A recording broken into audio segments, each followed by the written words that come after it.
platform called HealthSpace, and that's where they track all their licenses and fees for the environmental health program. And Lane County has agreed to host that platform for all of the counties or any county that wants to participate. They've been working with the Oregon Health Authority to get this set up. So they are asking us, do you want to partner with us? Do you want to be part of this proposal? Which is an excellent idea. It's a great way to save money. The thing is, the agreement is written, it doesn't give exact fees of what it's going to cost. What it says is... That's what I was wondering. Yeah, what it says is you're going to pay, OHA is going to pay part, and then the county will pay a portion of their licenses, the fees that we collect for our licenses, a portion of that will go to pay for the software. I tried getting the exact number. I wasn't able to get the exact number. So I don't know if we want to, I hesitate to hold off knowing that we are moving forward with public health.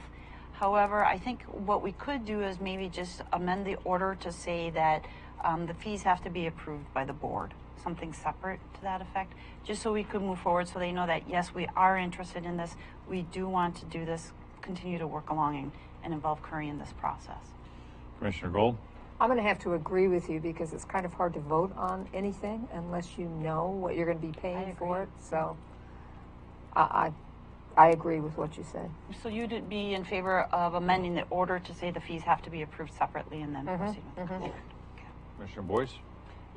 Thank you, Mr. Chair. As I read this, the Oregon Health Authority is recommending this, and several other counties have been relatively happy with this service, and I think it gives us time to research with some of those counties. Also, I would like to contact Assessor Colon because of the GIS system on the assessor's assessment and taxation, the whole program there that Lane County has developed that system as well. He may have some insight on the working relationship. We're getting to know the Lane County commissioners a little better, and so but I'm also in support of separating out the fees and understanding clearly what that is. But I think even to postpone today, and no, I don't want to postpone because if Oregon Health Authority, with a very good relationship that we're developing with those people, in my opinion, relating to public health and everything we're dealing with there, if they're making a recommendation and they're, I'm not saying they're watching, but yeah, I'm ready to vote. I'm ready to make a motion. I have a couple more questions. I don't know the depth of are they going to do all of the health and human services? Do they do mental health? Does this software platform also do mental health side of it as well? Because from my understanding, it's not only public health for this county, this is the whole health and services that was given to CCH years ago that's going to be coming back. Is what I'm led to understand. So I'm just wondering, does the software also handle that as well? I do not believe that it does. I believe it's just for that environmental health program. Okay. Do you know if CCH is presently using this software? Yes, they are. That was my next question. Okay. Commissioner Boyce? Yeah, it's not that big of a program. I mean, we have, is it 300 restaurants? I think about 400, but I can't remember off the top of my head. So if this system, the amount of effort savings, the program, I don't think it's going to be that significant. Is it worth the program and the effort, and is recognized and recommended by other counties? Yeah, we probably are pretty safe here, but it's not a huge program in the overall scheme of public health. Did you have a motion then? Sure, I'll move that we approve this contract with the amended, waiting on the amount of fees that it would cost us and do a secondary approval of that later. Correct? I'll second that. Further discussion? Roll, please. Commissioner Gold. Aye. Vice Chair Boyce. Aye. Chair Pash. Aye. Motion carried unanimously. Next is 8J, title, Limited English Proficiency Plan, Non-Discrimination Plans. Ms. Schmelzer? Okay, so we've had a couple audits done this year, and we've found out that we're out of compliance in some areas. One is when you get federal dollars, you're supposed to have what they call a Title VI plan, and a limited English proficiency plan in place, which basically say you're not going to discriminate against people based on age, race, etc. And then you're also going to make sure that there are provisions for people that do not speak English to access your programs or understand your services. So we don't have that in place right now. We have something that's very outdated or was applicable to a specific program. We don't have anything general for the county. And it was something in the audits where they said you need to get this updated. So what this is the Title VI plan, which includes the limited English proficiency plan incorporated. And it's not, a lot of Title VI plans are very specific to transportation projects. This one is written such that it would apply to any, to all of our programs basically, not just the transportation related ones. So what I did was, council had found a good example out of Prineville, so I modeled it after that Prineville example. It's pretty self-explanatory. It's you know, there's certain things we have to address. There's certain things we have to cover in the plan. So it goes through and it covers everything that we're required to do. With this, upon adoption of this, I will let some of those agencies know that we have gone ahead and adopted this.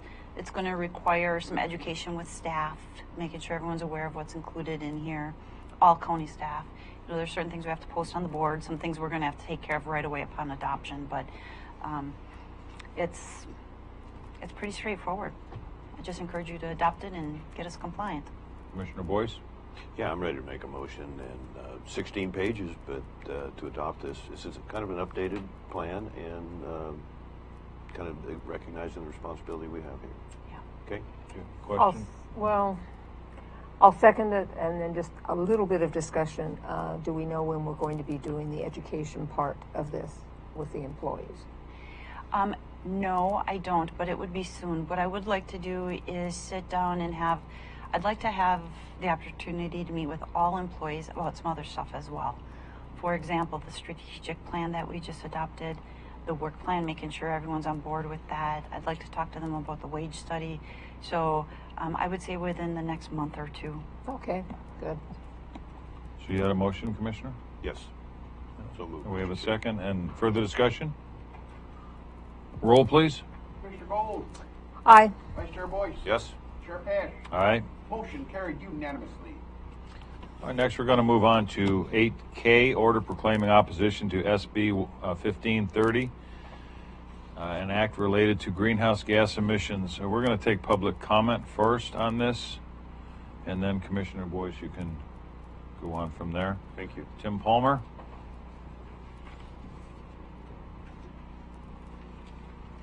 Thank you, Mr. Chair. I'm Tim Palmer, Port Orford, and I'm speaking here today on behalf of the Kalmiopsis Audubon Society, which has 400 members in Curry County. I'd like to start with a few words about why climate change is important to all of us and why we in rural Oregon stand to lose the most if this problem is not addressed. Because of it, forest fires are getting worse.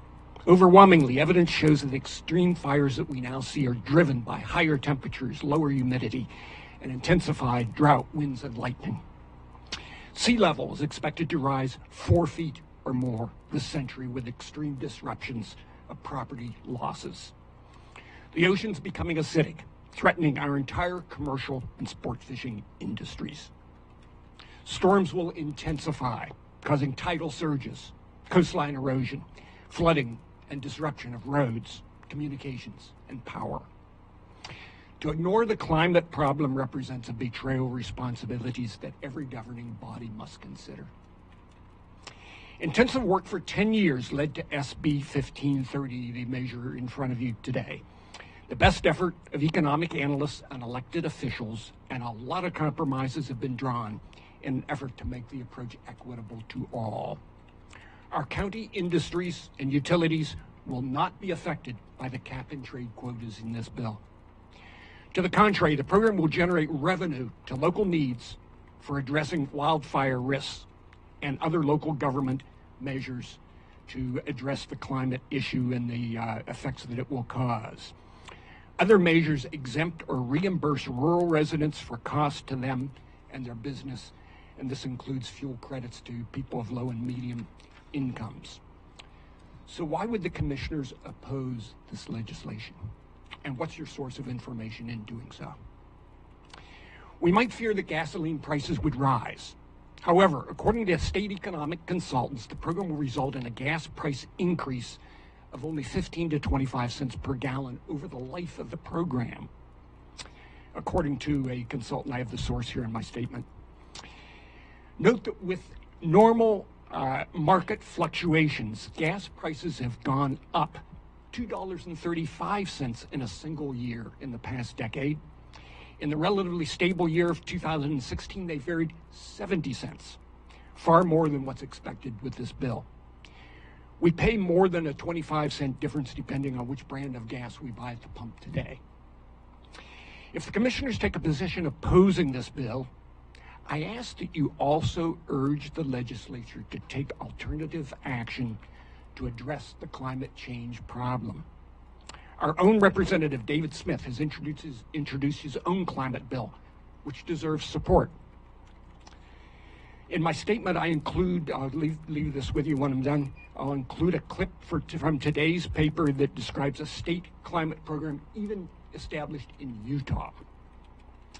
In any event, I encourage you to take the time to uncover the facts, be informed, and to take some responsibility for the consequences that climate change will bring to our communities and economy if corrective action is not taken. Thank you very much. Thank you, sir. Ms. Felicity? LaRose? Thank you.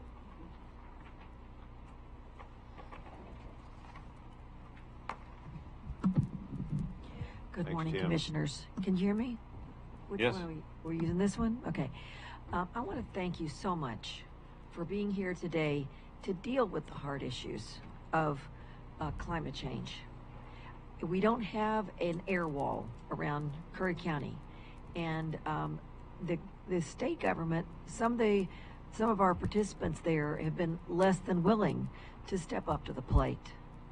And so this bill that's before us now has some market advantages for us that I think we really do need to look at. And I'm going to also ask that we consider the idea of moving this discussion to at least a short workshop. I know you're going into the budgeting season, but even an hour's workshop I think would help us get more in depth into what you all have been willing to actually encounter and consider regarding climate change here. Alrighty, the SB 1530 actually puts us in a situation that has some unique advantages for Curry County. There are costs that could be passed on, as we mentioned, this low cost that could be passed on to deal with climate change issues through 1530. But Curry County actually has, sort of the catbird seat here. Not until 2028 will fuel suppliers delivering to Curry and Coos County and the cities of Bend and Klamath be phased into carbon reduction and possible increases in fuel prices. Of course, at that time, we don't know what fuel prices would be like due to the decrease in use of gasoline and fossil-based fuels and no-emission vehicles and so forth. We could have more of a glut of fuel on the market, so prices could actually even still be lesser when we are phased into the program.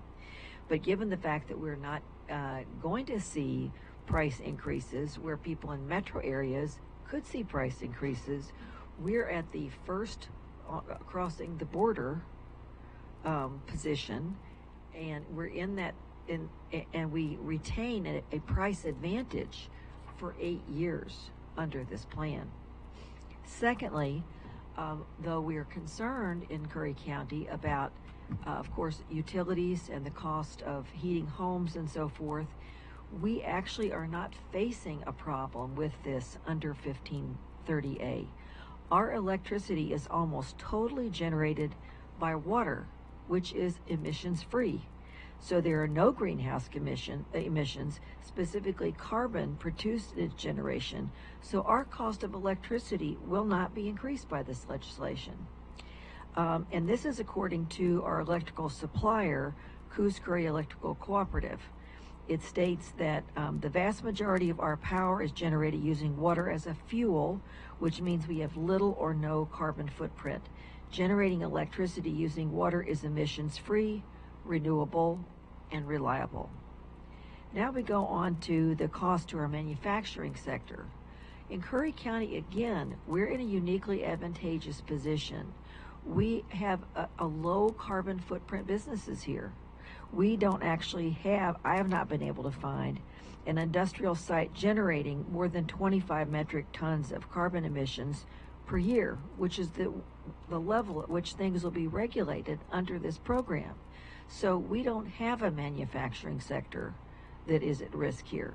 On the opposite side, however, we have a possibility of getting money from the state that's going to be going towards developing low carbon impact businesses, which is basically what we specialize in here. We have arts, we have tourism, we have elder care, we don't have that risk, and we again are in a unique position to get funding that will help us with our development, our further economic development. Okay, there is going to be a climate investment fund economic benefit. 1530 will start a climate investment fund. It's funded from the sale of allowances, what used to be called set-offs, to meet new emissions requirements for electricity, fossil fuel, and natural gas use. If we join, rather than opposing this program, we could gain economically. 25% of the fund will be spent on wildfire mitigation efforts, which we know we desperately need.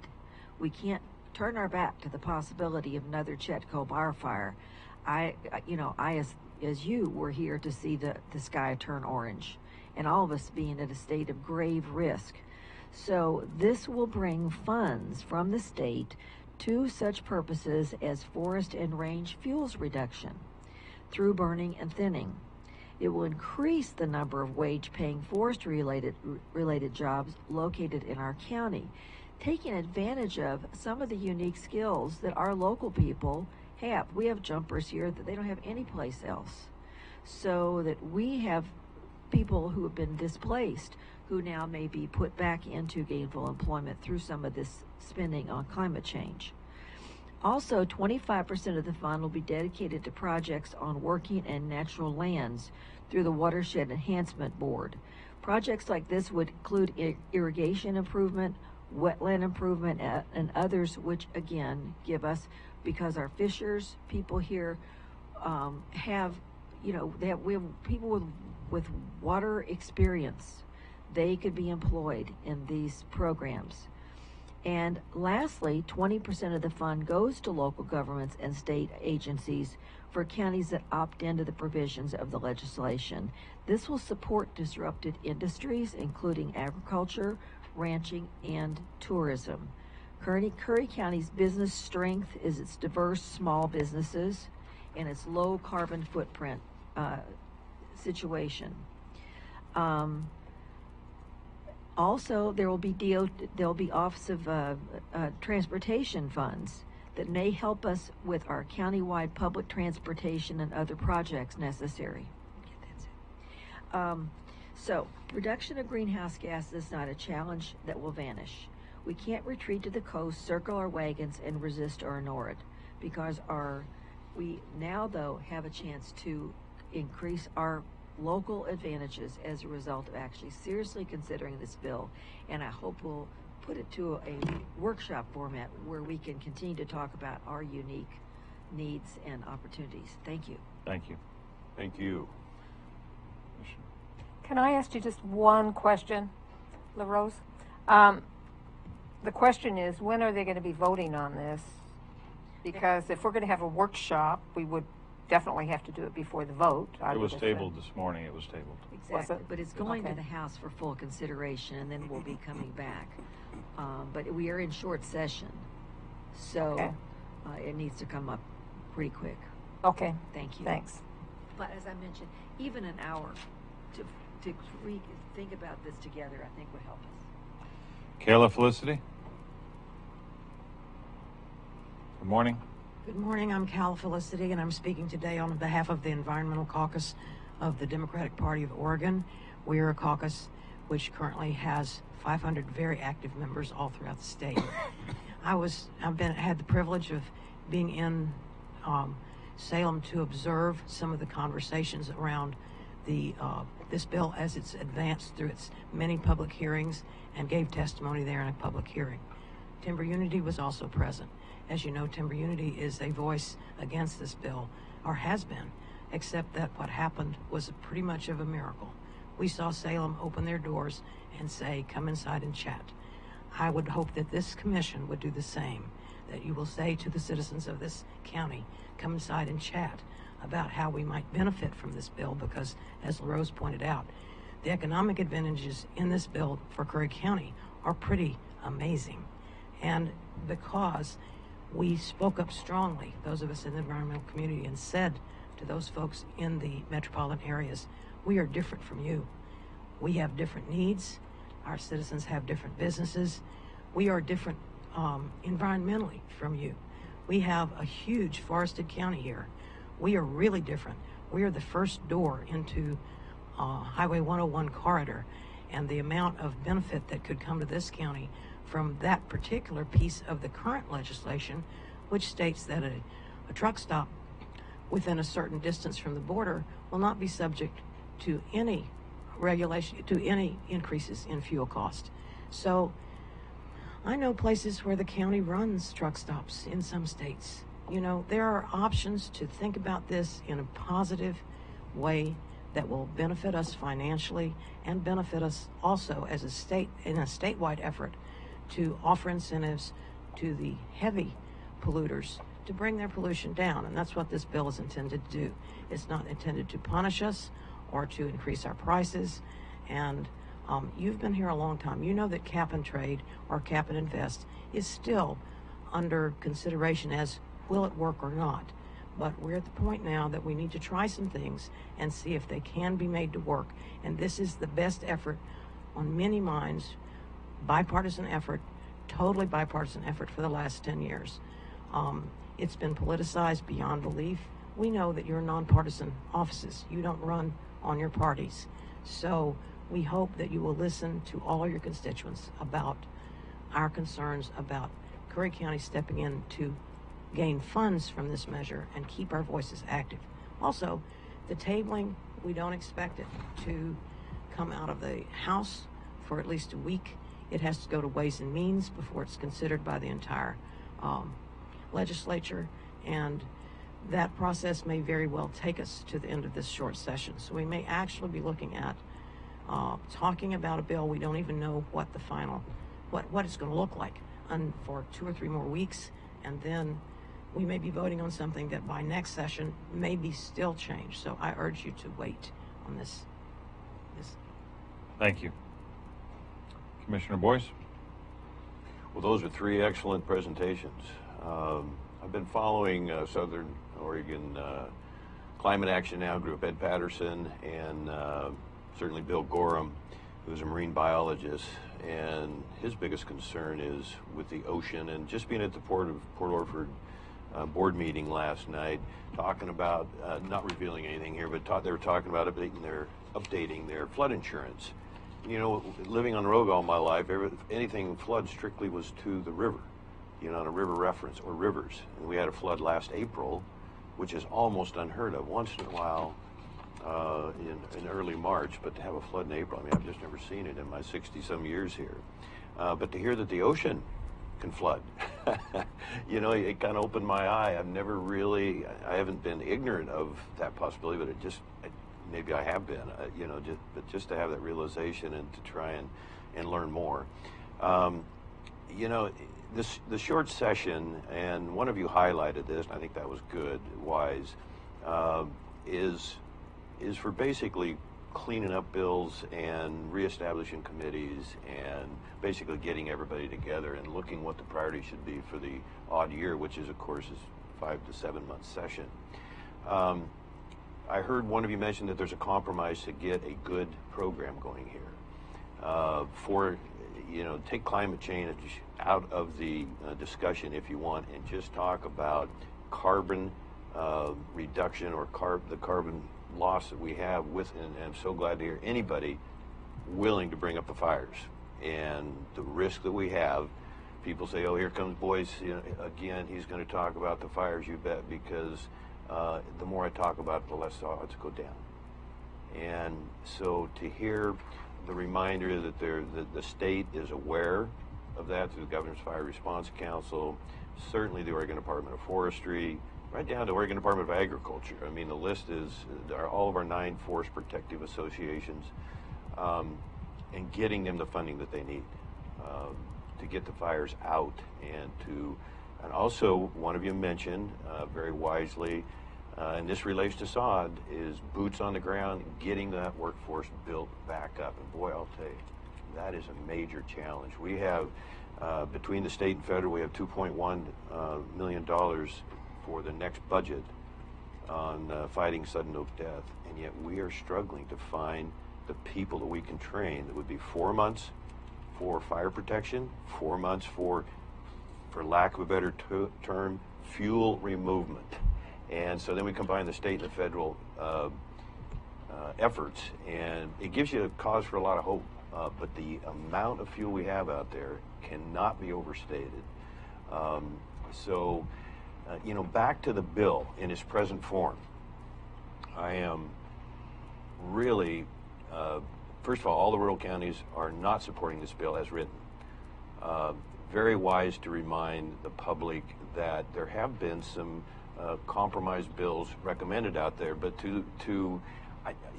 I've seen no evidence, and trying to rush this bill through the short session, whether it's a good bill or not, is not in the best interest of the citizens. It's dividing this state tremendously. And you know what happened last year when the Senate Republicans walked out and they felt like they had no choice. And thank you also for your reminder that this is a nonpartisan board here. If you take Curry County, let's take the visitor effort throughout Oregon, and the word gets out that you're going to be paying if you travel to Oregon. When we what was it, in March,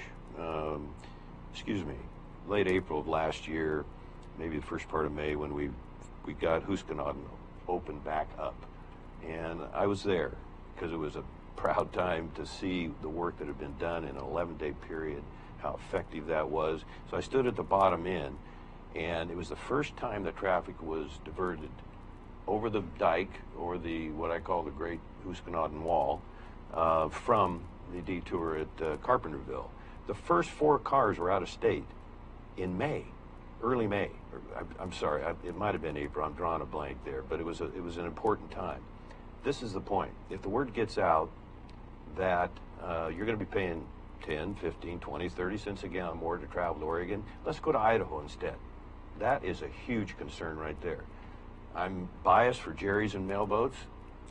Some of those boats in 104 mile that take 40 people up to Blossom Bar and back will burn 110 gallons of gas. It could really hurt them and the employees that they have. I mean, the list that we're paying, I think you can verify this, in electricity, our county pays $225,000 a year for electricity. And so you can do the math. It's about right. Yeah. County services, you mean? Well, for government operations. Right. Just for the towers, the annex, the courthouse, the vets building in Brookings. I mean, the list is it's a huge bill. So I got to look at what it's going to do to the farmers, ranchers, the timber operators, what it's going to do to the patrol deputies, and the whole basis of our meeting here has been, or a good portion of it anyway, has been, how are we going to come up with more funds, to address the surprise bills and expenditures that we've had dropped in our lap. And so that mileage is huge. I don't want to lose our visitor portion. Yeah, I'm asking the parties on both sides to look at a compromising bill so the counties, the 20 or so that are going to sign the opposition to the bill that I'm recommending to the board today, give us another year. I would certainly be open to a workshop. I have a lot to learn and would look forward to that. And again, your SOCAN people are very knowledgeable and would be a great benefit pulling the county together, pulling the citizens together, learn what we can. Everything's been discussed today. So I strongly oppose the bill 1530, Mr. Chair, as written, because I know the cost of the county is too great for us to bear, and not to mention what it'll do to many of our businesses and our employers, big and small. Thank you. Commissioner Gold? I'm going to say that I am not an expert on this, but I am certainly willing to listen to both sides of an issue, and I wouldn't mind having a workshop on this. Well, I personally, I'm in favor of a workshop in it as well, but I will say that the way the bill is currently written, I am not in favor of the bill. I think that it needs to go back and be reworked. I think there's a lot of work that can be done on the bill, and I am hopeful that coming out of this short session that it will not make it through, and it will have to go back and be reworked in a nonpartisan way where people actually reach across the aisle. I think for rural Oregonians, there's a lot of damage going to be done. And I agree that tourism can be greatly affected with this bill the way it is currently written. There's a lot of things that have been slid into the bill later in the bill that I'm not in agreement as well, that I believe should be talked about. So with that, I am in full agreement that we can have a workshop on this.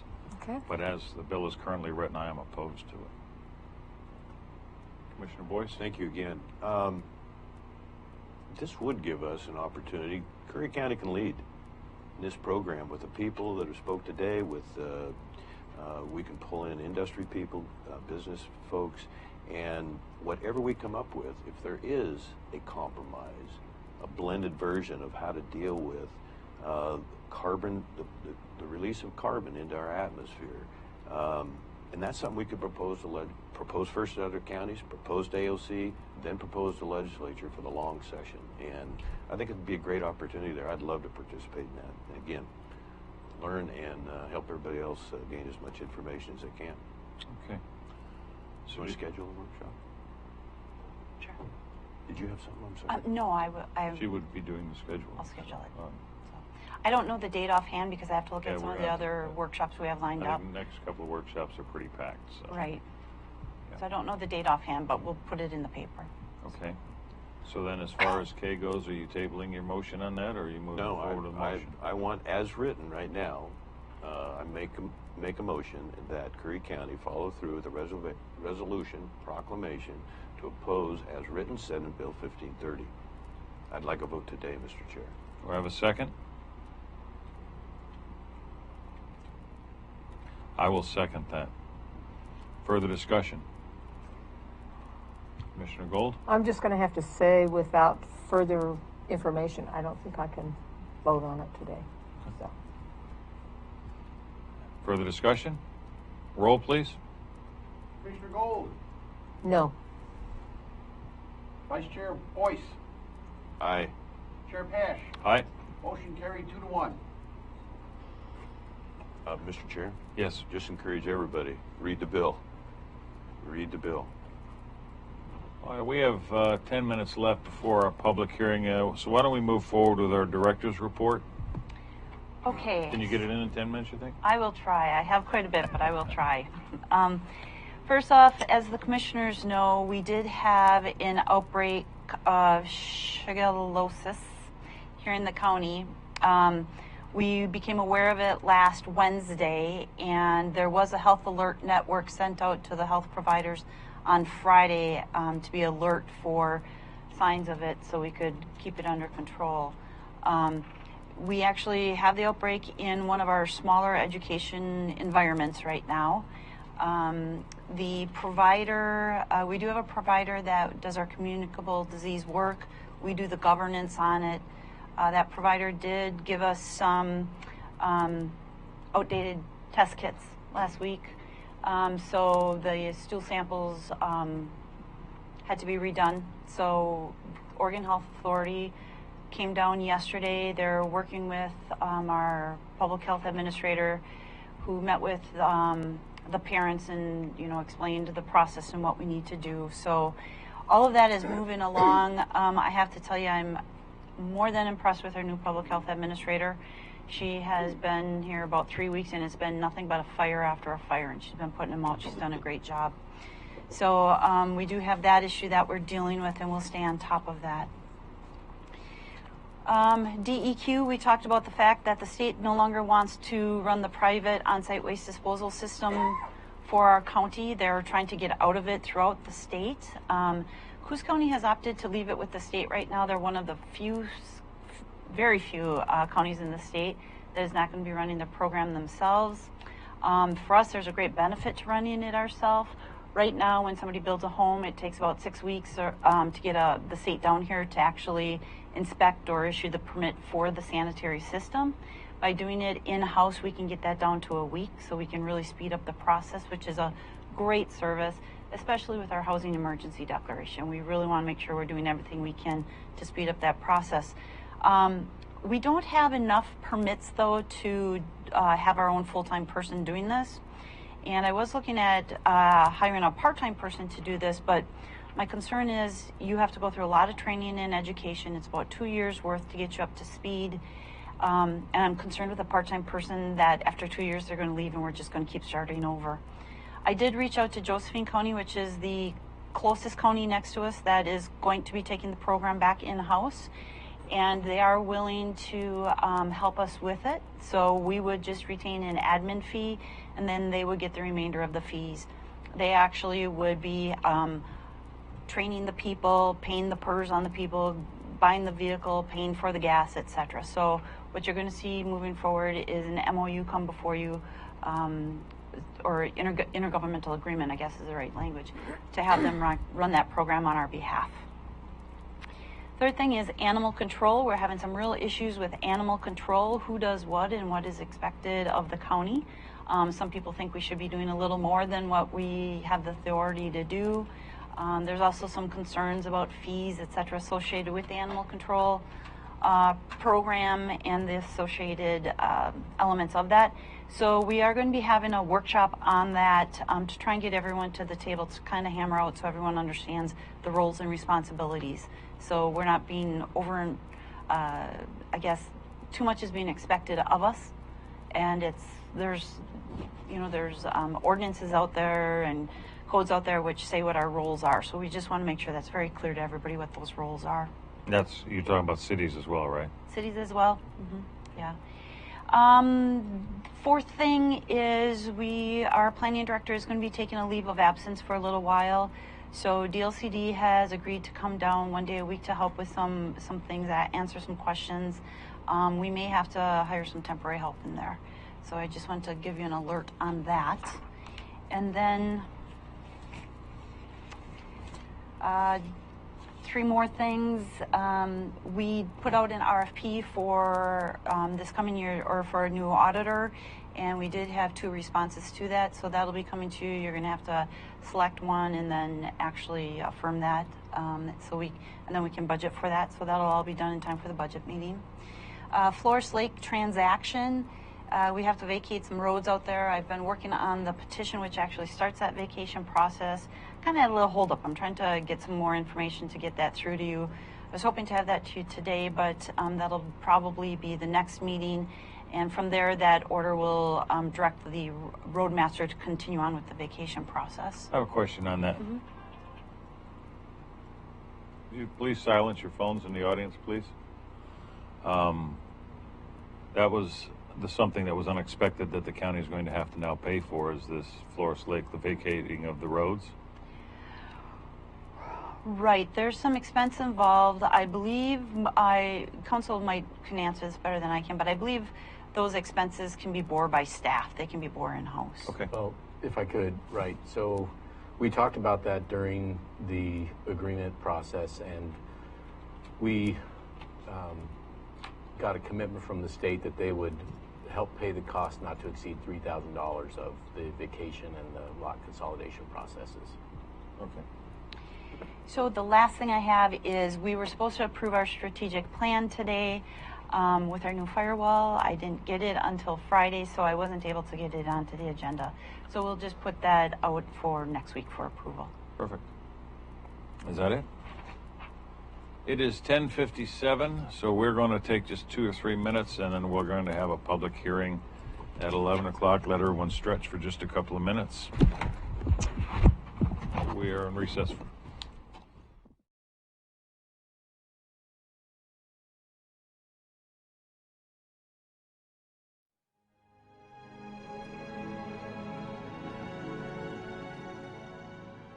Hi there, I'm Patrick Priest, Executive Director at CIS. And I really enjoy coming every year to this conference because CIS, we are all about counties. We are owned by counties. We were formed by the AOC. This is a great occasion for us to meet everybody in one place and learn what's important to the counties all across Oregon.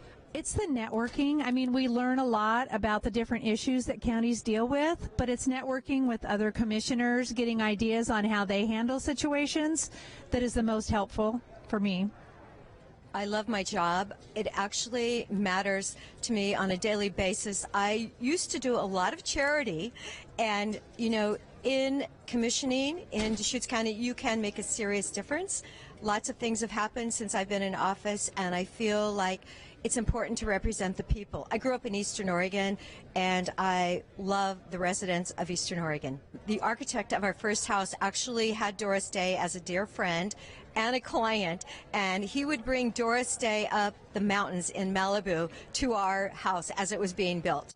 This is my 4th conference at AOC.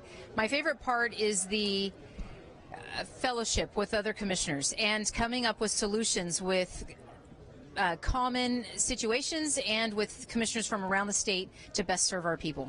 My favorite part about being a commissioner in Josephine County is the people that we work with. We live in the most beautiful place, but we have the most beautiful people. They are talented, artistic, caring. We have such a high level of philanthropy and just caring for our fellow citizens, and it's the best place in all of Oregon. Hi, I'm Commissioner Martha Schrader from Clackamas County, Oregon.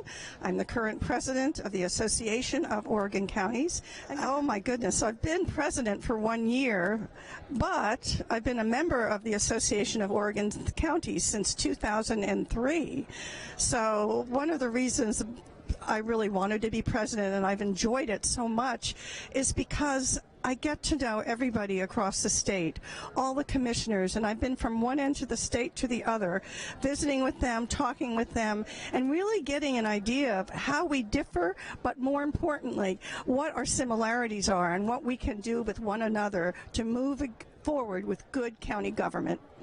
I've been coming to AOC now for 4 years. My favorite part of serving as commissioner is trying to bring positive effects for our community and our county. This is my 2nd year at AOC, and the camaraderie that I've found in my Eastern Oregon partners and just the camaraderie of AOC has really blessed my life. My name is Court Boyce, Curry County Commissioner. This is a collection of people, county commissioners, public officials, well attended from all over the state. You know, I have the privilege of working with a very diverse group of people, different ages, different backgrounds, different interests, but they're all teaming up to solve the problems of our county.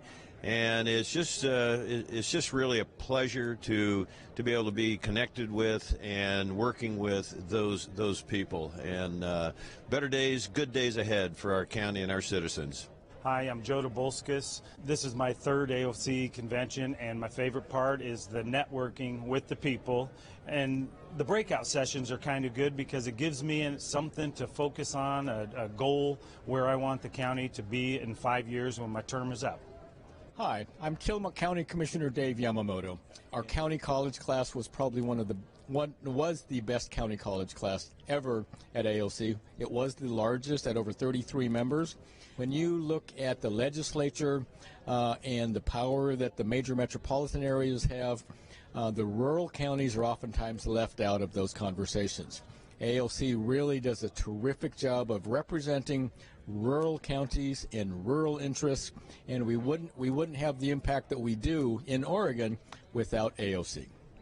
My name is Joe Burney, Lane County Commissioner from Springfield. My favorite part is eating good food. My second favorite part is meeting with other commissioners, seeing what they're thinking, comparing solutions to problems, learning how nonpartisan solutions really are, and getting ideas. Yes. Hi, my name is Derek DeGroot, Klamath County Commissioner. So I'm running for second vice president of the Association of Oregon Counties. I believe that our association is perfectly poised to solve problems and bring solutions to Oregon politics and communicate with the legislature about the diversity of Oregon. I'm Jay Bozovich, and I'm a Lane County Commissioner. And so I've been a commissioner for about 8 years and 11 months. And my favorite part about being a commissioner is this job is different every day. Hi, my name is Alex Tardif, and I'm a commissioner for Columbia County and currently serving as AOC treasurer in my second.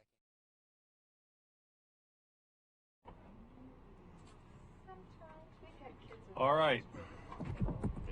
We are back in session. It is 11:02,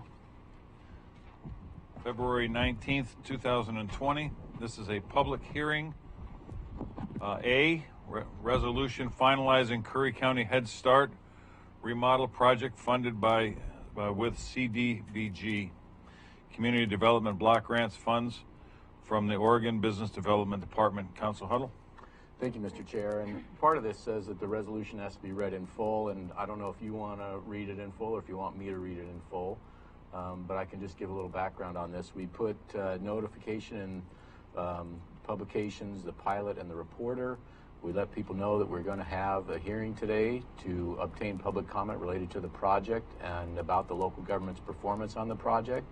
Written comments were also welcome, and we let people know they had to be received by yesterday at 5 p.m. I'm not aware that we received any written comments. It said they'd go to contact John Jesuit. And then also, even though it all said Suite 123, which is the legal department, it said that the meeting room is ADA compliant. And if anybody wanted accommodations, to contact us for that as well.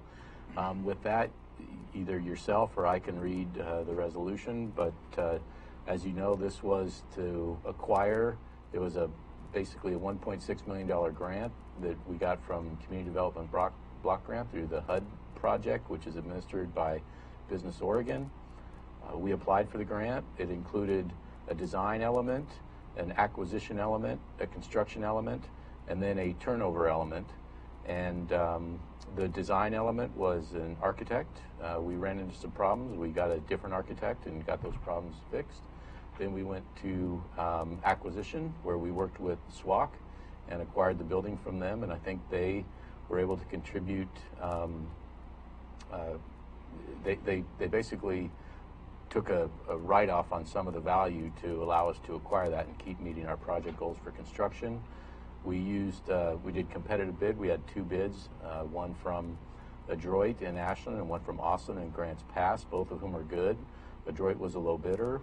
They did a really good job, and they actually also again contributed over tens of thousands of dollars in just work to the project. They did value engineering with our replacement architect, Stuart Woods, who also dedicated some in-kind contribution. We had Orca. They are the party who we will turn over the project to once it's completed. They contributed to the project to cover some surplus architect costs for the replacement architect, as well as some costs over the construction.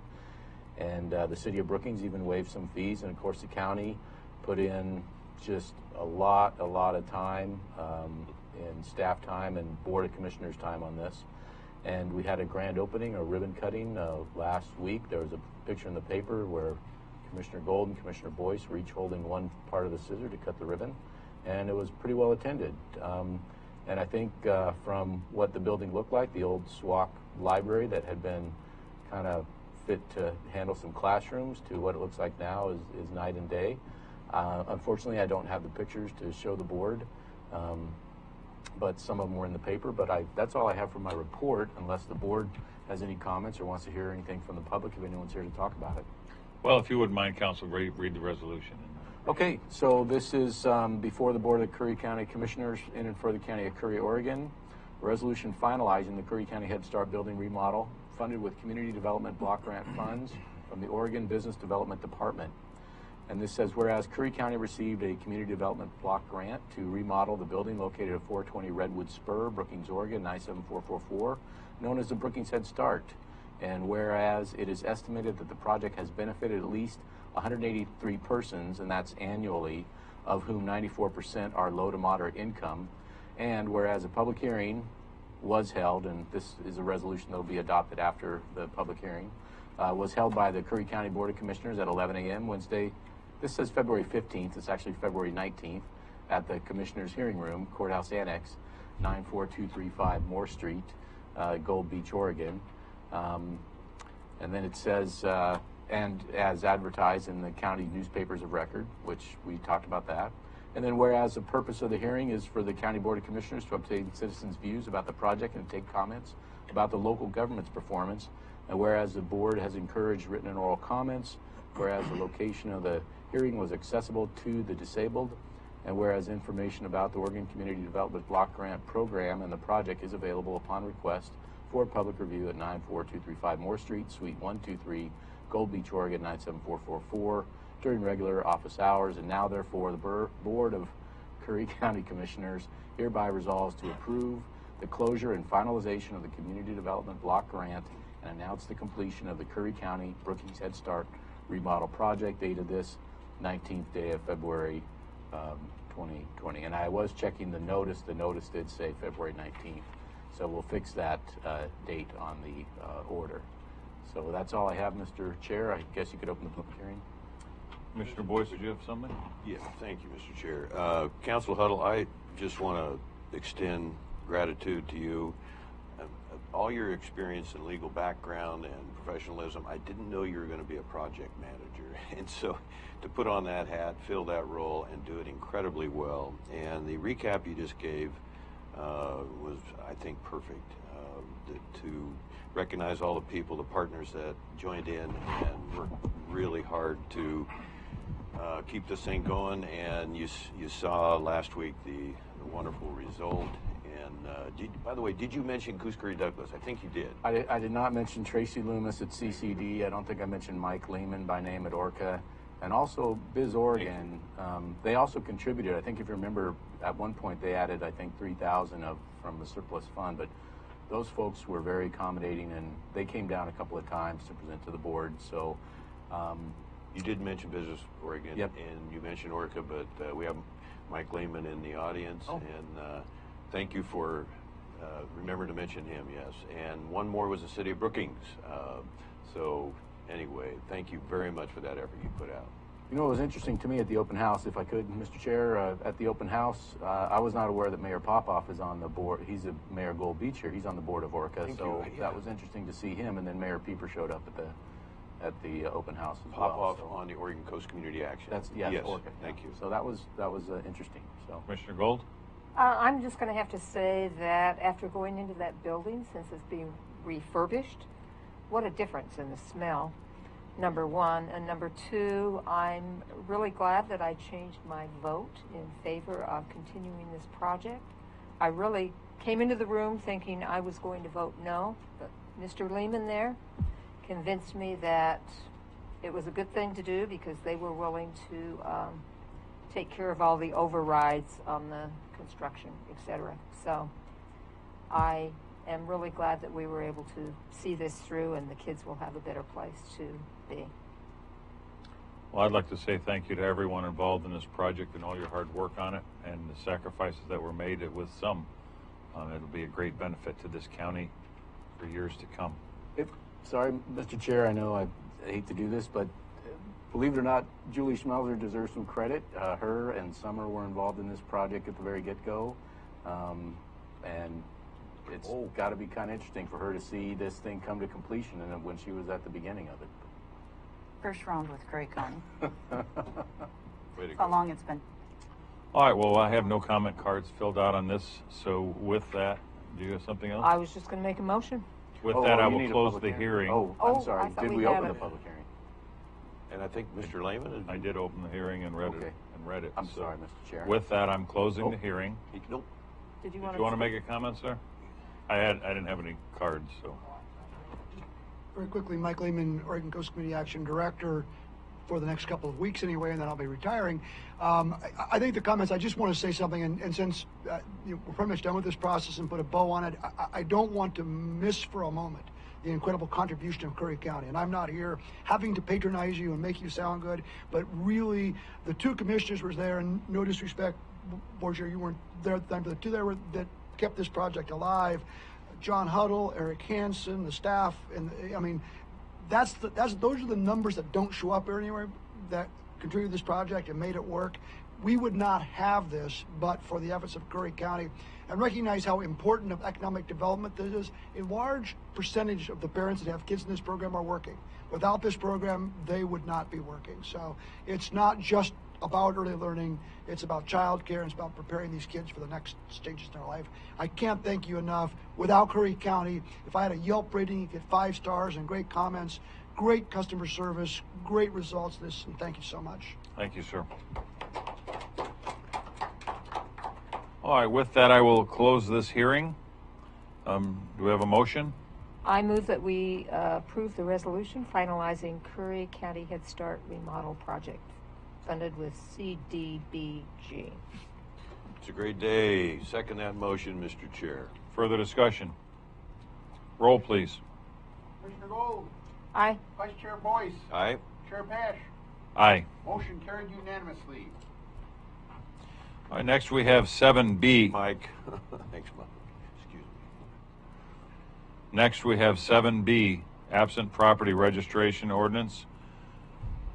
Ms. Schmelzer, first we're going to take our public comments because this is a hearing. So this hearing is now open. David Barnes. Commissioner?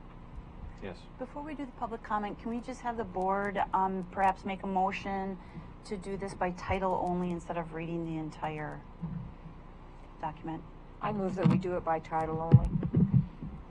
Second, Mr. Chair. Further discussion? Roll, please.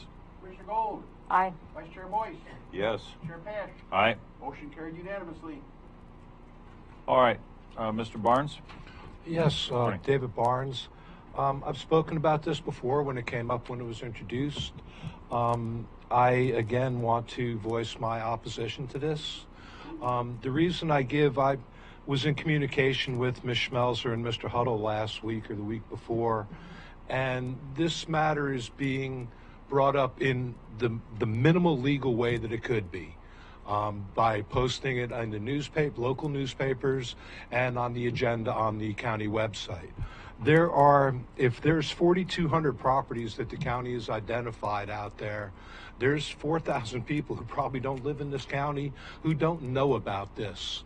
As I've asked before, and I'll ask again now, last week, 2 weeks ago, you had the strategic plan came up. And the tenets of the strategic plan are that you want to reestablish trust in government, you want to be more transparent, you want to treat people with respect. Sneaking this in without giving people a chance who don't know about it to comment is just, to me, is just wrong. It would cost you far less to send a postcard to all the people on your list than you threw away last year on non-binding emergency advisory questions that you put on the ballot. And I just, if you really mean anything about being transparent and being respectful to the citizens, I'd ask you to pull this and to send people a postcard, letting them know that this is going to happen and giving them the chance to respond. My parents owned a second house for many years. They never had a say in all the taxes that got dumped onto them. And I just think it's wrong for you to do it when the cost of notifying people and giving them a chance to speak would be negligible compared to what you've been spending over the last few months. So thank you. Thank you. Nancy Sue Rose? Good morning. Good morning. Nancy Sue Rose. I live in Nasika Beach. First of all, public hearings, we still have to fill out a card at 9 a.m. to get to talk here. I got here at 9 to do that, but public hearings, do people who haven't filled out a card get to speak? Yes. Okay, good. All right. Just so you know, everyone does know, our timer is broken, and again, we ask you to keep it to about 3 minutes.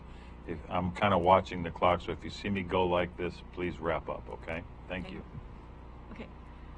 For my own self, as a renter, there are apartments and house rentals that have out-of-county owners, and they will most likely pass this fee on to the renters as soon as they can. And rentals here are very hard to find, ones that aren't hovels. 3 of the 4 that I have lived here in Gold Beach area have been hovels. But you know, we take what we can find and what we can afford. So I want that people to be aware of that too. I want the commissioners to be aware of that too. Then I am on some Facebook groups that people made comments, and this gentleman wrote something, and I said, well, I was going to the meeting, did he want me to read it? His name is Jim Campman, and this is his post, or his comment. He says, this is bullshit. Well, next time I come to my home in Oregon, I will not shop and use the tourist attraction or patronize any restaurants or stores, and I will just go in and leave a note saying, see your county commissioner for the money I would have spent here today. I no longer will spend any money here because he thought it was a great idea to double tax me without representation for his own greedy ideology. I spend a few $1,000s every time I come to Oregon, and I support the local economy. But if this passes, that will all change, and you, the people of Curry County, will lose. So enjoy your Demrat commissioner's idea. I responded to him, but I would ask you to edit any further comments. Thank you. And then I responded to him just briefly and asked him if he wanted me to read it, and he said that would be great because we come and have a lot of personal friends use our home there in Nasika Beach, and we recommend places to go. This will change if this passes, and they all spend a lot of money while there. This is just price gouging the people that come to enjoy your community and mine. So that was his comment. And then a couple of other people asked me to say that they agree with him, and that is Ray and Julie Myers. Thank you. Thank you. I did respond to him, but you aren't doing that. Catherine Bryson.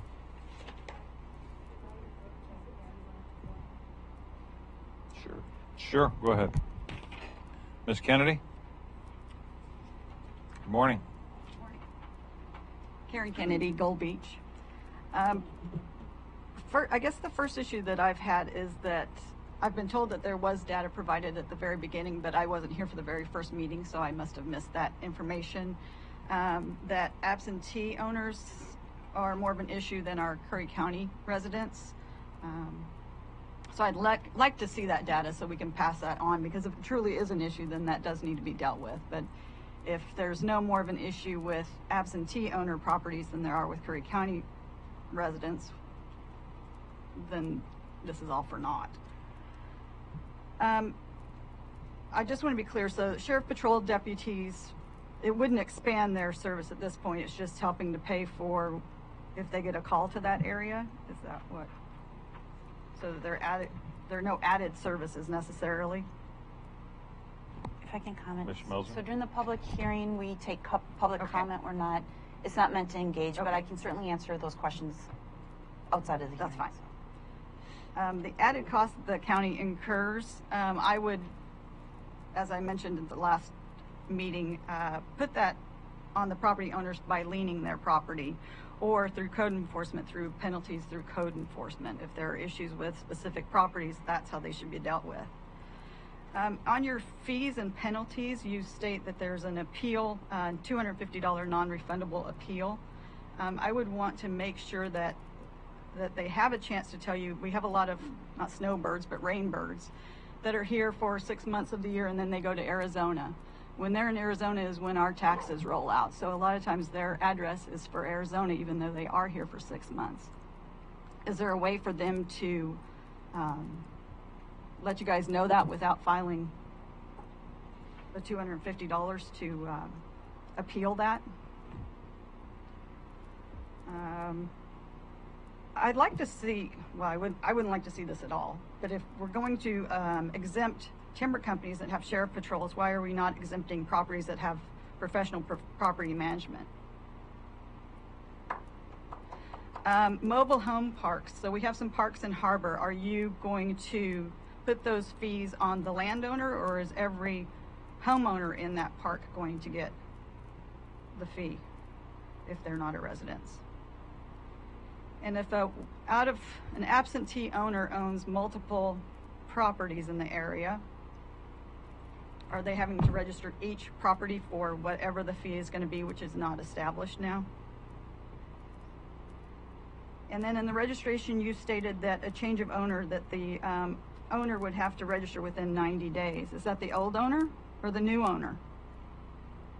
And I can tell you right now that when we sell a property in Rogue Hills, we have a hard time getting them to even switch to whatever in sanitary. So that's going to be a chore for you.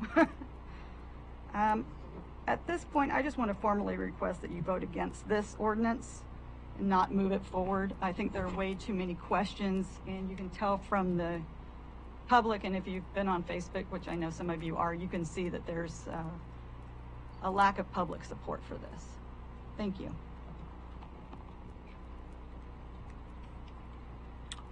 Ms. Bryson, were you wanting to go now? Okay.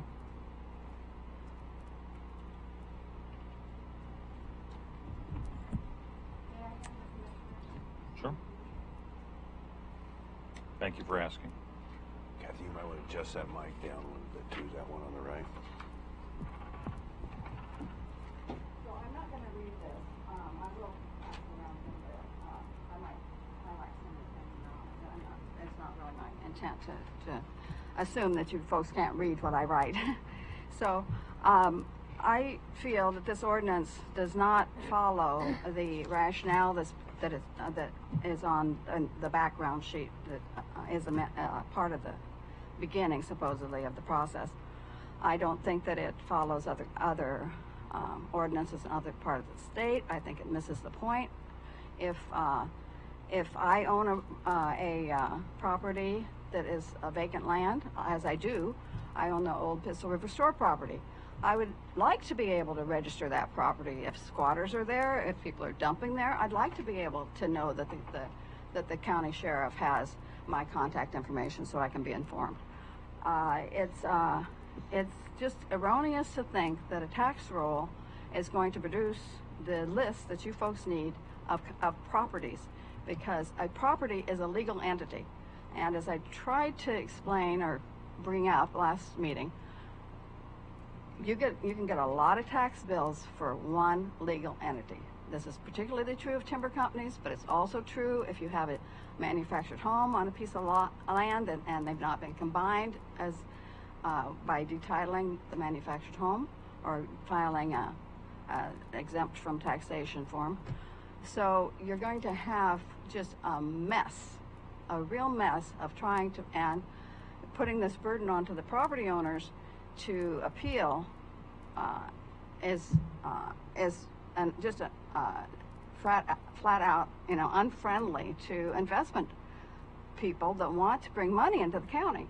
The county's coffers are filled with tax dollars, and if you're turning away people, saying that your investment dollars don't mean anything to us, because guess what? You live in Coos County or down in Crescent City.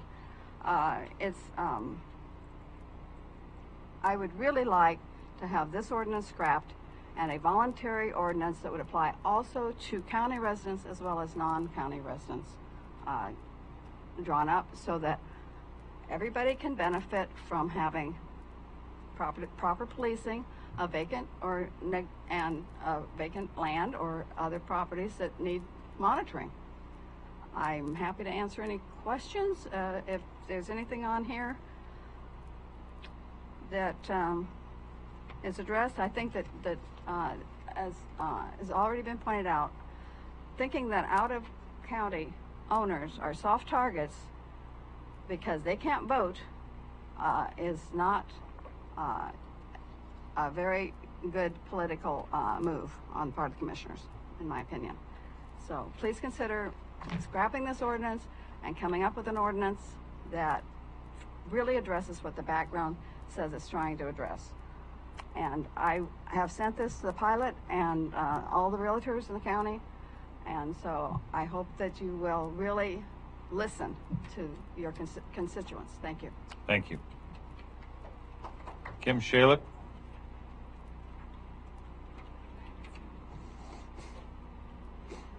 Good morning. Hello, good morning.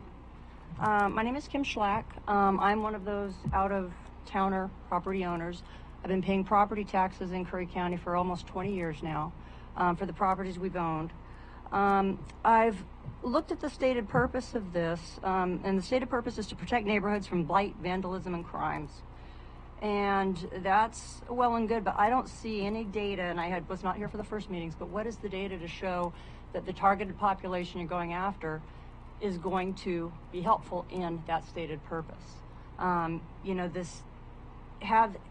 basically, you're not targeting the correct population. Have you put liens on these properties that, you know, you say are being vandalized or the source of crimes or the blighted properties? That would be the first place to go. And there's a lot of this just doesn't seem to have been thought out. First of all, is this going to apply to, if it applies to non-resident owned properties, are you talking about non-resident owned open land? What about non-resident owned businesses? Non-resident owned homes only?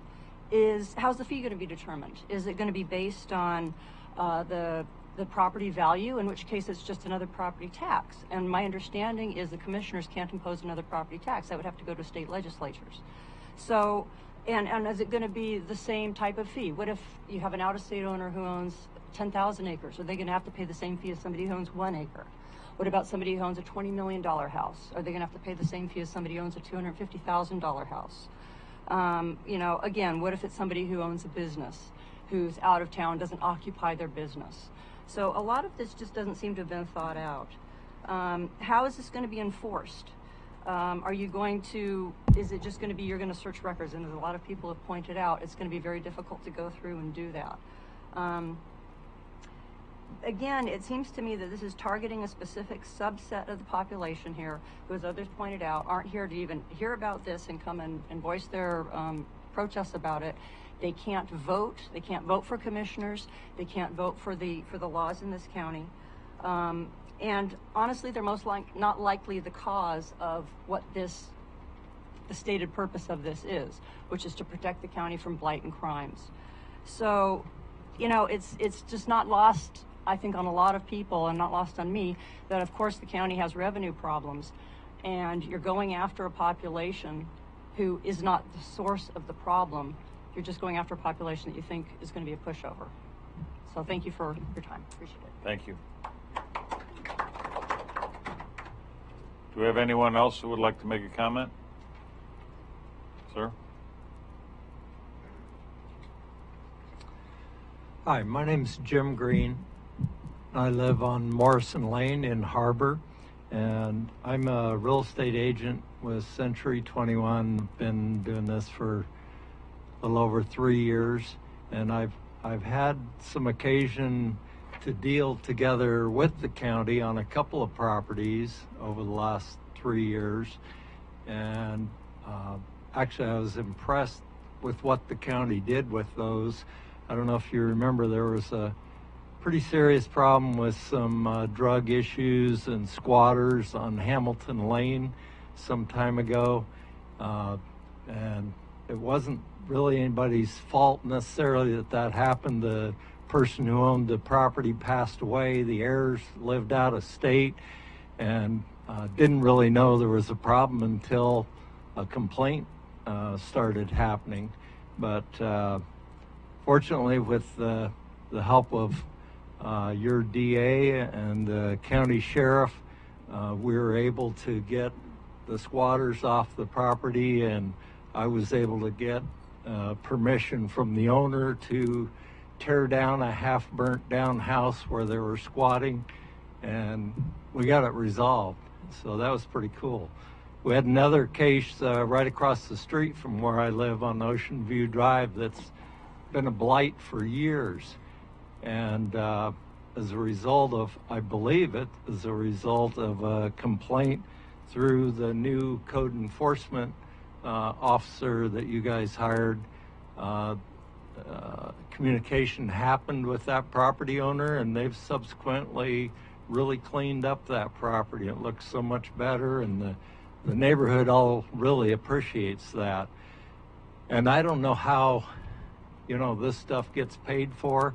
I know it costs you guys to do all this stuff, and I understand that, but it seems to me like I tend to agree that if there's costs where the county ends up going to clean up property using their own equipment and personnel, that a lien process would be appropriate if the owner isn't willing to clean up their property through their own efforts. A lien should be put against that property where you can eventually, at some point, get reimbursed for those costs. And I know that money is tight, and the sheriff's resources certainly are tight, and I think we all understand that. But I agree that it just doesn't seem like the right course of action to just arbitrarily decide that absentee owners should start paying a fee. So, thank you. Thank you. Is someone else here? I'm Glenn Klein. So I'm one of those rain birds that Karen was talking about. So I live here about 6 months out of the year. Come and spend a lot of money. I've been here 10 years. I've had cameras in my house, and I have another, have my own system. Never had any issue in 10 years. Never had no sheriffs come out. It seems kind of wrong to put some of these expenses on somebody like me that enjoys Gold Beach, comes here 6 months of the year, and then heads out during rainy season. So that's it. Thank you. I'm Pat Piper. I'm a principal broker at Century 21 Agate and Brookings. I'm also the chair of the Chetco Community Public Library Board, so I'm aware that you guys need money and are trying to raise it. I agree with every single solitary thing that every person said here. One of the things that we do as real estate agents, try to get people interested in Curry County. Just to give you an example, I just recently sold a property on Hallway in Harbor that had 2 manufactured homes on it. The people who bought it are in Coeur d'Alene, Idaho, and had never seen it when they made the offer. They went by what we showed on the internet, and they finally did come down and look at it and bought it. They're planning on moving here in 2 years, so in the meantime, they're going to be renting the property out, and I'm excited about that because we really need rentals. These people would be discouraged if they thought that they had to pay extra fees just because they're out of town. I think if we're going to charge extra money, whether it's sales tax or property tax, it should be across the board so that everybody has their fair share, and we shouldn't be just picking on somebody that's not here to give input or defend themselves. Thank you. Thank you. Is there anyone else that has any public comment? Hi, my name is David Griffiths. I'm out of Brookings. I'm an appraiser and broker. My office is up to South Bank, past where your big mess that you just cleaned up. That obviously, that's been going on for over 2 years, and you guys don't even keep track of your own properties. I feel the problem isn't with the property owners, it's with the transients and the people that give the transients all these tarps and tents and things that they just dispose and walk off and leave. If you guys would not encourage these people to stay, maybe we could get rid of them. It's not the property owners, it's the transients that are creating the problem. Thank you. Anyone else with any further comments?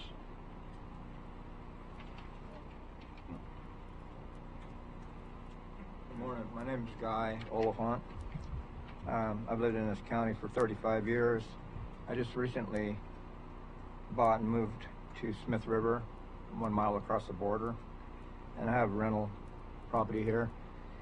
I talked to Mr. Posh on the phone earlier, and you indicated that it would be vacant properties only. I have not got to read the proposal at all, so I don't know the refinement of the whole deal. So if it's vacant property only, that's a different thing. But if it includes residents, you know, there's many questions. How's it going to be imposed? Is it per resident? If somebody owns a lot of property, these have been addressed already. Is it going to be per parcel, per unit? And it seems that the system seems to look on property owners as having an abundance of money.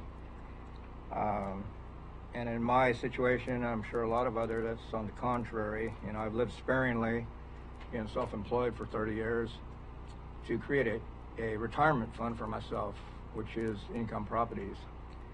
And this is just imposing another hardship on the whole situation, and in turn would raise rents, whatever this fee amount would be, which puts a hardship on renters, which is already absolutely terrible, which is contributing to the homeless situation in our community, I think.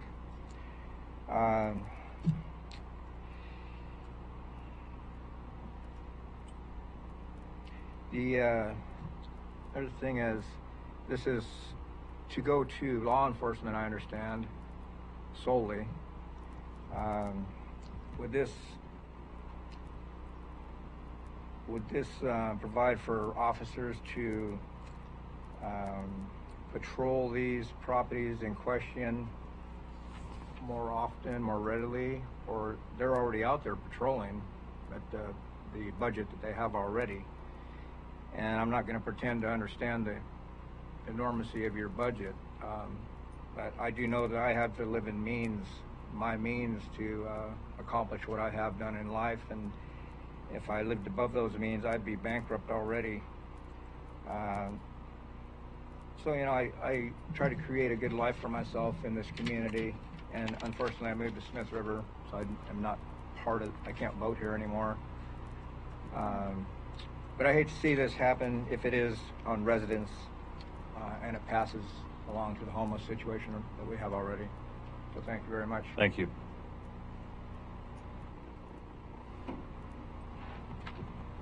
Mary Stansel. I live in Pistol River. I'm a realtor with Century 21 here in Gold Beach. I too agree with what everybody said, and I oppose this. I see a lot of blighted properties in our county, and the owners live here much more than the long distance owners. The properties that I am aware of that they pay caretakers, they live out of town, but their properties are checked on regularly and they are not blighted, and they're paying a lot of taxes. They can't vote because they don't live here. And I just want to state that I am very opposed. It needs to be rethought, rewritten if it happens. Thank you. Thank you. Anyone else? Public comment? Okay, the public comment of this hearing is closed. Ms. Schmelzer? Okay, so I guess I'll just go back and just try and answer some of the questions or comments that were given to us. So this process started back in, I think it was November, and we had, I think maybe 3 meetings on it, and then decided to send it back to a workshop. I think we brought it back to a meeting again, and then finally decided to schedule it for public hearing. So we've been working on it for a couple months, and what we did was we looked at models throughout Oregon and throughout the nation as to how people are addressing problem properties. And this is something that was very common that surfaced as to how communities are dealing with the issue. What we have seen is,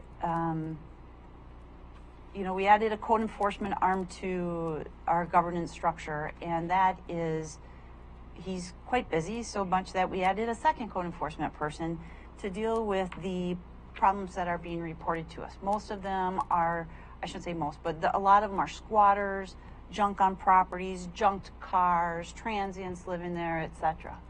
So realtors, as an example, like to sell clean properties. They don't like properties that have neighboring properties. We get complaints from realtors about properties. We get complaints from neighbors about properties. And so there's this demand on government to address these problem properties, yet our taxes have not gone up. So how do we pay for them? So we look at what other, like I said, what other areas do. And this is an ordinance that is common out there. They actually have it in the Valley, for example, is another area close by that does it. So it has been proposed, and like I said, we've been talking about it since November. Early on, we did talk about the data that was involved with it. We knew that 16% of the sheriff's dispatch calls, I should say, and the follow-up work on that, 16% of that, I think it was related to people that do not live here. We looked at our code enforcement properties, and it was about 30% of those are for what I would call junk properties, and the people that don't live here. We have, and it applies not only on the vacant property, but it applies to houses where you're seeing squatters come in on properties. So we did discuss early on about a fee. The fee was $100 per property. And the comments throughout those meetings were that we should take the fee schedule out and discuss that separately. So that's why the fee is out of there, and people don't really know what the fee is. But it was discussed early on that it'd be $100. Then people said, well, maybe it should be a sliding scale. Originally, it applied to all properties where the owner was not here more than, we've changed it. I think it was like 9 months at one time, and it was changed to 6 months, and it was all based on the public comment that we had received. What we did do as a result at the last meeting, I think one of the big concerns was charging forested properties, because many of those people actually have contracts in place with the sheriff to patrol those properties already. So that was added. So we've been trying to tweak it based on the comments that we have been hearing. The difference between a private property or, why exempt somebody where the sheriff is patrolling it, why not exempt where the property manager is patrolling it, is we have control over the sheriff patrolling. We don't know what that private property or that property manager is doing with that property. So we can't go in and impose, just because somebody writes down that they have a property manager or accept it. We know when the sheriff is patrolling it, that he is actually out there patrolling it. We know what he's doing. We know how many times he's driving by the property. We know the rounds he is making on that property, so they are exempted.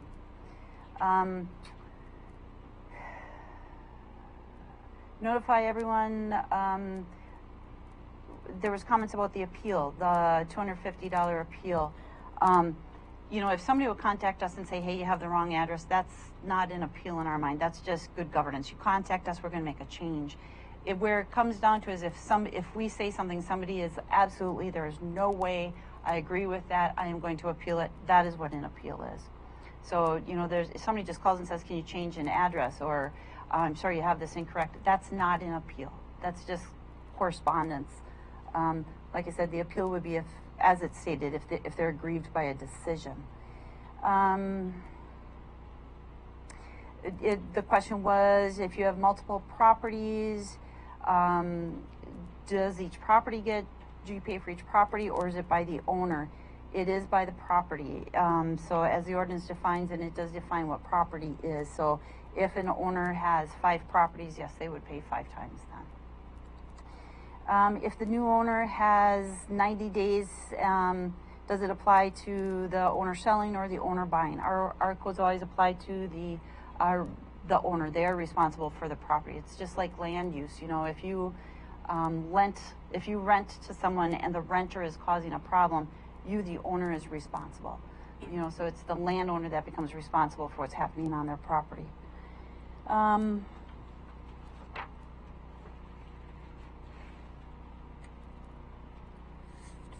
How enforced? It is not just for law enforcement, it is for code enforcement as well. Like I said, about 30% of the cases right now are for this type of activity. Like I said, and you got to figure out a way to pay for it. So what we did was we looked at the portion of the sheriff's budget that is being spent on out-of-town problems, I would say. We looked at the portion of the code enforcement budget that is being spent on these properties and calculated what that cost was. And it ended up being about $100 a property for these vacant properties where the owner is absent. So that is how that was determined, how the fee, or originally how that fee was determined. And I think that was all the questions I had written down, or the comments I had. So the board at this point needs to decide whether they want to see some changes in it, or we move it forward to a second hearing to gather more input before they make a decision. Public comments are closed, sir. That means us as well. No. No. No? Anyone? Just listening to some of the comments here, I don't think it's refined enough yet. Karen Kennedy, I believe, brought up a number of questions I think need to be addressed before we push it forward. I would ask that people, if they have questions or changes they want to see in the ordinance, they get them to me within the week, because I know that the copy we have now is, I think Karen was at a couple of our meetings, and when she would bring stuff up, we'd go back and we'd revise it. We'd try and address those concerns. So we have been trying to address the concerns for the last 5 months as we've been working through this process. So if there are some other ones, certainly let us know. I know there's also a lot of misinformation out there. I was getting a lot of calls from people opposing this, and it didn't even apply to them.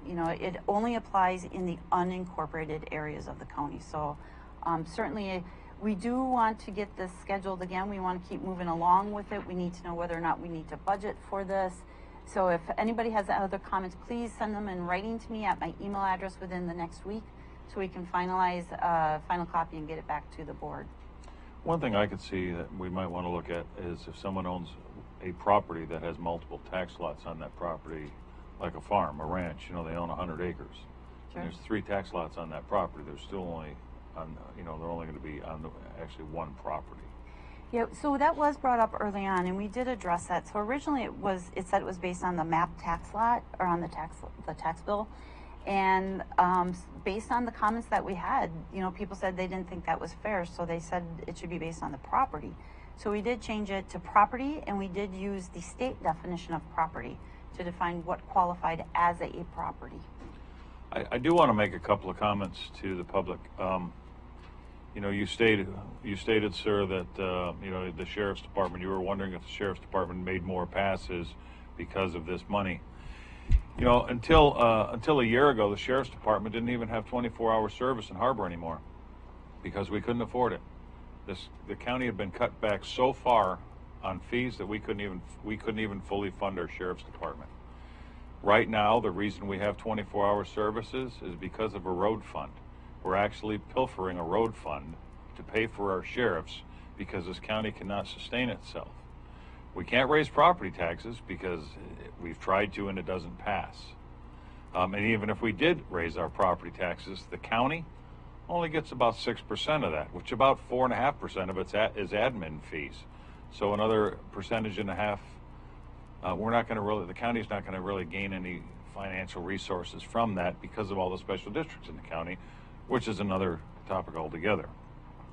So, we have to look at ways to protect the citizens of this county. And as a commissioner, that's my number one thing to do in the county, is to protect the citizens of this county. We had an action take place in Brookings last week where we went in and cleaned out a homeless place that's been there as stated for years. And we are being much more proactive in moving those out. I personally moved one out 2 years ago through the help of some friends. We took, I think it was 8 dump truck loads of trash from that one facility itself at $700 a load. 12 loads? I think 12 loads of That's garbage. a lot of money. $700 a load. So you can do the math on that. These are things that come out. The county has to pay for that. We have to. Can I have the floor, please? I appreciate it. So we have to figure out ways to pay for these things. And this is something that's basically 30 cents a day. You're talking about $8 a month for this service, or for this fee. I certainly don't see, for the amount of as far as what I read into this, for the amount that will be gained if it's not your property, but would you want a property two doors down from your beautiful home that you have here to have people living on it that are trashing that property, or to have something happening on that property that could be handled through law enforcement, but because we don't have the funding for law enforcement, we can't really deal with it because the sheriff's on 2 calls in North County. He doesn't have an officer that he could send to South County. These are all things that we're trying to slowly fix in this county, and we've all got to roll up our sleeves and pay a little bit for it. And if it costs, I own parcels in this county as well, and I live here full time, yes. But for if I were an absentee owner, for 30 cents a day to help fund the law enforcement and the protective services through code enforcement to make sure that I don't have things happening on my property that I'm not there to see, for $8 a month, I think it is. I don't have a serious problem with that. And those are my personal comments. Anyone else have any further comments? So we direct staff, go ahead, I'm sorry, Commissioner. That's okay, thank you. I'm really glad that you brought up what I call the southeast corner of the harbor program. It was just mentioned by one of the public testimony folks that we don't take care of our own property. Well, the process on that, in particular the legal process to do that in a fair way and deal with the homeless there, which we have a responsibility, a legal responsibility to do. You can argue, debate over what we should do with those folks, get rid of them. Not quite that simple. But we went through it. Well, and Mr. Green, thank you for bringing up the Hamilton property issue. We didn't have a code enforcement officer then. This is what we inherited. And the disease and the filth in that place, as you recall, it makes us realize, or helps us focus a little bit on our property values, why we live here. Our school enrollments are up right now a little bit in each of our communities. So this is what our kids could be exposed to down the road. So yes, whether it was 7 dump truck loads or 12, it cost the county $5,000. We've now, as you pointed out and reminded the public, yes, we have 2 code enforcement officers. I've fought hard on that because we can't deal with occupied or unoccupied properties, blight, everything that goes with that, drug addiction. We can't help law enforcement unless we do the legal process and move forward. And thank goodness we are. I appreciate the board and their efforts in saying this is what we want for Curry County. We're going to push back. Coos County does have a lien system, and that's been mentioned by a couple of folks here today.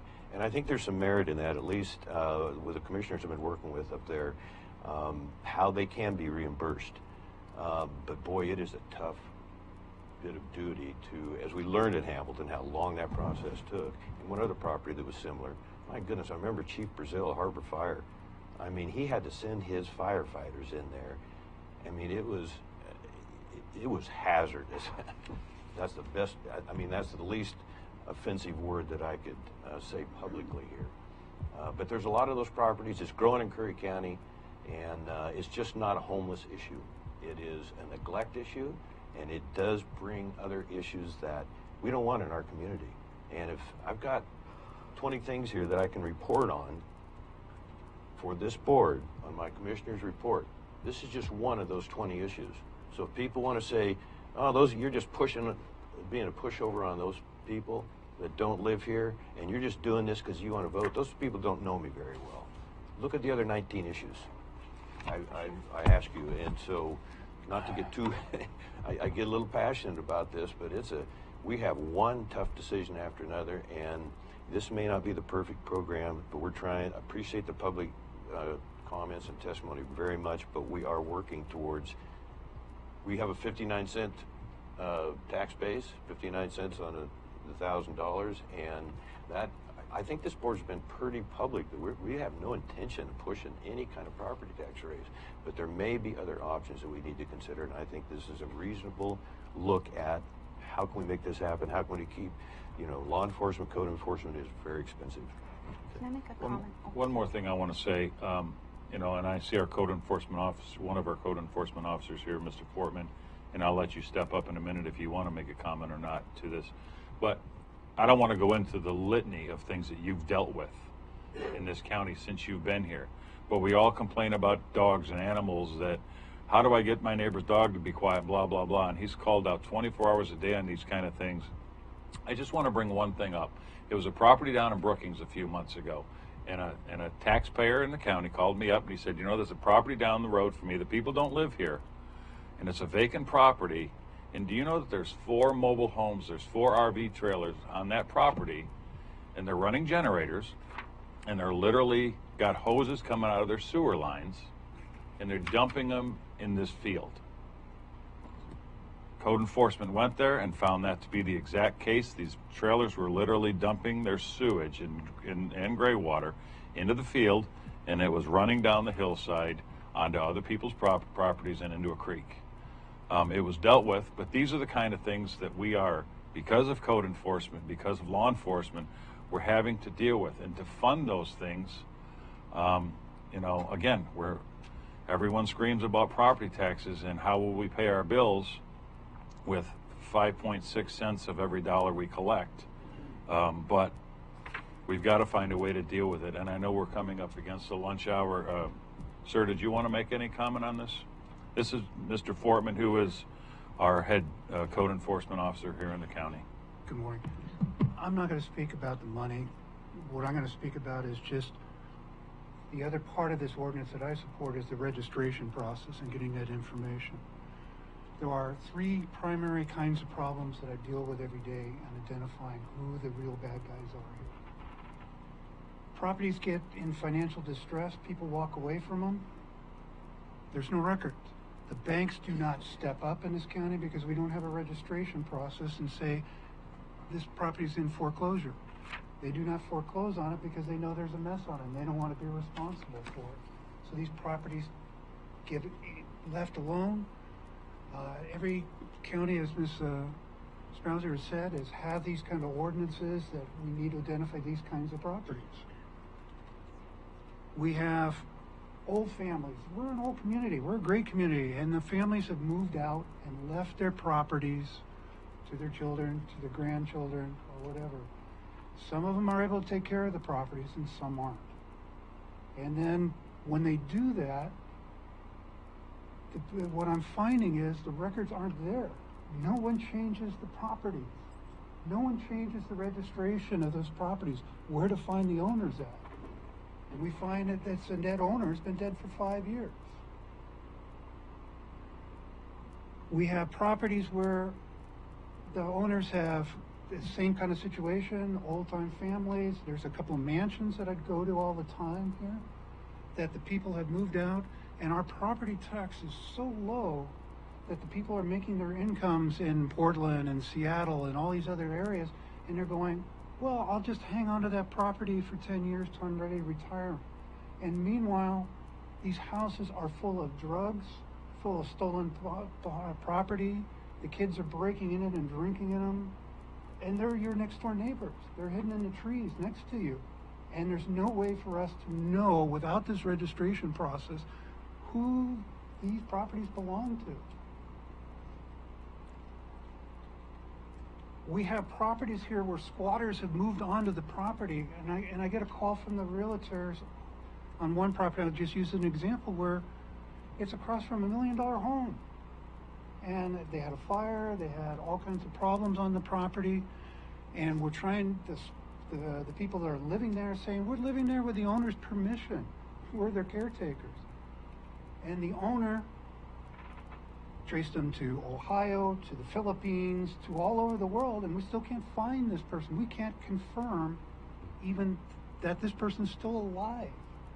And these people are living there with a civil agreement. And that ties our hands as to what we can do to get the people off these properties. So what I'm trying to speak to is the registration process is what I care about, is getting the information. So many of you spoke about how hard it is, our records are so poor to pull it. You're right. You're right. But we need this tool to be able to identify them. And I'm all for local managers. There's a lot of options to lower fees and all the other jazz. We just want people to take care of them. Ms. Mauser said, people who make the mess, like a lot of people, and I'll be done 1 minute, are the people who are living there. Well, the people who are living there, when I talk to them, their attitude is, not my problem. Go ahead, write me a ticket. I'm not going to pay it. The only recourse we have so many times is going after the property owners. And the biggest thing we have here is our records don't track them. The banks don't stand up for the properties that are in foreclosure or are at risk. And then when the banks finally do and I track them down, then it's, oh, we can't find any talent in Curry County to clean up the property. We have to bring somebody from Portland or Medford and bring them in here. That's what this ordinance is about from my perspective, is giving us those tools to identify them and being able to share those tools with other emergency providers so that when the next big fire goes off, we know these are empty areas and these are where the people are. And sharing them with the county economic people to get these homes back into the inventory so we don't have such a housing shortage in this community. This is why I support this bill. Thank you, sir. So what I'd like to Thanks, say David. is, you know, and I would like you all to do your own research, but this is something that's extremely common in a lot of communities and counties across the nation, and you can look into that yourself. Ms. Schmelzer has offered you all about a week to email her office with any suggestions or comments, changes that you'd like to make in this, and we'll look at them. Like I said, this isn't written in stone yet. This is why we're here having this hearing. So I think we would like to direct Ms. Schmelzer to, you know, wait on that and get the comments and then bring it back. Sure. I do just want to say one thing. Don't even suggest going the lien option unless you can find a way to fund that, because when you are looking at leaning that many properties, we're going to need legal people. So, you know, there's some of the solutions that come up with result in a greater expense that we're going to have to figure out how to pay for. We have one county council totally tapped out right now. We have a court system totally tapped out right now.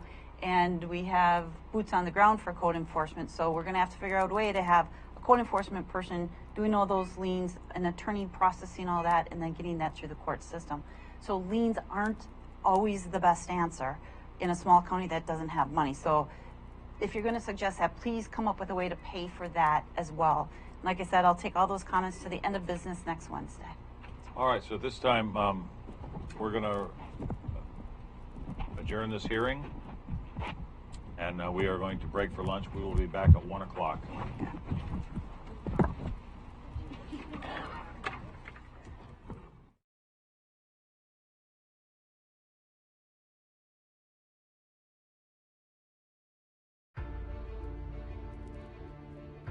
If yours is the next big idea, and you need the right place to fine-tune it, build it, launch it, if you're only your best when you can play more than you work, if inspiration comes from the outside, you belong in Curry County. The westernmost point of the land you love, and the edge between familiar and uncharted. Break the pattern. Be where the airports are as close as the beaches, and industry and recreation never cease to amaze. Dock, dive, and dine in a single day, and never lose your connection. This is the threshold of the West. Live where you can do you, and do it well, at the farthest point from ordinary. Curry County, living on the edge.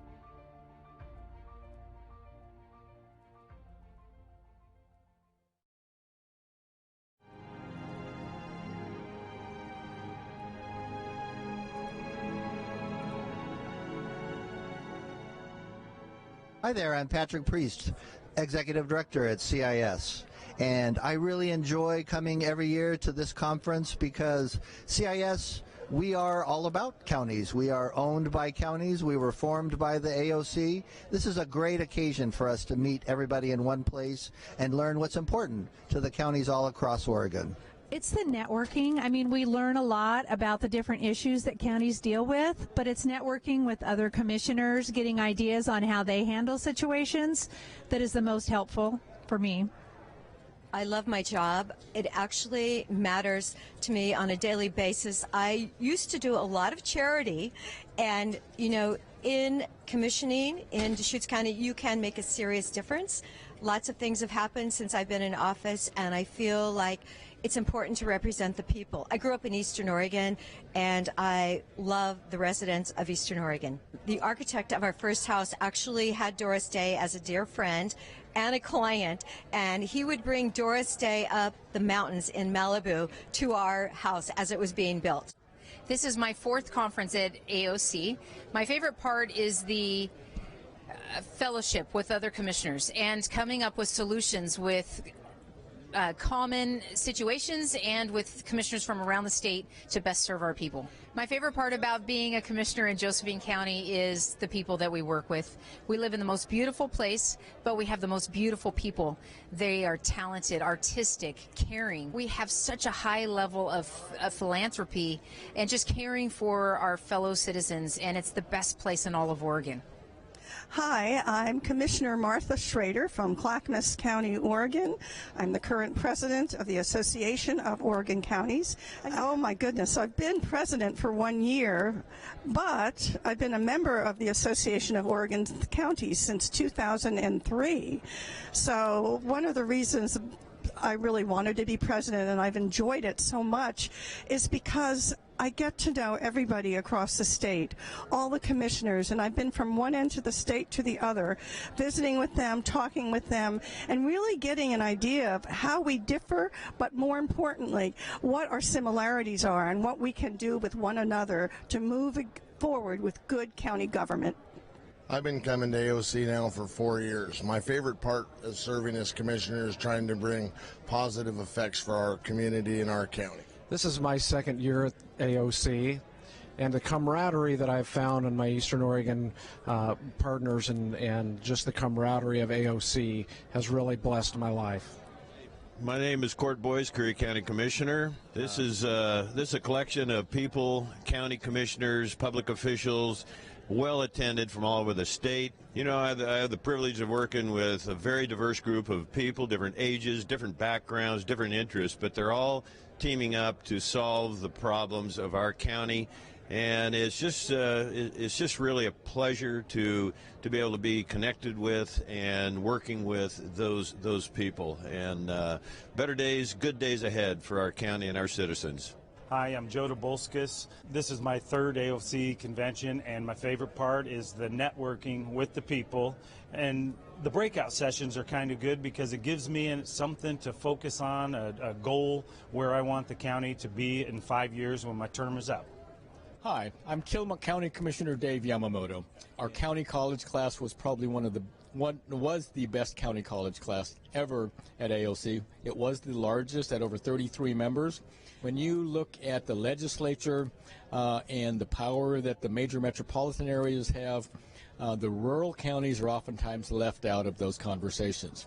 AOC really does a terrific job of representing rural counties and rural interests, and we wouldn't have the impact that we do in Oregon without AOC.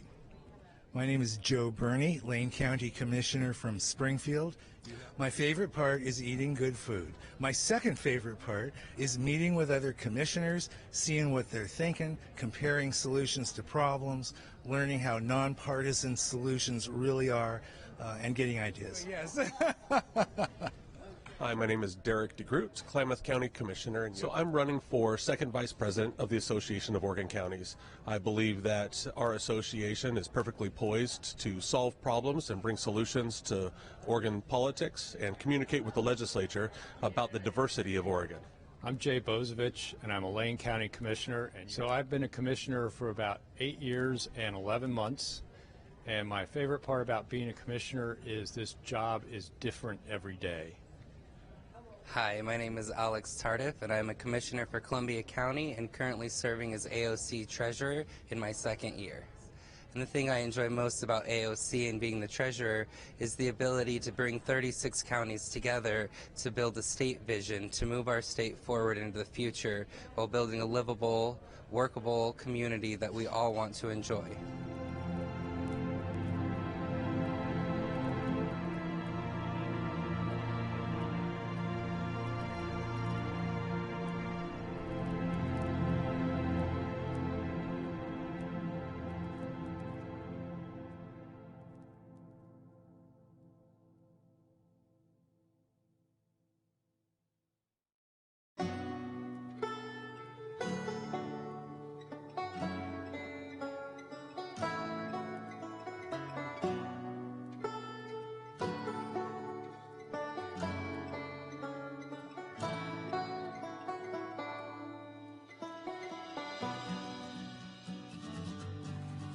One of the things I really appreciate about our entire region is that we embrace who we are, and I think that's what unifies us.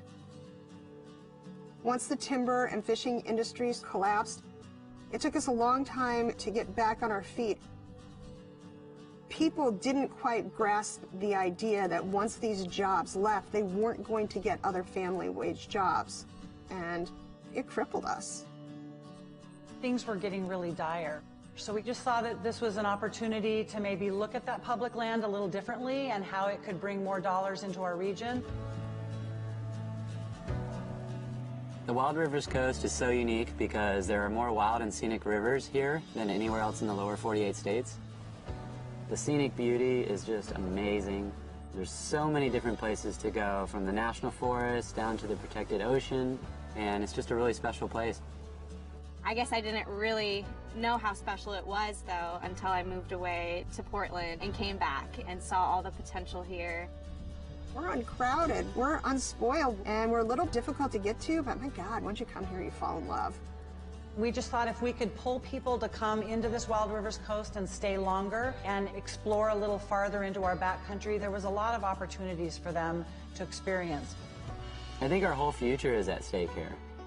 This area is ready to go. We just need to give it a little kick in the butt. I'm going to be honest, when the Rural Tourism Studio came here, I was skeptical because I didn't see far enough ahead that we actually could collaborate regionally, and I'm pleasantly surprised. It's been amazing.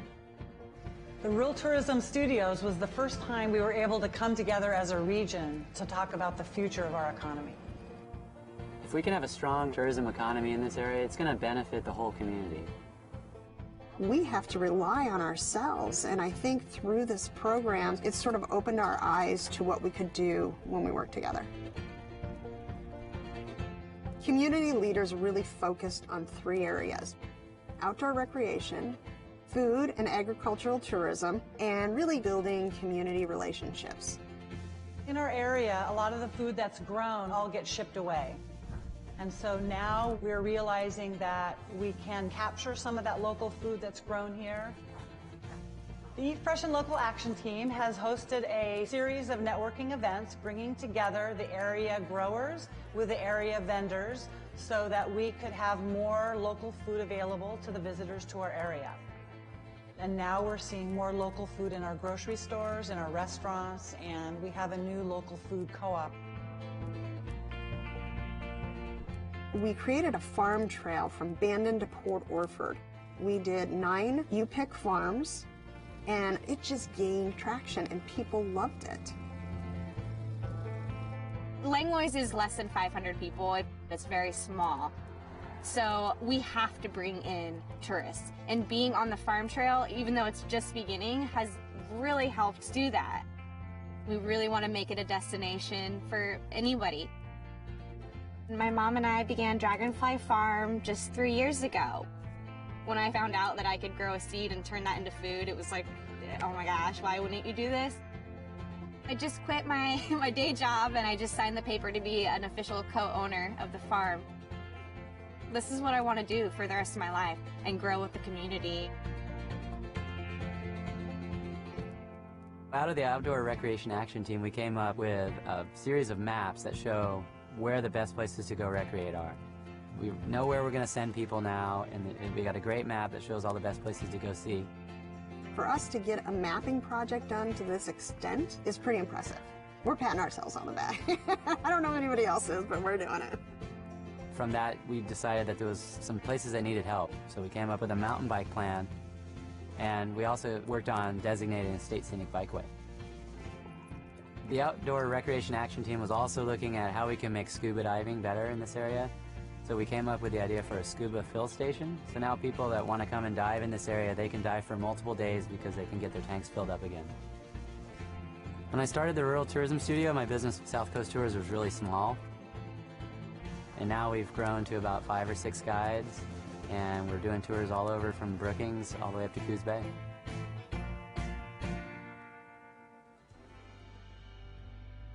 Overall, tourism is on the rise here. We've had a bang up last 2 years, and it's like a breath of fresh air down here. My hope for the area is that we still keep that sense of place. Loving a place to death is a big concern that I have, and it's a balance.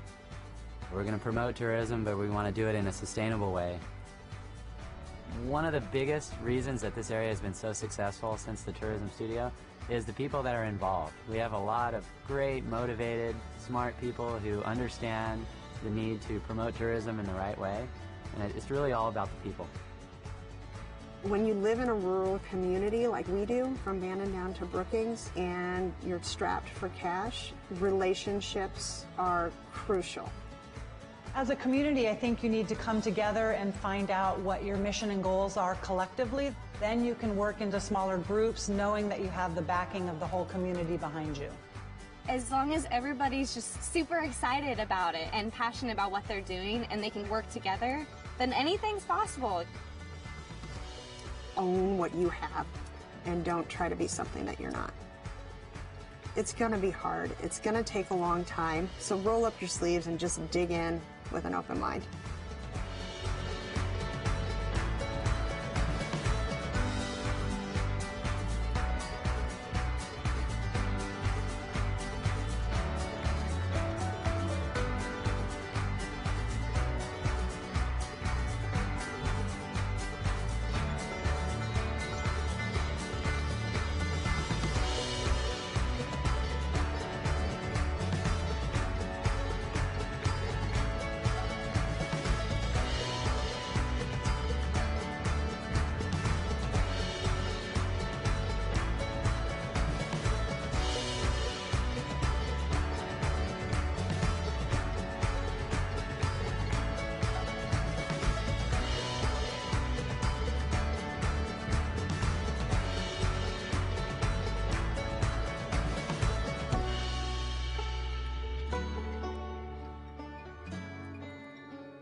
What draws you to the Oregon coast?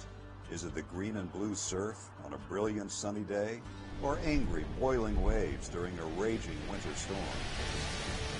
Do you prefer quiet coves or powerful breakers churning the sand? How about sand castles? Do you come for the rising tide or the setting sun, to marvel at whales gliding through the sea or flying in the sky? Reasons to travel the Pacific Coast Scenic Byway are as far-reaching as your imagination. This is a spectacular part of Oregon that traces the entire coastline along Highway 101, guiding you to the sea and away again, to coastal towns big and small, lowland marshes, and breathtaking overlooks. It's a long byway stretching from the mouth of the Columbia River to the California border, 363 miles in all, of some of the most unblemished, awe-inspiring seascapes you'll find anywhere. In addition to its designation as a scenic byway, Highway 101 in Oregon also has been selected as an all-American road. That means when you come here, you will experience one of only 31 roads considered to be the best of the best in America. You know, when people come to the Oregon coast, they're really astonished how beautiful it is. And what separates it from many of the other places in North America that are coastal is how undeveloped it is. And that's because Oregon had a very far-sighted land use program back in the 1970s. We have all these wonderful state parks along the scenic byway that are perfect places to stop and enjoy nature in a relatively unspoiled way. From the north, you begin in Astoria, the first permanent European settlement in the Pacific Northwest. It's a genuine maritime community with ship traffic from around the world seeking harbor up the Columbia. The official State Maritime Museum of Oregon sits here on the river. Beautiful Victorian houses dot the hillside. And standing 600 feet above sea level is the 125-foot Astoria Column. It features a hand-painted spiral frieze that would stretch over 500 feet if unwound. Heading south, you'll find the community of Seaside, a popular vacation spot that offers miles of public beaches, an oceanfront promenade, and a downtown core packed with restaurants, shops, and even a beach-type arcade.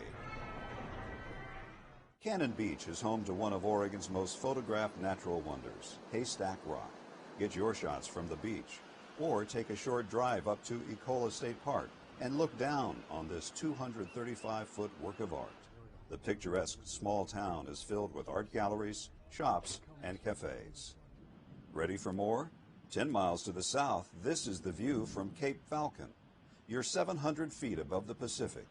Here, the Pacific Coast Byway has been carved out of Neahkahnie Mountain and held in place by stone walls built in the 1930s by craftsmen in the Civilian Conservation Corps. Upon descending the mountain, the highway drifts inward around Tillamook Bay to Tillamook, the unofficial dairy capital of Oregon. The verdant valley of dairy farms in this area produces 25 million gallons of milk annually. Much of that is processed into natural cheddar cheese. And near more than 800 miles of navigable waters, Tillamook is a crossroads for North Coast recreation. From here, you owe it to yourself to veer off Highway 101 to explore the Three Capes Scenic Loop. This drive places you right at the beach, beginning with Cape Mears, home to the shortest lighthouse in Oregon. 9 lighthouses stand sentinel along Oregon's coastline. They're monuments to our maritime heritage, towering links to the past, and as much a part of the rugged Oregon coastal landscape as any offshore monolith. The Cape Mears Lighthouse was first illuminated in 1890. Oregon's oldest lighthouse is at Cape Blanco, the westernmost point in the state.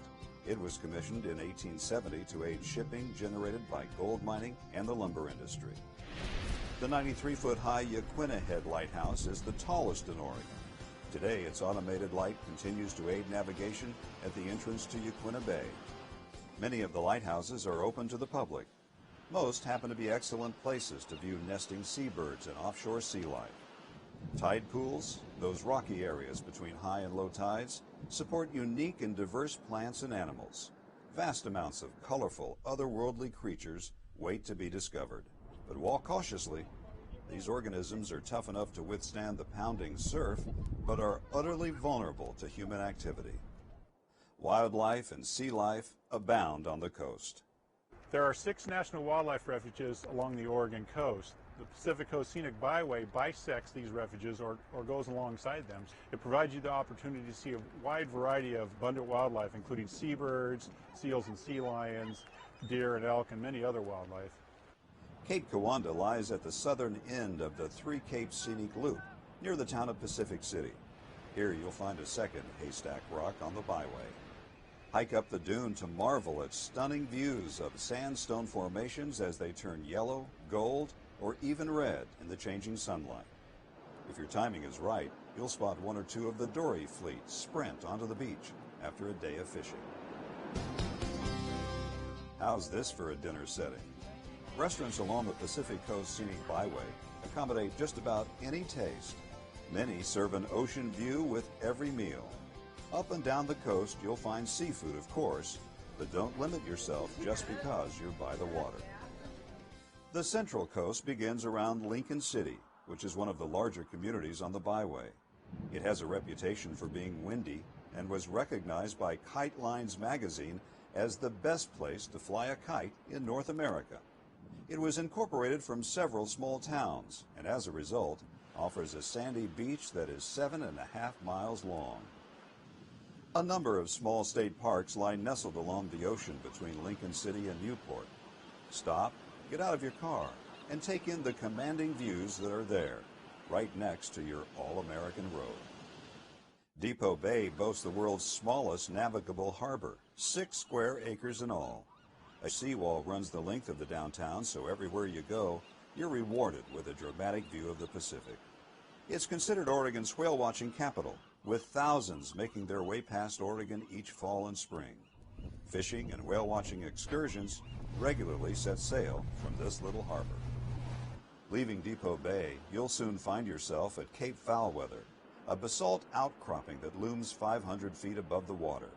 It was here, in 1778, British Captain James Cook first sighted the mainland of North America on the Pacific coast. A fierce storm that almost put an end to his expedition earned this rugged stretch of coastline its name.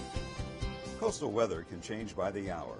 You will find a lot of wet days, but rain can become blue sky with white clouds in an afternoon. Mist kissing the headlands burns away, or storms can last for days. Some people come for those storms. Whether you find sunbursts of happiness or cloud cover like a quilt, there's always a reason to come back. Like Lincoln City, Newport is one of the larger towns on the byway. The historic bayfront on the north side of Yaquina Bay hosts one of Oregon's largest commercial fishing fleets. It has a busy, genuine working waterfront feel, with fish plants and boats coming and going from as far away as Alaska. On the south side of the bay is the Oregon Coast Aquarium. Share waters beneath the ocean with sharks and rays. And don't miss the sea otters at mealtime. Now, all 4 of our otters were rescued otters. They were found out in the wild. For the next 50 miles, your trip along Highway 101 hugs the coast. Many more state parks offer opportunities to stop and take in outstanding vistas, crashing waves, and offshore rock formations. 2 small towns of note are Waldport and Yachats. Waldport sits on Alsea Bay, where fishing, clamming, and crabbing are popular. The 40-mile stretch south of Waldport marks steep headlands, jagged volcanic outcrops, and jaw-dropping scenery, the rugged edge of the Oregon coast. Yachats is a quiet, unhurried artist town just a couple of miles north of Cape Perpetua. Drive to the top of this bluff, and you'll be 800 feet above the water. On a clear day, you can see 70 miles of Oregon coastline. Drive past Heceta Head Lighthouse to the Sea Lion Caves. A quick elevator ride 200 feet down puts you in America's largest sea cave, the year-round home of wild stellar sea lions. Rugged cliffs give way to graceful beaches as you approach Florence. In the spring, be on the lookout for wild rhododendrons along the roadsides. Similar to Newport, you'll find an historic Old Town commercial district along the Siuslaw River. Florence is the gateway to the Oregon Dunes National Recreation Area, a 47-mile sandbox of wind-sculpted sand dunes towering 500 feet above sea level. These are the largest expanse of coastal sand dunes in North America. Reedsport is at the center of the Oregon Dunes, but you can do more than ride a dune buggy or motorcycle. A short 3 miles east of town on Highway 38, more than 100 Roosevelt elk reside at the Dean Creek Elk Viewing Area. Early mornings or just before dusk are the best times to photograph the herd. Paying homage to Oregon's timber heritage, Reedsport hosts an annual Chainsaw Sculpting Championship, a time to watch 3-dimensional artwork come to life right before your eyes. Mountains of sand continue at Winchester Bay. You'll also find an active marina here. It's a great place to try your hand at crabbing or take a charter for salmon or bottom fishing. The dunes end and you enter the coast's largest urban area at Coos Bay. It has the deepest natural harbor between Seattle and San Francisco. Foreign vessels sail under the massive McCullough Bridge. You may have noticed, dotted along the Pacific Coast Scenic Byway are many beautiful and iconic bridges. The Megler Bridge in Astoria, Yaquina Bay Bridge in Newport, Alsea Bay Bridge in Waldport, Siuslaw River Bridge in Florence, and the magnificent McCullough Bridge in Coos Bay are works of art in their own right. Charleston is slightly off the byway at the mouth of the bay. It was once an old waterfront fishing village and has become a commercial and sport fishing center. From here, the Charleston to Bandon tour route offers another side trip off the byway. It's a wonderful way to explore a variety of natural Pacific Coast beauty in a number of settings: beaches, vistas, gardens, and more. Giant sea stacks, a tiny lighthouse, and an old town await you in Bandon. Do you like to golf? This remote area on the Oregon coast has not one, but three of the most stunning and challenging golf courses in the world. As you drive south of town, look for brilliant red bogs in the fall. You're passing through the cranberry capital of Oregon. After a trek through forests and farmlands, you'll reach Port Orford. The wild coast has begun. You're in the most westerly city in the continental United States, and you've reached some of the most awesome scenery on the byway. Here you can watch a fishing fleet launched by crane in one of only 6 dolly ports in the world. Port Orford covers less than 2 square miles. It's similar to many communities that call this all-American road home. Small in size, still with a lot to offer. Like Manzanita, with a vibrant business district and beautiful setting at the base of Neahkahnie Mountain. You can board a fishing charter out of Garibaldi, swim in freshwater lakes near Dune City, catch world-class windsurfing at Pistol River. There's little development from Port Orford to Gold Beach, outlet for the renowned Rogue River. Feel like going for a ride? Jet boat excursions run from May into October up this wild and scenic river. Or maybe a midday walk on an uncrowded beach is more your speed. The last dozen miles of the Pacific Coast Byway leading into Brookings save some of the best for last. Treat yourself to frequent stops along the Samuel H. Boardman Scenic Corridor. Short hikes reward you with the best views in this shining stretch of coastline. Walk, relax, and be amazed along the coves and the crashing surf. The world's northernmost redwood grove is 8 miles from the mouth of the Chetco River in Brookings. So, you've toured nature's finest art museum. You've dined elegantly, hung out with sea lions, unwound like you wish you could every day. What else is there to do? Step back in history near Astoria. Ride a horse along the waves near Florence. Pet a baby tiger near Bandon. Hike a trail, sample gourmet cheese, eat fresh-caught crab, watch a sunset. When you come to the Oregon coast and walk on the beaches or go to the headlands and go to the small coastal towns, you really can commune with nature, and you don't have huge numbers of people, but you're also able to take in one of America's last great unspoiled seascapes. So what draws you to the Oregon coast? What favorite places lure you back again and again? Each visit is different. The ocean, the sky, the light, and the experience always continue to amaze. Shouldn't you be there?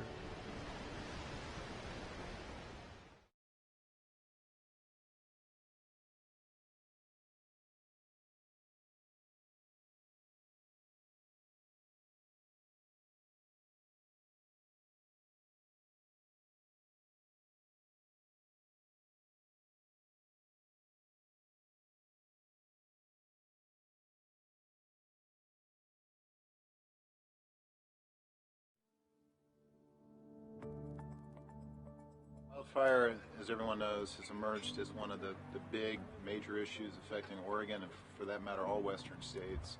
A real actionable response That's including how do we fight fire, actively managing our forests so that we don't have the fuels out there, and how are we going to protect communities from smoke exposures. The council is really set up to have a comprehensive strategy that's based on action and based on protecting our communities.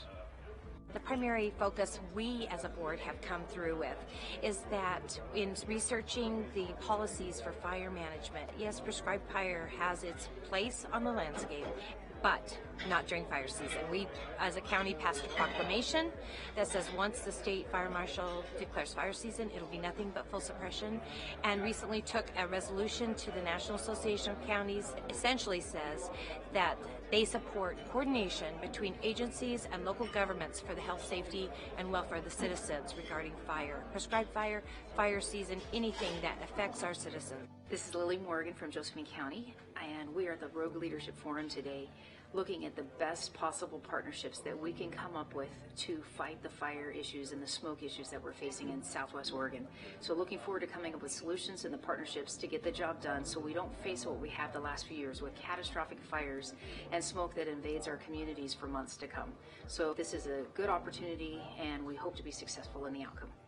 Seeing so many people come together has really been exciting for me because there's a lot of expertise, there's a lot of resources, and as we attempt to do a shared stewardship approach to keeping people safe, it's really important that we get together. So my name is Merv George Jr., and I'm the Forest Supervisor for the Rogue River Siskiyou National Forest. One of the first things is making sure to get fires out if they're threatening life and property. The second thing that I'm going to focus in on is when it's safe to do so, to put some fire on the landscape when it's cooler and not during fire season, to reduce these same fuels that are giving us so much fits during the fire season. Bob Horton, I'm the Fire Chief of Jackson County Fire District 3 in Southern Oregon. The challenges that are facing us in terms of the mega fires and the wildfires that we've been experiencing out in this valley, particularly in the last couple of years, but across the state and across the region, incredibly concerning to us in the fire community, those in our communities in general, our constituents and our patrons are extremely concerned, as they ought to be. And really the takeaway from the work that's being done now is this is an extraordinary collaboration of dozens on dozens of interested stakeholder groups who are coming together with a common purpose. It's really an inspiring showing of humanity to not only be able to provide for a greater quality of life for our people, but to be strong stewards of our land so that our future for us and generations to come is incredibly bright. Very pressing issue. It's bearing down on us. Fire season is approaching, and I am really interested in preventing my home and other homes in my community from being impacted by wildfire, specifically from being burnt down. That's my main reason for being involved. Quite a collaboration with folks. We're here looking for practical solutions to help us unravel some of the issues surrounding wildfires today here in the state of Oregon. And my focus really is on planning for large wildfire events in advance of their occurrence. That way, when they do occur, we can respond more appropriately to those situations. Well, I just think it's grand if all of the people all over the state have come together today to be concerned about water. It just warms my heart because I know that they really will leave here today feeling more impressed about the water, because I have told them that we're all born in water. We cannot live without it. It's our job to take care and stop the garbage in the rivers and streams and oceans, because there's life in that water, and it's our job to keep it clean for them. Because we cannot live on this planet without the animal kingdom. I was in Ohio at the Ohio River with Dr. Emoto, the Japanese scientist who had proven water could heal. He and I stood on the riverbank and listened to the Ohio River that they had us come to do. And I prayed that God has still kept the river good for them over there. We were taught when we were little that prayer works. You too will remember your prayers because they work. It has nothing to do with religion or church.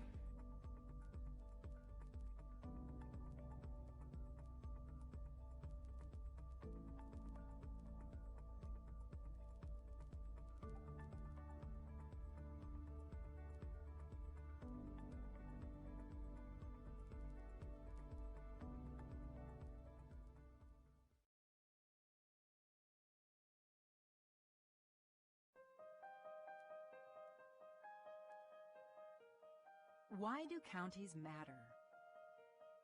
Simple. Counties provide the services we all depend on. If you're concerned about crime, get a regular flu shot. Drive to work. Take public transportation. Or experience a natural disaster in your community. Chances are you benefit from county services. That's why counties matter. With America's system of federalism, counties are a key level of government, serving the people directly. So, do you vote? Had a recent hospital stay?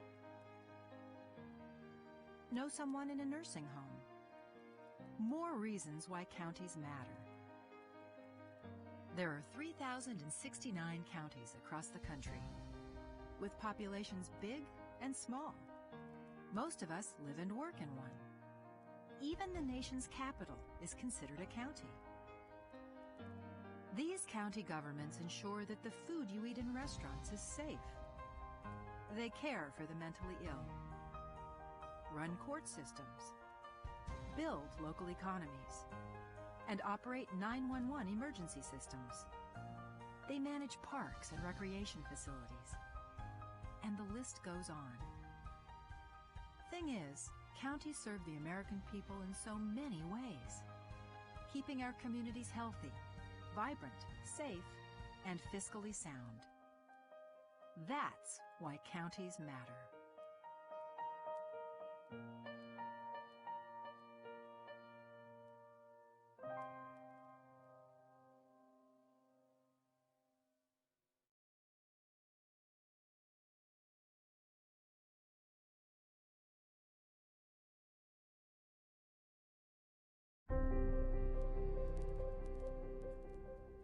There's something about having land and sea.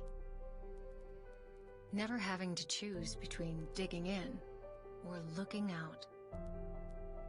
Here, you can go where the spirit or the wind moves you. To the tops of the trees, along secluded beaches, or into more wild and scenic rivers than anywhere else in the western United States. We're the closest place to the sunset, while still keeping your feet dry, and a destination where anyone can begin. We share more than we keep, so you can see more than you imagined. This is a place you have to touch, hold, and feel to believe. The entire shoreline of the West Coast's best coast is open to you, and playgrounds made of forests are waiting for you. Escape to Curry County and don't leave anything out.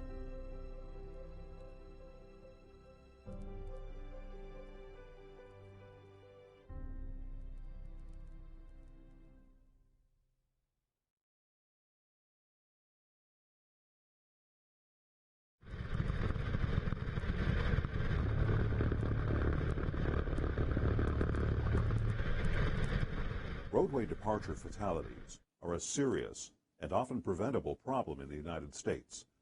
The Federal Highway Administration reports that 54% of all highway fatalities are caused by drivers leaving their lane of travel. The Oregon Department of Transportation is taking a proactive approach to reduce this kind of tragedy by implementing a centerline and shoulder rumble strip program.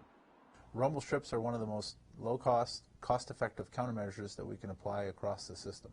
Rumble strips are grooved patterns on the roadway that make a rumbling sound and a physical vibration, immediately warning inattentive drivers that they're leaving their driving lane. Rumble strips allow drivers to self-correct and avoid an accident. About 67% of fatal crashes in Oregon are road departure crashes, which are a vehicle can leave the lane to the right and hit a ditch or a rock or a tree, something like that, or cross over the center line to the left and get in a head-on collision or a sideswipe meeting type crash. Over an 8-year period, ODOT engineers studied segments of 16 different highways and concluded that rumble strips are highly effective at reducing lane departures. We did a before and after crash analysis to find that we have reduced head-on fatalities by 40% with the installation of centerline rumble strips. We've been trying to find a way to deal with a problem that seems to be increasing over the last 10 or 15 years with our drivers, and that's distracted driving. And there's a lot of things that cause distracted driving. All these distractions are things that make people take their attention away from where it should be. Comparisons between other available safety features like guardrail and concrete barriers show that shoulder and centerline rumble strips are the most cost-effective safety treatment available. We're finding that those are very effective in trying to make sure that when you do make that mistake, it's not the last mistake you make. They help bring your attention back to the driving task and bring you back to where you should be, focusing on being in the middle of your lane and being safe. ODOT makes a conscious effort to use a bike-friendly rumble strip design where possible and installs 12-foot bike gaps every 48 feet of rumble strip.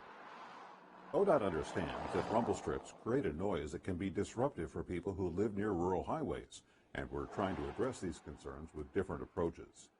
For the noise, we're looking at some new designs. We're hoping that the new design rumble strip will be just as effective at saving people from making an error and much quieter, on the order of 10 times as quiet. And we're actually going to be installing our first full set of these style of rumble strips along 205 this summer.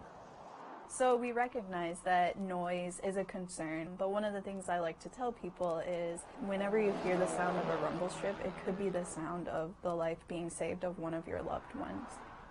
Rumble strips are proven to save lives. The Oregon Department of Transportation is taking the lead in implementing the sound of safety.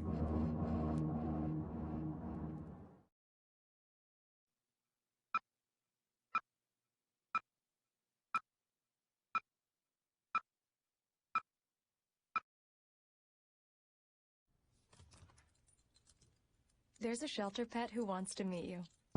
Meet one today. Visit theshelterpetproject.org. Adopt.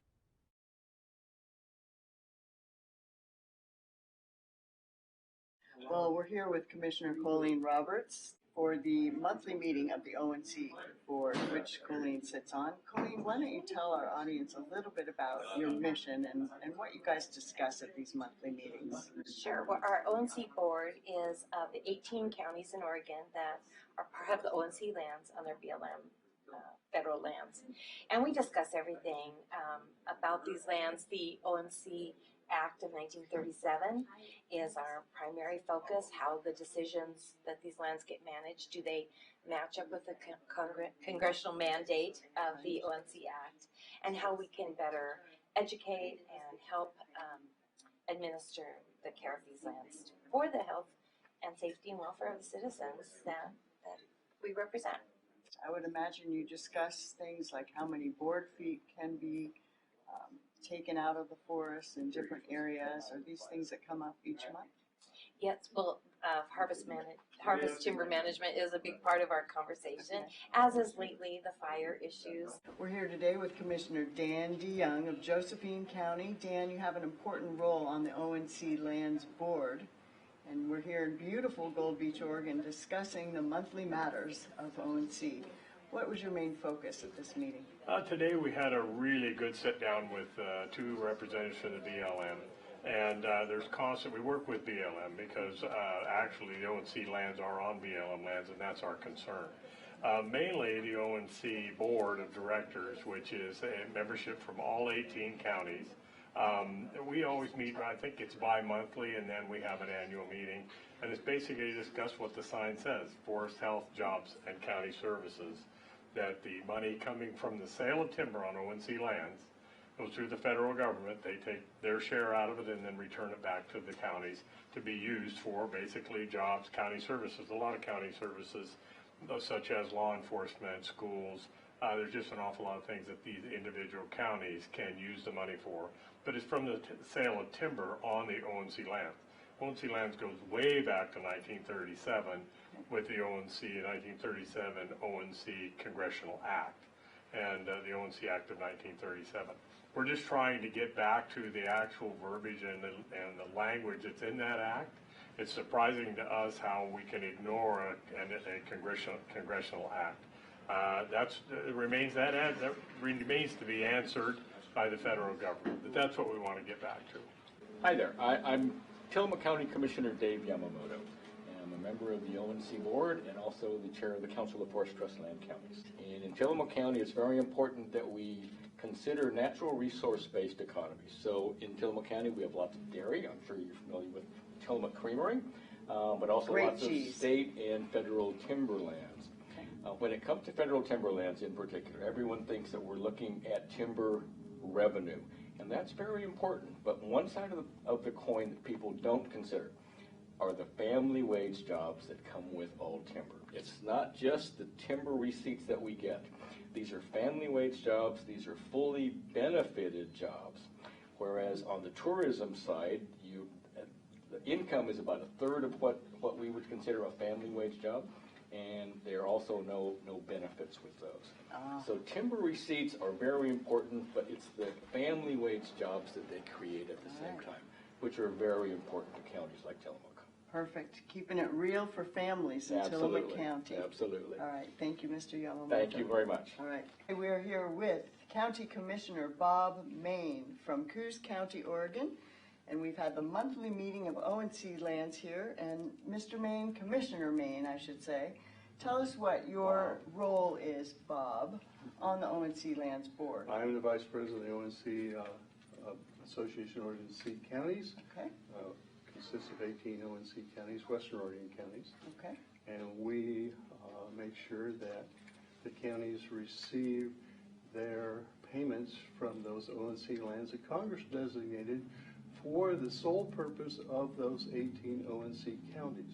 For no other reason, Congress decided that when they took back the lands and took them off the tax roll, that the county should benefit from the harvest of those lands. Without that, the tax rates, like in my county, would be 2 to 3 times higher. Oh, okay. So you help keep the tax rates down in your county by utilizing the full function of this congressional Absolutely. act. Yes. Okay, wonderful. Thank you. Well, thank you for your service. Thank you. Thank you. We are here with Oregon Curry County Commissioner Court Boyce. Thank you so much for taking a moment to speak with us. Well, thank you.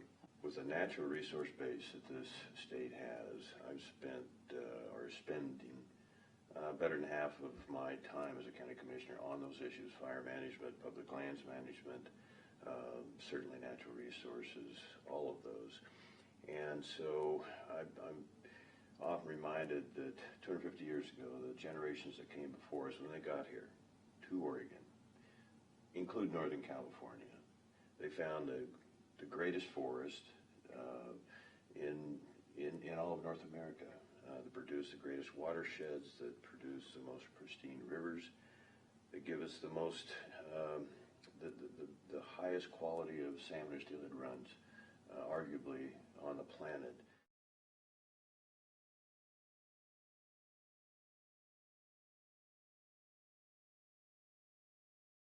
I love walking. It's what I do. So who better to share some tips to help keep your walk safe?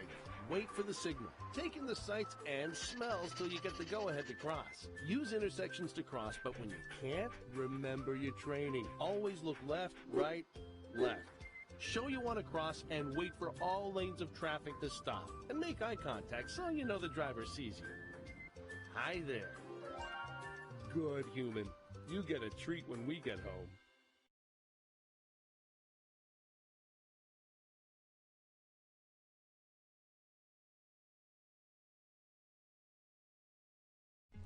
Everything starts out small.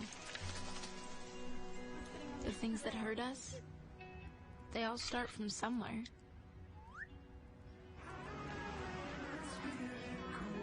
The words we say, the things we do, they can grow into something else. What was small and innocent can become big and sometimes scary. All it takes is one comment, one picture, one video for something to catch fire. But a big problem doesn't need a big response. Not at first. Even if we don't know what to say, the eye emoji can be that first step we take. Let's all pledge to take that first small step together and change the world in a big way. I'm a witness, and so are you.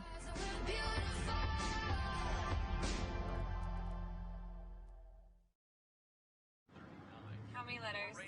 5 letters. Just think about, what am I doing right now? Smile. Smile? Uh-huh. This is so easy.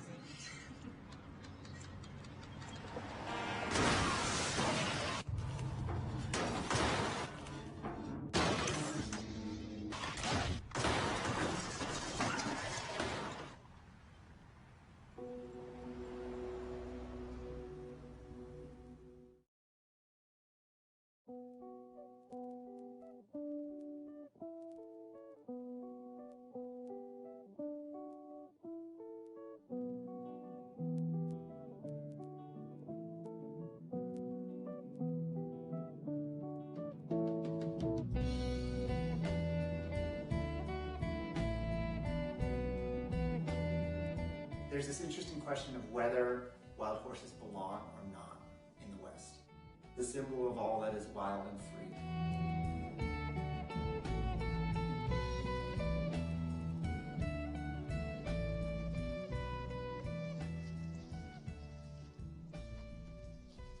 We've been living among the wild horses for almost the last 5 years. Well, hello, Mama Bill. How are you? How are you, Mama Bill? Beautiful mare you are. Hi, little bean. Hello, boy. It's all right, Gandalf. We're not here to hurt your baby. Hi, Solomon. It's me. It's all right.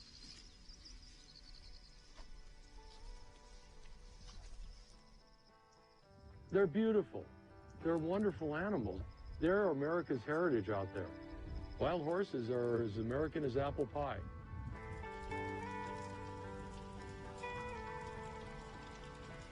We're in trouble. We're losing our forest. This is a serious situation.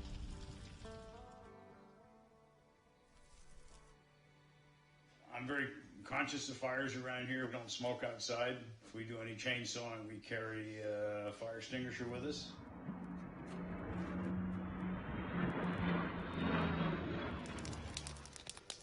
When you want to change the heat of a fire, you got a couple things you can do. You can deplete the oxygen, or you can change the amount of fuel. We've had a fire about 4 miles to the east of us, and then about 1.5 miles that way, there was another. There was a lot of smoke and helicopters, and you can smell it, and you can taste it. As you can see, we're all off-grid. There's a large composting toilet, which we call the turd tower. Don't go to town much. I mean, up here, once the fire starts, it's hard to get in here. Definitely. I'm afraid of losing everything. Something's got to eat all this grass. You look at this grass here, this is crazy. And that grass turns super iridescent-y green, man. I mean, it looks so idyllic. It makes this place look like the Garden of Eden. By the end of the summer, you won't see a green thing out here. Everything's going to be brown, dead.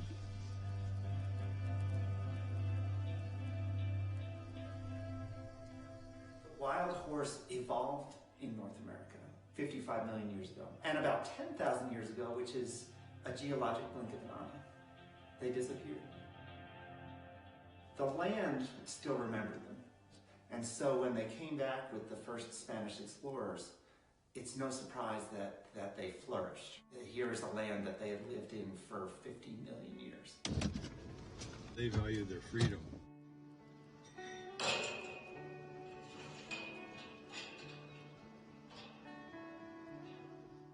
These horses are part of this environment. They're critical to the maintenance of the environment. And by taking them out of their critical role, we throw the whole system into a turmoil.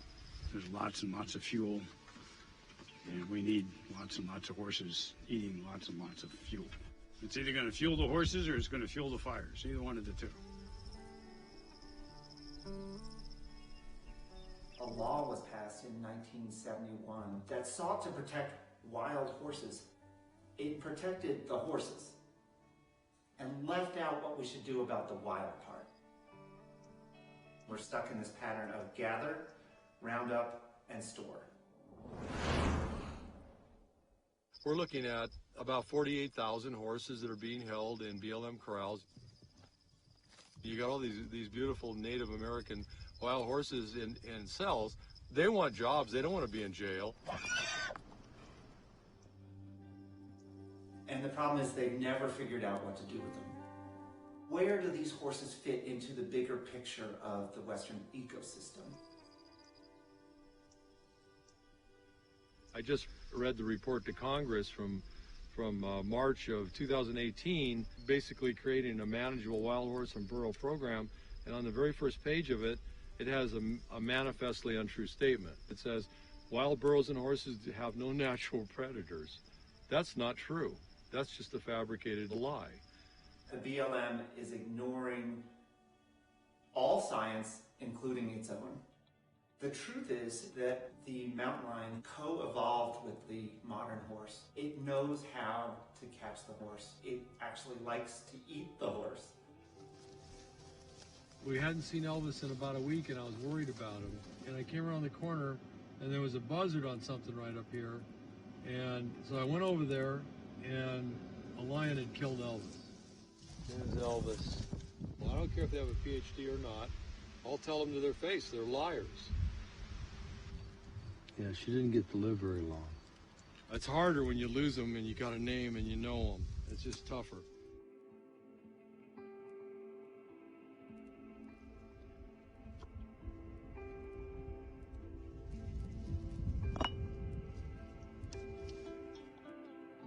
Why would the BLM not recognize that? Predation could be a way to manage horse herds. The federal government spent decades and great effort trying to eliminate as many predators from the West as possible to protect the ranching industry. Can't manage a natural resource unless you tell the truth. How did we get to this point where we as a society want to protect something wild and free, and so we do something that is captive and expensive? If you're going to protect it, do it right. The BLM is desperate to get horses out of its care. I think if one could demonstrate on huge pieces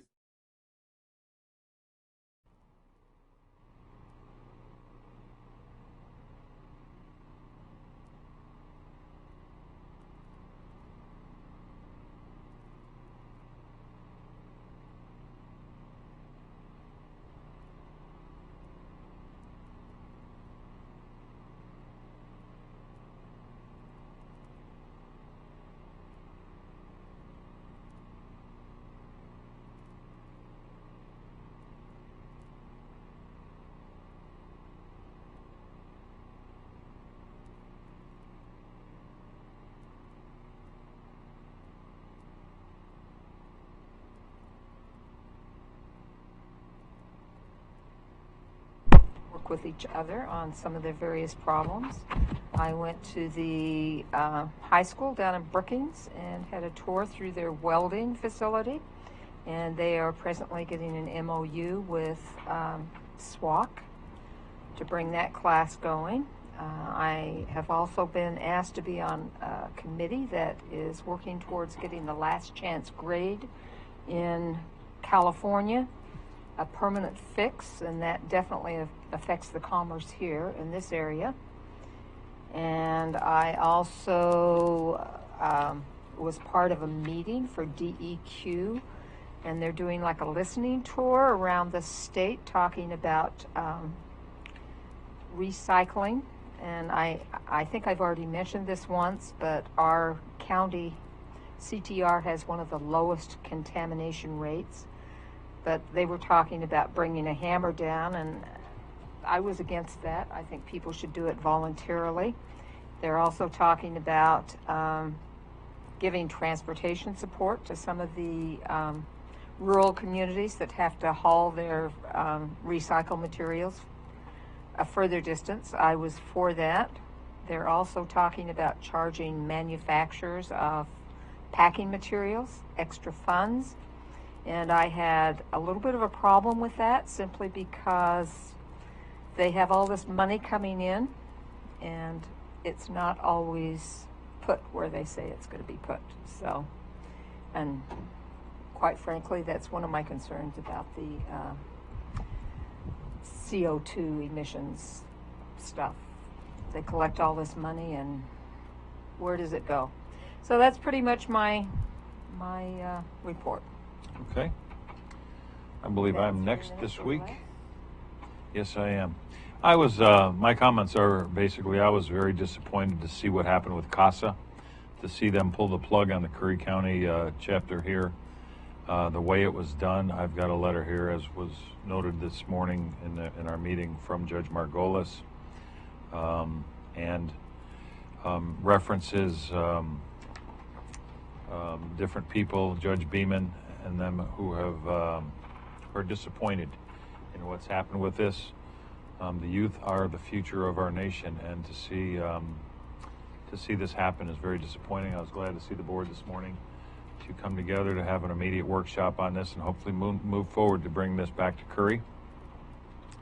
A couple other things. I am going to be moving forward, hopefully with this board's permission, down the road, but I'm going to be asking all the special districts in the county to give me an itemized tax return on their, or not tax return, but an itemized budget for their expenditures for this year, coming 2020-21, and one year back, 19 and 20. Right now, what gets recorded to the recorders to our clerk's office is just a generalized budget on what they spent on payroll, what they spent on this, that, and I would like to see an itemized edition of that so that we can see exactly where the dollars are being spent on payroll, on different service items.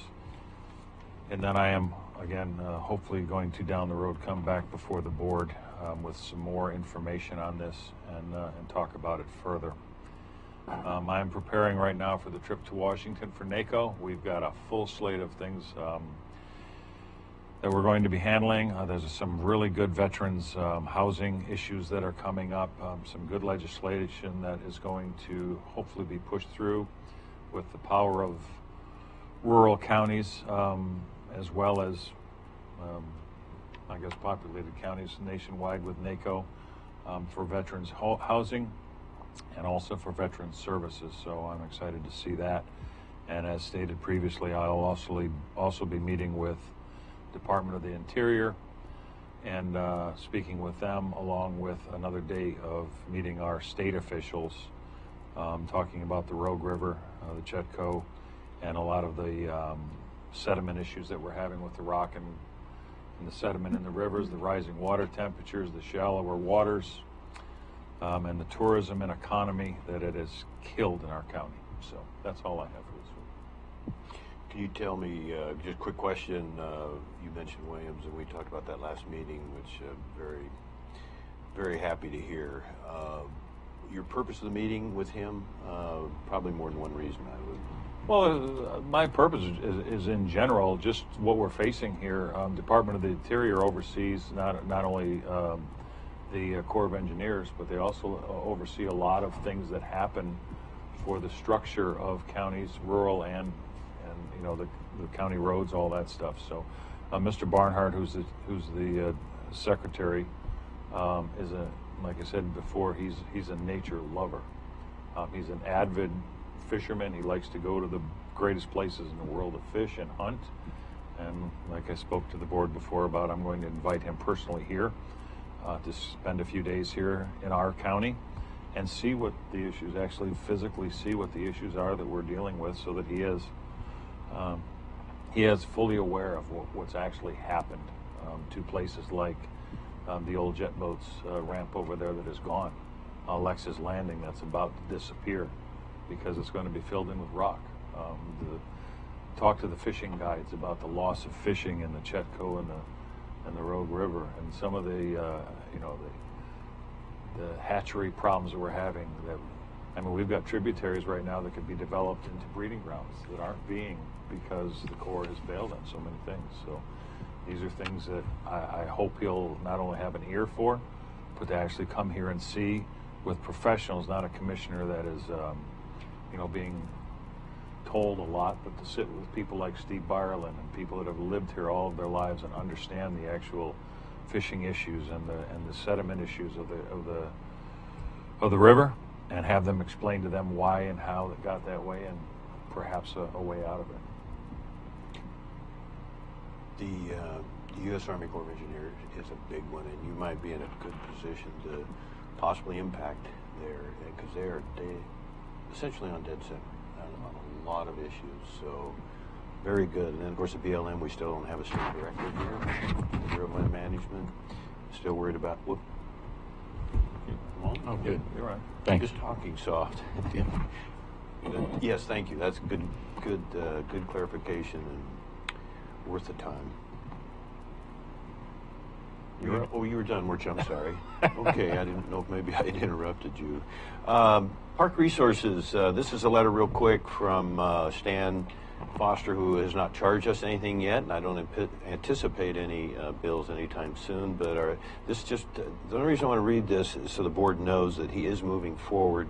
And quick note to the staff, Rocky Barros and Rosalind and Max at the Ford Family Foundation. We met there for an hour and a half that day. I want to thank you for the meeting time yesterday. It is always encouraging to work with the foundation. Yesterday was no exception. Then he goes in a little bit of detail.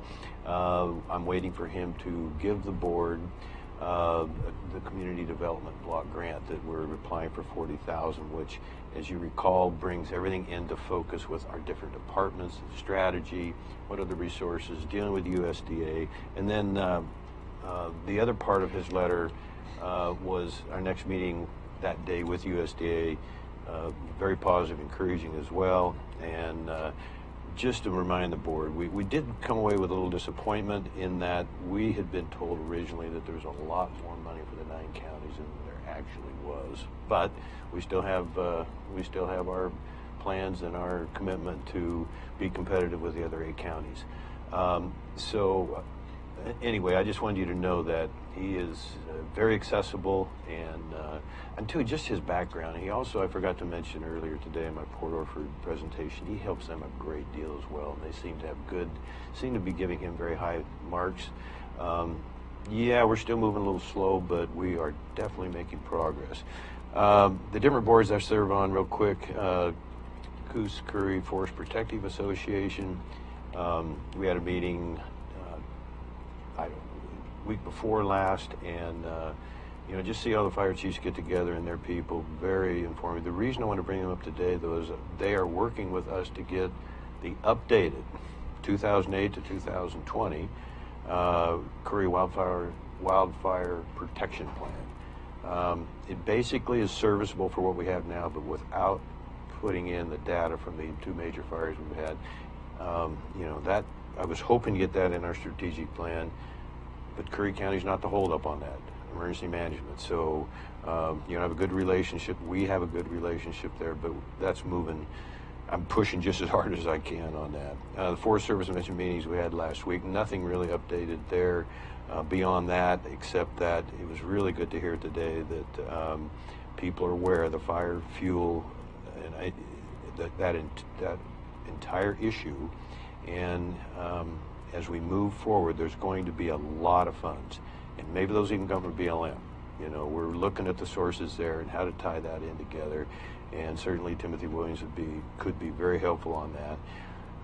The Forest Service, I think, slowly but surely is agreeing that this is the target area. This is something that needs the greatest level of attention back to our CFLR grant, Collaborative Landscape Forest Restoration.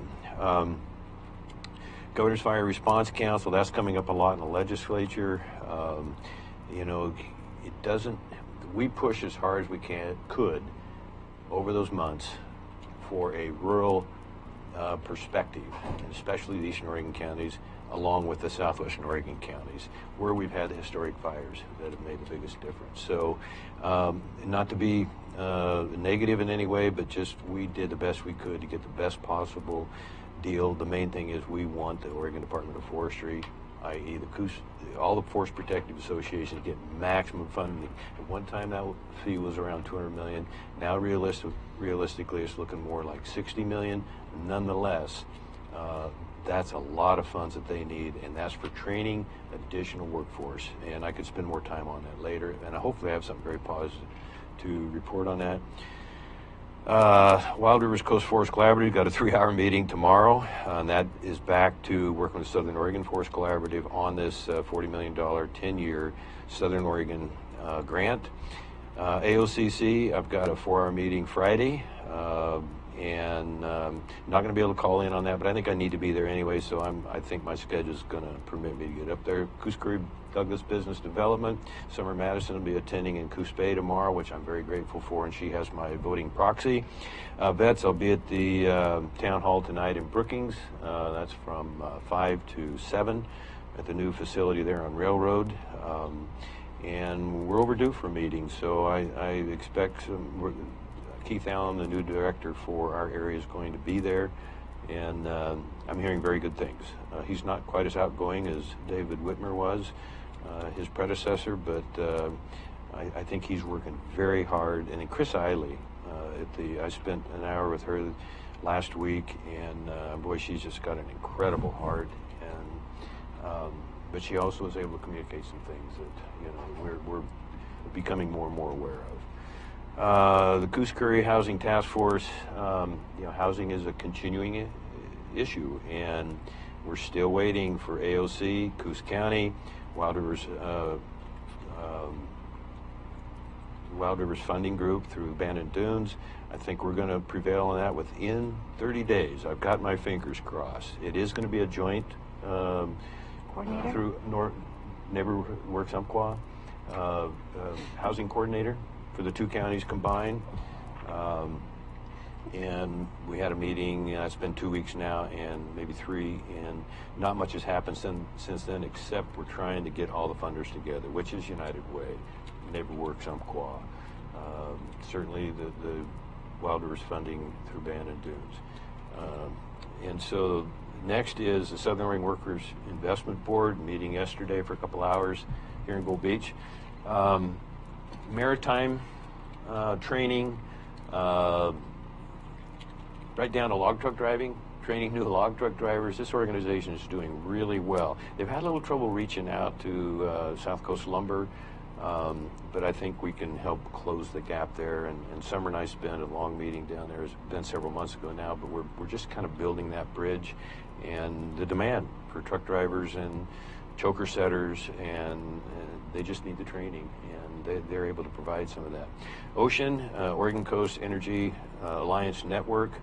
We had a meeting last week, and a lot of people drive down from the Coos County area to the Gold Beach Library, and we had some really impressive people, including developers, on the phone listening to a 3-hour meeting. And I don't have specifics to give you right now, but I am going to have, as we went really comprehensively through our mission statement representing Coos and Curry County. Well, we're trying to include Lane County as well, and Douglas County at Reedsport, and I think we're going to make a little progress there, but it really is focus Coos and Curry County. Bandon winds to Thomas Creek Bridge between here and Brookings. But some really good work happening there. I'm still proceeding with caution, but you heard the discussion today related to Senate Bill 1530.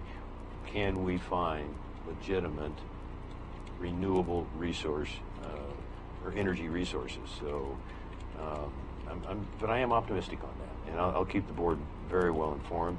As you know, on the 5th, we had our first suicide awareness and prevention meeting. We did change the name, by the way, to Awareness and Prevention for Prevention and Awareness. The concept there is you need to be aware before you can help people. Mm-hmm. But the 15 or 16 people that introduced themselves that night, it was just a real privilege to be there. It was, most of them had stories related to families that they had lost, and there were some people that were not on the board that attended. So well attended, Mr. Chair, and our next meeting will be March 4th at the Curry Public Library. And needless to say, Gordon has just done an incredible job. Commissioner Gold, on a volunteer, I think that's just a great approach. I want the board maybe to consider at some point in time if we could consider from the county perspective or level a volunteer of the year or a volunteer of the month. We've got so many, it might be, I've already had 2 people say, hey, that person over there, nonstop, we should consider them for. I remember 10 years ago, my mom got Gold Beach Volunteer of the Year, so I actually was able to gather a little bit of information on that.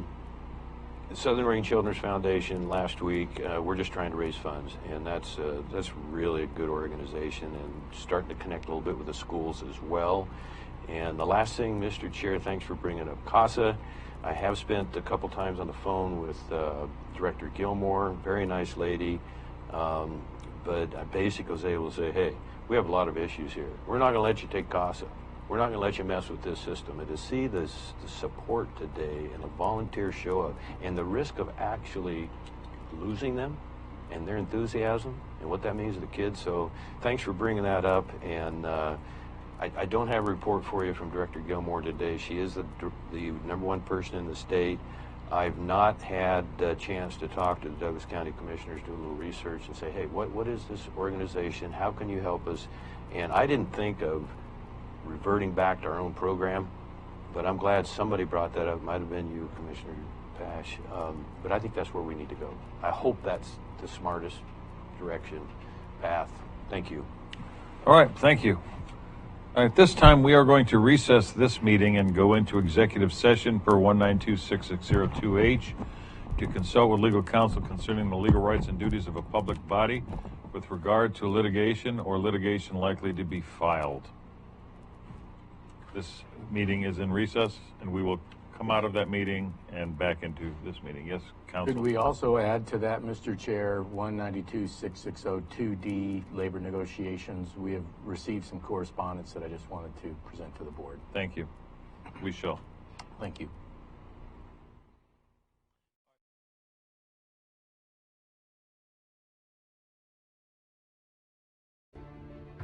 If yours is the next big idea and you need the right place to fine-tune it, build it, launch it, if you're only your best when you can play more than you work, if inspiration comes from the outside, you belong in Curry County.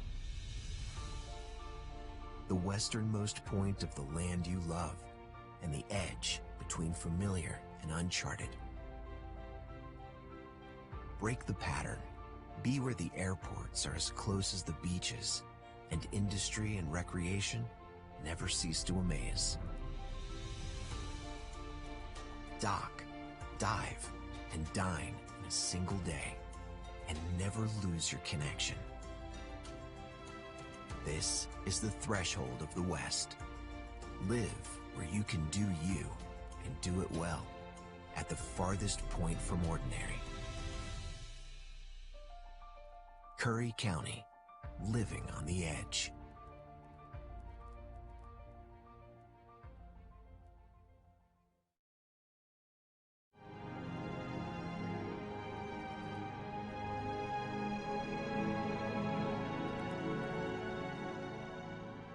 Hi there, I'm Patrick Priest, Executive Director at CIS. And I really enjoy coming every year to this conference because CIS, we are all about counties. We are owned by counties. We were formed by the AOC. This is a great occasion for us to meet everybody in one place and learn what's important to the counties all across Oregon. It's the networking. I mean, we learn a lot about the different issues that counties deal with, but it's networking with other commissioners, getting ideas on how they handle situations that is the most helpful for me. I love my job. It actually matters to me on a daily basis. I used to do a lot of charity, and, you know, in commissioning in Deschutes County, you can make a serious difference. Lots of things have happened since I've been in office, and I feel like it's important to represent the people. I grew up in Eastern Oregon, and I love the residents of Eastern Oregon. The architect of our first house actually had Doris Day as a dear friend and a client, and he would bring Doris Day up the mountains in Malibu to our house as it was being built.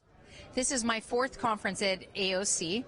My favorite part is the fellowship with other commissioners and coming up with solutions with common situations and with commissioners from around the state to best serve our people.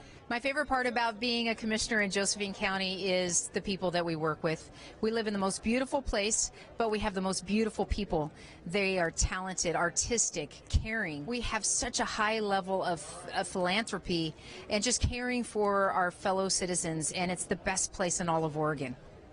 Hi, I'm Commissioner Martha Schrader from Clackamas County, Oregon.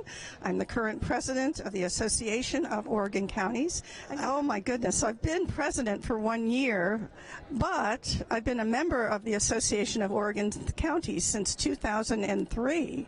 So one of the reasons I really wanted to be president, and I've enjoyed it so much, is because I get to know everybody across the state, all the commissioners, and I've been from one end of the state to the other, visiting with them, talking with them, and really getting an idea of how we differ, but more importantly, what our similarities are and what we can do with one another to move forward with good county government. I've been coming to AOC now for 4 years. My favorite part of serving as commissioner is trying to bring positive effects for our community and our county. This is my second year at AOC, and the camaraderie that I've found in my Eastern Oregon partners and just the camaraderie of AOC has really blessed my life. My name is Court Boyce, Curry County Commissioner. This is a collection of people, county commissioners, public officials, well attended from all over the state. You know, I have the privilege of working with a very diverse group of people, different ages, different backgrounds, different interests, but they're all teaming up to solve the problems of our county. And it's just really a pleasure to be able to be connected with and working with those people. And better days, good days ahead for our county and our citizens. Hi, I'm Joe Dabulskis. This is my third AOC convention, and my favorite part is the networking with the people. And the breakout sessions are kind of good because it gives me something to focus on, a goal where I want the county to be in 5 years when my term is up. Hi, I'm Tillamook County Commissioner Dave Yamamoto. Our county college class was probably was the best county college class ever at AOC. It was the largest at over 33 members. When you look at the legislature and the power that the major metropolitan areas have, the rural counties are oftentimes left out of those conversations. AOC really does a terrific job of representing rural counties and rural interests, and we wouldn't have the impact that we do in Oregon without AOC. My name is Joe Burney, Lane County Commissioner from Springfield. My favorite part is eating good food. My second favorite part is meeting with other commissioners, seeing what they're thinking, comparing solutions to problems, learning how nonpartisan solutions really are, and getting ideas. Yes. Hi, my name is Derek DeGroot, Klamath County Commissioner, and so I'm running for second vice president of the Association of Oregon Counties. I believe that our association is perfectly poised to solve problems and bring solutions to Oregon politics and communicate with the legislature about the diversity of Oregon. I'm Jay Bozovich, and I'm a Lane County Commissioner, and so I've been a commissioner for about 8 years and 11 months.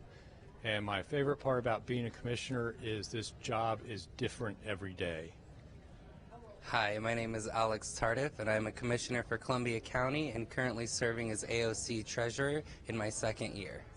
And the thing I enjoy most about AOC and being the treasurer is the ability to bring 36 counties together to build a state vision to move our state forward into the future while building a livable, workable community that we all want to enjoy.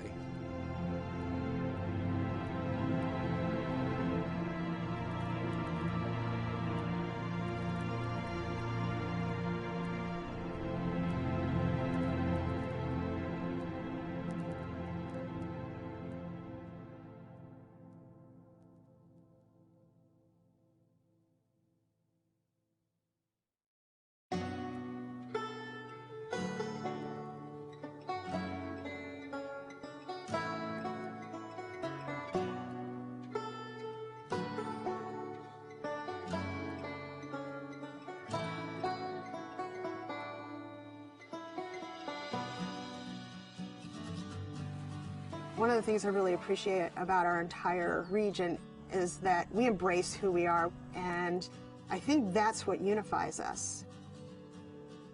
Once the timber and fishing industries collapsed, it took us a long time to get back on our feet. People didn't quite grasp the idea that once these jobs left, they weren't going to get other family wage jobs, and it crippled us. Things were getting really dire. So we just saw that this was an opportunity to maybe look at that public land a little differently and how it could bring more dollars into our region. The Wild Rivers Coast is so unique because there are more wild and scenic rivers here than anywhere else in the lower 48 states. The scenic beauty is just amazing. There's so many different places to go, from the national forest down to the protected ocean, and it's just a really special place. I guess I didn't really know how special it was, though, until I moved away to Portland and came back and saw all the potential here. We're uncrowded, we're unspoiled, and we're a little difficult to get to, but my God, once you come here, you fall in love. We just thought if we could pull people to come into this Wild Rivers Coast and stay longer and explore a little farther into our backcountry, there was a lot of opportunities for them to experience. I think our whole future is at stake here. This area is ready to go. We just need to give it a little kick in the butt. I'm going to be honest, when the Rural Tourism Studio came here, I was skeptical because I didn't see far enough ahead that we actually could collaborate regionally, and I'm pleasantly surprised. It's been amazing. The Rural Tourism Studios was the first time we were able to come together as a region to talk about the future of our economy. If we can have a strong tourism economy in this area, it's going to benefit the whole community. We have to rely on ourselves, and I think through this program, it's sort of opened our eyes to what we could do when we work together. Community leaders really focused on 3 areas: outdoor recreation, food and agricultural tourism, and really building community relationships. In our area, a lot of the food that's grown all gets shipped away. And so now we're realizing that we can capture some of that local food that's grown here. The Eat Fresh and Local Action Team has hosted a series of networking events bringing together the area growers with the area vendors so that we could have more local food available to the visitors to our area. And now we're seeing more local food in our grocery stores, in our restaurants, and we have a new local food co-op. We created a farm trail from Bandon to Port Orford. We did 9 U-Pick farms, and it just gained traction, and people loved it. Langlois is less than 500 people. It's very small. So we have to bring in tourists. And being on the farm trail, even though it's just beginning, has really helped do that. We really want to make it a destination for anybody. My mom and I began Dragonfly Farm just 3 years ago. When I found out that I could grow a seed and turn that into food, it was like, oh my gosh, why wouldn't you do this? I just quit my day job and I just signed the paper to be an official co-owner of the farm. This is what I want to do for the rest of my life and grow with the community. Out of the Outdoor Recreation Action Team, we came up with a series of maps that show where the best places to go recreate are. We know where we're going to send people now, and we got a great map that shows all the best places to go see. For us to get a mapping project done to this extent is pretty impressive. We're patting ourselves on the back. I don't know anybody else is, but we're doing it. From that, we decided that there was some places that needed help, so we came up with a mountain bike plan, and we also worked on designating a state scenic bikeway. The Outdoor Recreation Action Team was also looking at how we can make scuba diving better in this area. So we came up with the idea for a scuba fill station. So now people that want to come and dive in this area, they can dive for multiple days because they can get their tanks filled up again. When I started the Rural Tourism Studio, my business, South Coast Tours, was really small. And now we've grown to about 5 or 6 guides, and we're doing tours all over from Brookings all the way up to Coos Bay.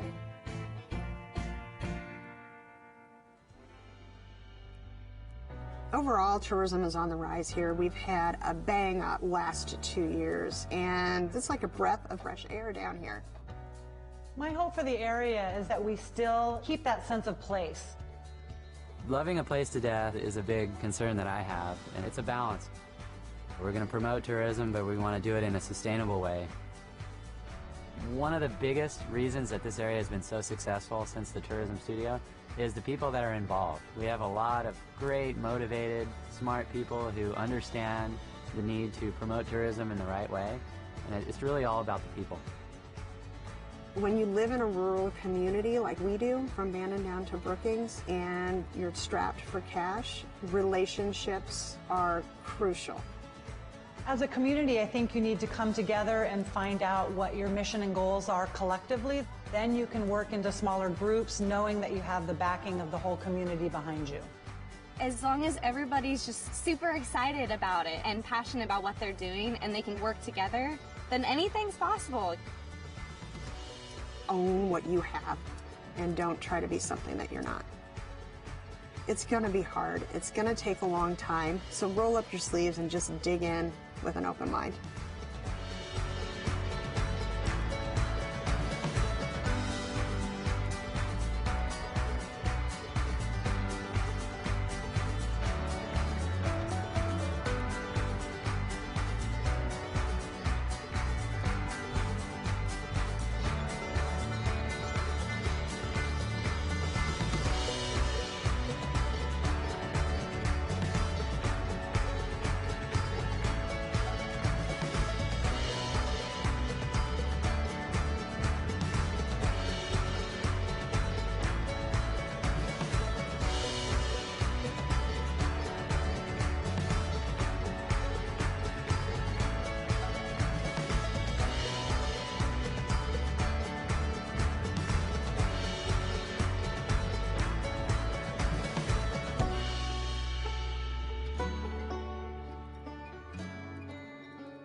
What draws you to the Oregon coast?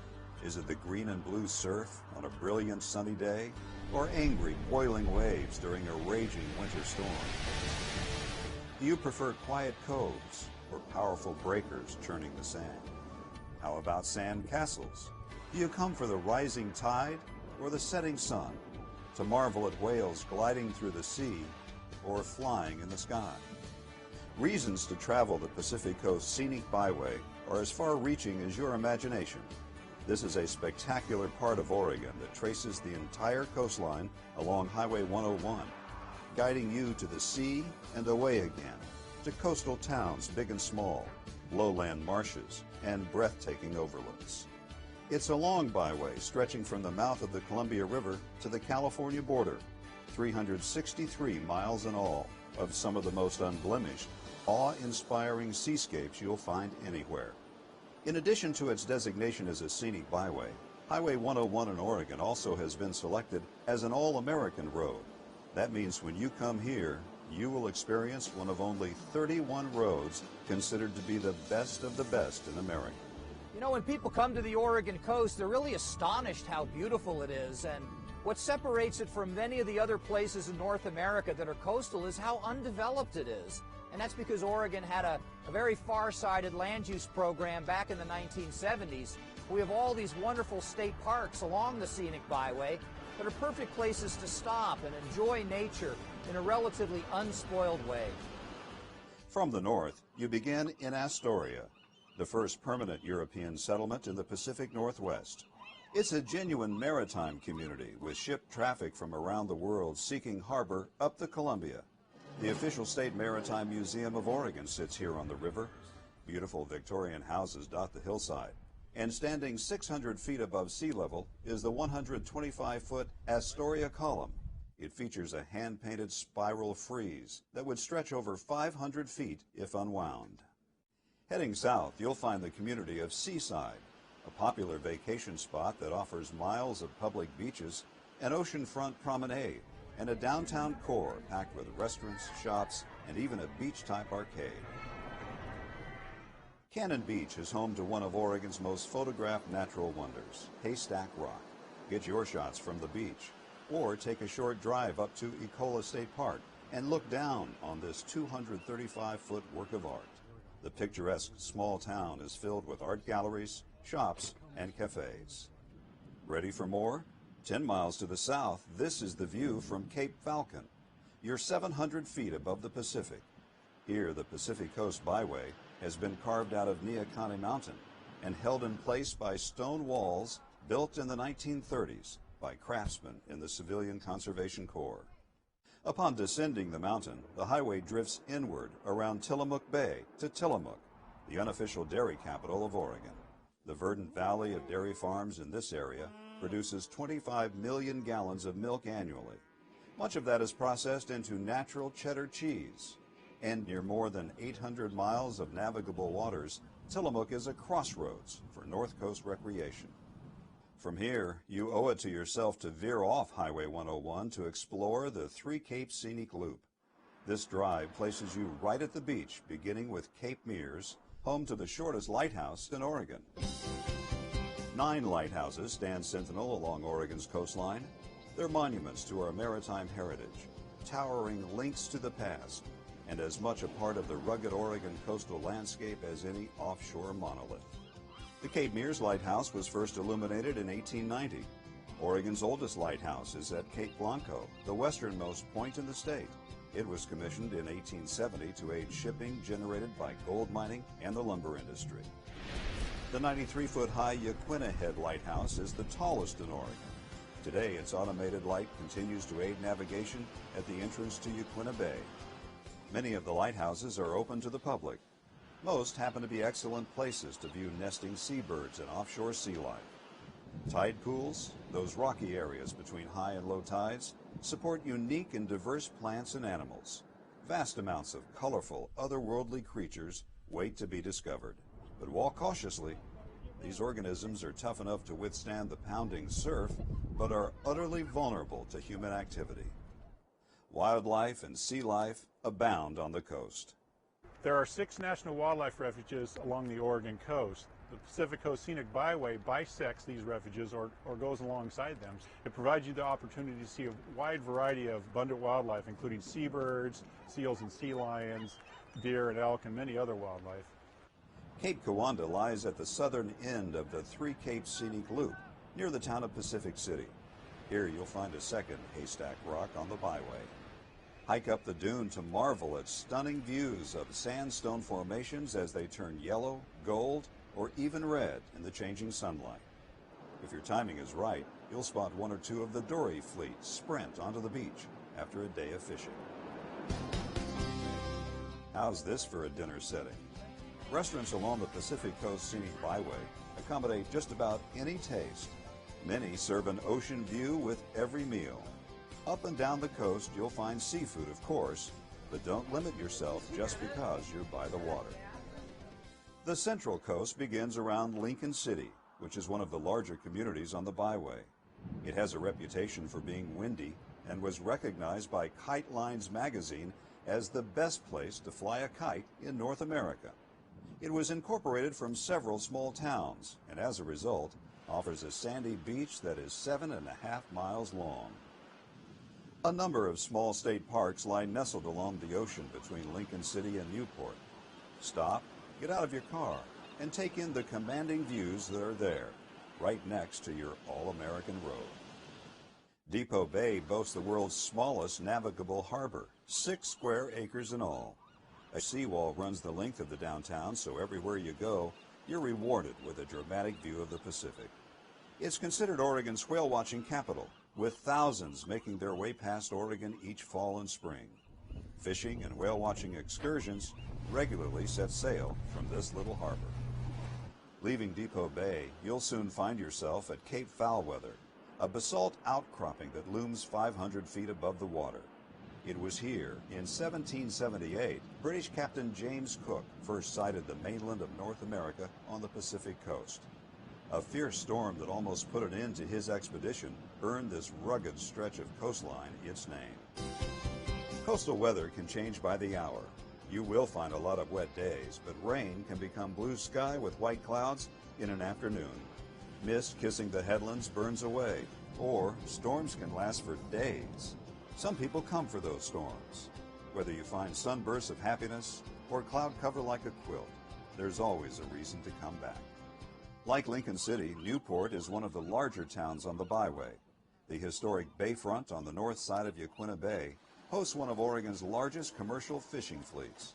It has a busy, genuine working waterfront feel, with fish plants and boats coming and going from as far away as Alaska. On the south side of the bay is the Oregon Coast Aquarium. Share waters beneath the ocean with sharks and rays. And don't miss the sea otters at mealtime. Now, all 4 of our otters were rescued otters. They were found out in the wild. For the next 50 miles, your trip along Highway 101 hugs the coast. Many more state parks offer opportunities to stop and take in outstanding vistas, crashing waves, and offshore rock formations. 2 small towns of note are Waldport and Yachats. Waldport sits on Alsea Bay, where fishing, clamming, and crabbing are popular. The 40-mile stretch south of Waldport marks steep headlands, jagged volcanic outcrops, and jaw-dropping scenery, the rugged edge of the Oregon coast. Yachats is a quiet, unhurried artist town just a couple of miles north of Cape Perpetua. Drive to the top of this bluff, and you'll be 800 feet above the water. On a clear day, you can see 70 miles of Oregon coastline. Drive past Heceta Head Lighthouse to the Sea Lion Caves. A quick elevator ride 200 feet down puts you in America's largest sea cave, the year-round home of wild stellar sea lions. Rugged cliffs give way to graceful beaches as you approach Florence. In the spring, be on the lookout for wild rhododendrons along the roadsides. Similar to Newport, you'll find an historic Old Town commercial district along the Siuslaw River. Florence is the gateway to the Oregon Dunes National Recreation Area, a 47-mile sandbox of wind-sculpted sand dunes towering 500 feet above sea level. These are the largest expanse of coastal sand dunes in North America. Reedsport is at the center of the Oregon Dunes, but you can do more than ride a dune buggy or motorcycle. A short 3 miles east of town on Highway 38, more than 100 Roosevelt elk reside at the Dean Creek Elk Viewing Area. Early mornings or just before dusk are the best times to photograph the herd. Paying homage to Oregon's timber heritage, Reedsport hosts an annual Chainsaw Sculpting Championship, a time to watch 3-dimensional artwork come to life right before your eyes. Mountains of sand continue at Winchester Bay. You'll also find an active marina here. It's a great place to try your hand at crabbing or take a charter for salmon or bottom fishing. The dunes end and you enter the coast's largest urban area at Coos Bay. It has the deepest natural harbor between Seattle and San Francisco. Foreign vessels sail under the massive McCullough Bridge. You may have noticed, dotted along the Pacific Coast Scenic Byway are many beautiful and iconic bridges. The Megler Bridge in Astoria, Yaquina Bay Bridge in Newport, Alsea Bay Bridge in Waldport, Siuslaw River Bridge in Florence, and the magnificent McCullough Bridge in Coos Bay are works of art in their own right. Charleston is slightly off the byway at the mouth of the bay. It was once an old waterfront fishing village and has become a commercial and sport fishing center. From here, the Charleston to Bandon tour route offers another side trip off the byway. It's a wonderful way to explore a variety of natural Pacific Coast beauty in a number of settings: beaches, vistas, gardens, and more. Giant sea stacks, a tiny lighthouse, and an old town await you in Bandon. Do you like to golf? This remote area on the Oregon coast has not one, but 3 of the most stunning and challenging golf courses in the world. As you drive south of town, look for brilliant red bogs in the fall. You're passing through the cranberry capital of Oregon. After a trek through forests and farmlands, you'll reach Port Orford. The wild coast has begun. You're in the most westerly city in the continental United States, and you've reached some of the most awesome scenery on the byway. Here you can watch a fishing fleet launched by crane in one of only 6 dolly ports in the world. Port Orford covers less than 2 square miles. It's similar to many communities that call this all-American road home. Small in size, still with a lot to offer. Like Manzanita, with a vibrant business district and beautiful setting at the base of Neahkahnie Mountain. You can board a fishing charter out of Garibaldi, swim in freshwater lakes near Dune City, catch world-class windsurfing at Pistol River. There is little development from Port Orford to Gold Beach, outlet for the renowned Rogue River. Feel like going for a ride? Jet boat excursions run from May into October up this wild and scenic river. Or maybe a midday walk on an uncrowded beach is more your speed. The last dozen miles of the Pacific Coast Byway leading into Brookings save some of the best for last. Treat yourself to frequent stops along the Samuel H. Boardman Scenic Corridor. Short hikes reward you with the best views in this shining stretch of coastline. Walk, relax, and be amazed along the coves and the crashing surf. The world's northernmost redwood grove is 8 miles from the mouth of the Chetco River in Brookings. So, you've toured nature's finest art museum. You've dined elegantly, hung out with sea lions, unwound like you wish you could every day. What else is there to do? Step back in history near Astoria. Ride a horse along the waves near Florence. Pet a baby tiger near Bandon. Hike a trail. Sample gourmet cheese. Eat fresh-caught crab. Watch a sunset. When you come to the Oregon coast and walk on the beaches or go to the headlands and go to the small coastal towns, you really can commune with nature, and you don't have huge numbers of people, but you're also able to take in one of America's last great unspoiled seascapes. So what draws you to the Oregon coast? What favorite places lure you back again and again? Each visit is different. The ocean, the sky, the light, and the experience always continue to amaze. Shouldn't you be there?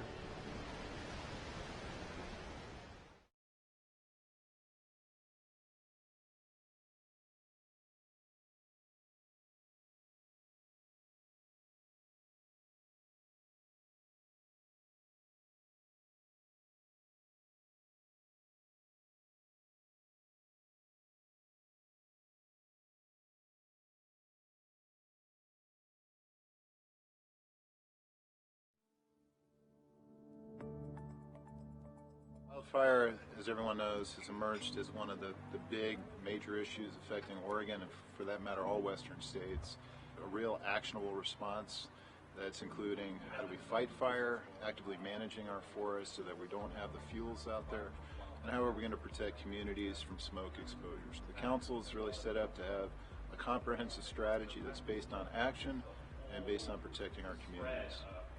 The primary focus we as a board have come through with is that in researching the policies for fire management, yes, prescribed fire has its place on the landscape, but not during fire season. We, as a county, passed a proclamation that says once the state fire marshal declares fire season, it'll be nothing but full suppression, and recently took a resolution to the National Association of Counties that essentially says that they support coordination between agencies and local governments for the health, safety, and welfare of the citizens regarding fire. Prescribed fire, fire season, anything that affects our citizens. This is Lily Morgan from Josephine County, and we are at the Rogue Leadership Forum today.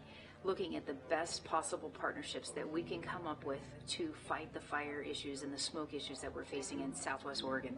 So looking forward to coming up with solutions and the partnerships to get the job done so we don't face what we had the last few years with catastrophic fires and smoke that invades our communities for months to come. So this is a good opportunity, and we hope to be successful in the outcome. Seeing so many people come together has really been exciting for me because there's a lot of expertise, there's a lot of resources, and as we attempt to do a shared stewardship approach to keeping people safe, it's really important that we get together. So my name is Merv George Jr., and I'm the Forest Supervisor for the Rogue River Siskiyou National Forest. The first things is making sure to get fires out if they're threatening life and property. The second thing that I'm going to focus in on is when it's safe to do so, to put some fire on the landscape when it's cooler and not during fire season, to reduce these same fuels that are giving us so much fits during the fire season.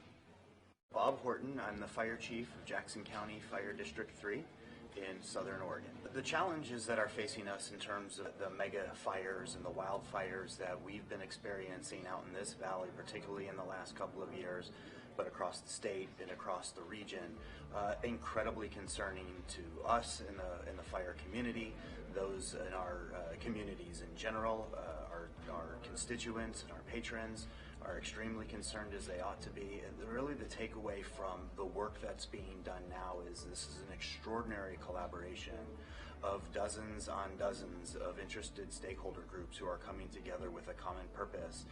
It's really an inspiring showing of humanity to not only be able to provide for a greater quality of life for our people, but to be strong stewards of our land, so that our future for us and generations to come is incredibly bright. Very pressing issue. It's bearing down on us. Fire season is approaching, and I am really interested in preventing my home and other homes in my community from being impacted by wildfire, specifically from being burnt down. That's my main reason for being involved. Quite a collaboration of folks. We're here looking for practical solutions to help us unravel some of the issues surrounding wildfires today here in the state of Oregon. And my focus really is on planning for large wildfire events in advance of their occurrence. That way, when they do occur, we can respond more appropriately to those situations. Well, I just think it's grand if all of the people all over the state have come together today to be concerned about water. It just warms my heart, because I know that they really will leave here today feeling more impressed about the water, because I have told them that we're all born in water. We cannot live without it.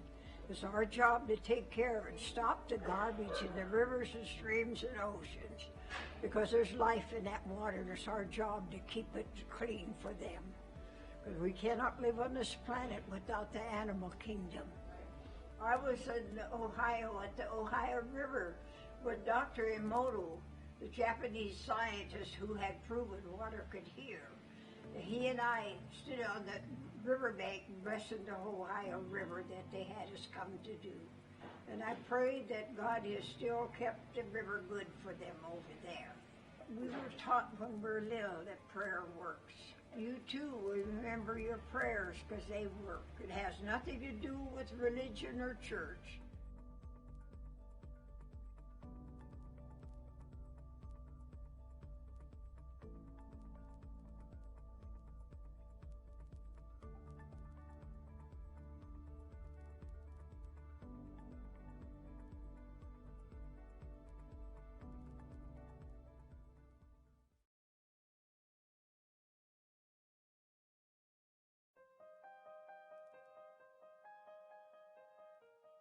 Why do counties matter? Simple. Counties provide the services we all depend on. If you're concerned about crime, get a regular flu shot. Drive to work. Take public transportation. Or experience a natural disaster in your community. Chances are you benefit from county services. That's why counties matter. With America's system of federalism, counties are a key level of government. serving the people directly. So, do you vote? Had a recent hospital stay? Know someone in a nursing home? More reasons why counties matter. There are 3,069 counties across the country, with populations big and small. Most of us live and work in one. Even the nation's capital is considered a county. These county governments ensure that the food you eat in restaurants is safe. They care for the mentally ill, run court systems, build local economies, and operate 911 emergency systems. They manage parks and recreation facilities. And the list goes on. Thing is, counties serve the American people in so many ways, keeping our communities healthy, vibrant, safe, and fiscally sound. That's why counties matter.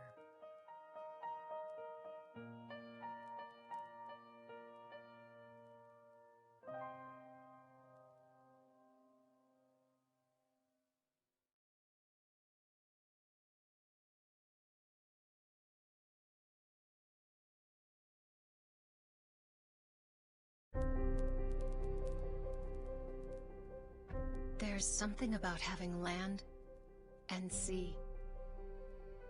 Never having to choose between digging in or looking out. Here, you can go where the spirit or the wind moves you. To the tops of the trees, along secluded beaches, or into more wild and scenic rivers than anywhere else in the western United States. We're the closest place to the sunset, while still keeping your feet dry, and a destination where anyone can begin. We share. All right, we are back in session. It is 1:01 p.m. on February the 19th. Everyone is to proceed as directed from executive session. And we are going to move now to 12, which is higher orders to appoint a budget officer for fiscal year 2020 and 2021. Full-time equivalency, R. Baxter for the building department. Temporary pay increase for Mr. Brewer, facilities director. Environmental health coordinator, environmental health specialist, women, infants, children, or WIC coordinator, and administrative assistant for public health, and the software program known as... So the job description for the assistant that you just, and then also we discussed a contract earlier this morning to revise that order to make sure it reads that the cost would not exceed $500 a year or be brought back to the board. Do I have a motion? I so move. A second? Second, Mr. Chair. Any further discussion? JJ, you're on. Mr. Gold. Aye. Vice Chair Boyce. Yes. Chair Pash. Aye. Motion carried unanimously. And I just want to say before this meeting ends, it's always fun to come into the office in the morning and see JJ's happy face. This meeting, with nothing further. It's even better to have all three of our budget committee members show up. It's adjourned. Yeah. Or is all right, give us 2 minutes. We'll change over.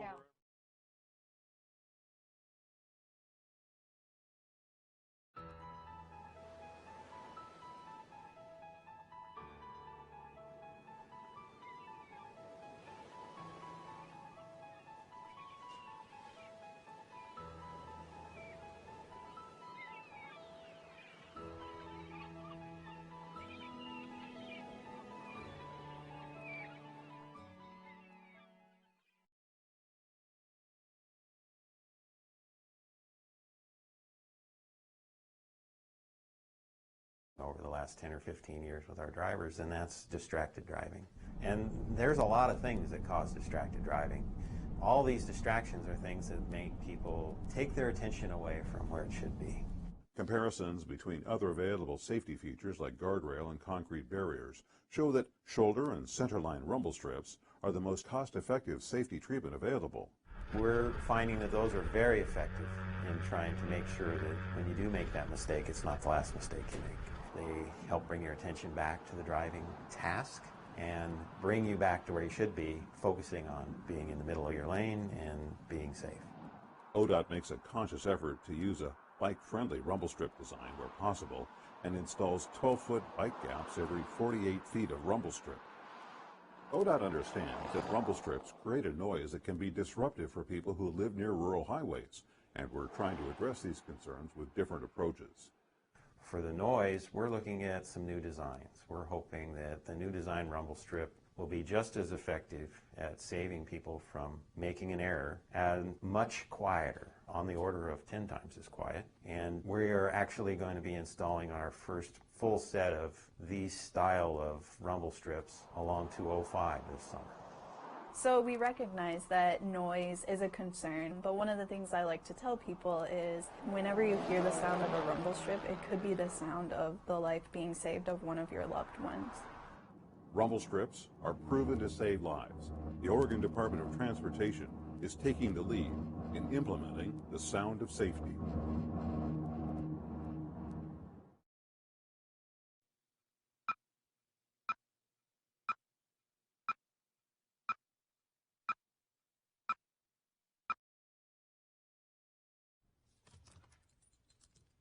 There's a shelter pet who wants to meet you. Meet one today.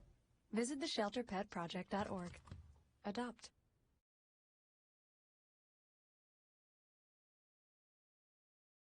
Well, we're here with Commissioner Colleen Roberts for the monthly meeting of the ONC, for which Colleen sits on. Colleen, why don't you tell our audience a little bit about your mission and what you guys discuss at these monthly meetings? Sure. Well, our ONC board is of the 18 counties in Oregon that are part of the ONC lands on their BLM federal lands.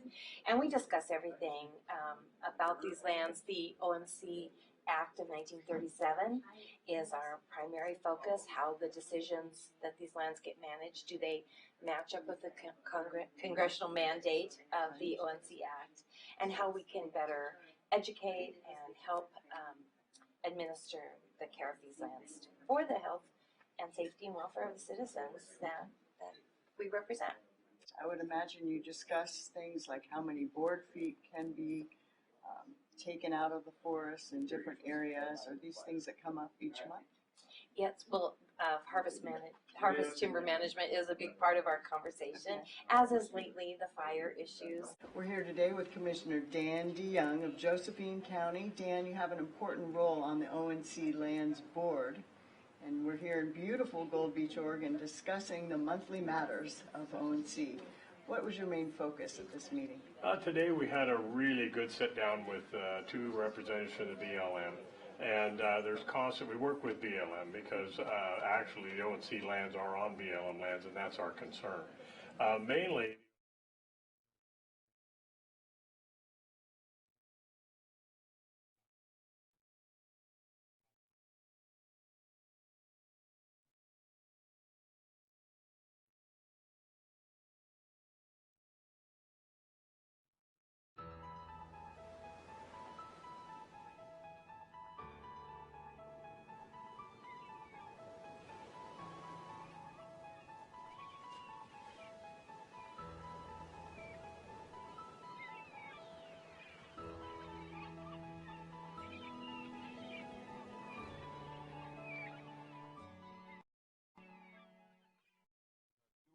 p.m. on February 19th, 2020. This is a workshop. I'd like to call this workshop to order. Are there any amendments to the agenda?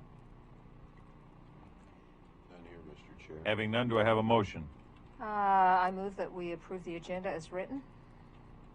A second? Second, Mr. Chair. Further discussion? Roll, please. Commissioner Gold. Aye. Vice Chair Boyce. Yes. Chair Pash. Aye. Agenda approved unanimously. All righty. We're going to go on to projects. 3A, Towers Workshop Proposal. Curry County expand current day wireless tower maintenance agreement to include managing the tower interagency agreements and billings, Richard Christensen, Roadmaster, Jeremy Dumar, Emergency Service Coordinator, and Bethany Davidson, Contracts and Business Development Manager, Day Wireless. Mr. Christensen, good afternoon, sir. Hello, Commissioners. Yeah, this workshop is follow-up to our last month's Budget Committee meeting where the Budget Committee requested we do a towers workshop. And I invited 2 past roadmasters to this meeting, as well as Day Wireless representatives and Jeremy Dumar from Emergency Services. And so what the road department proposes is that the Curry County professionally manage the towers as we would any other county project, like in our bridges and our road slides. And Day Wireless has the expertise to properly manage our towers and our agreements. And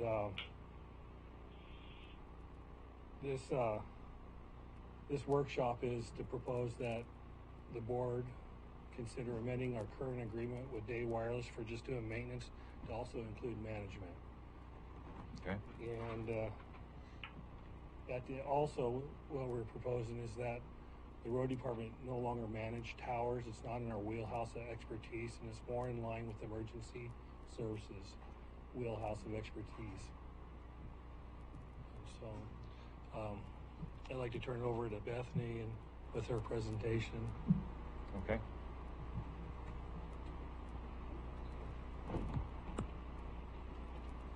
You might have to adjust that one. Do we have a mic. mouse?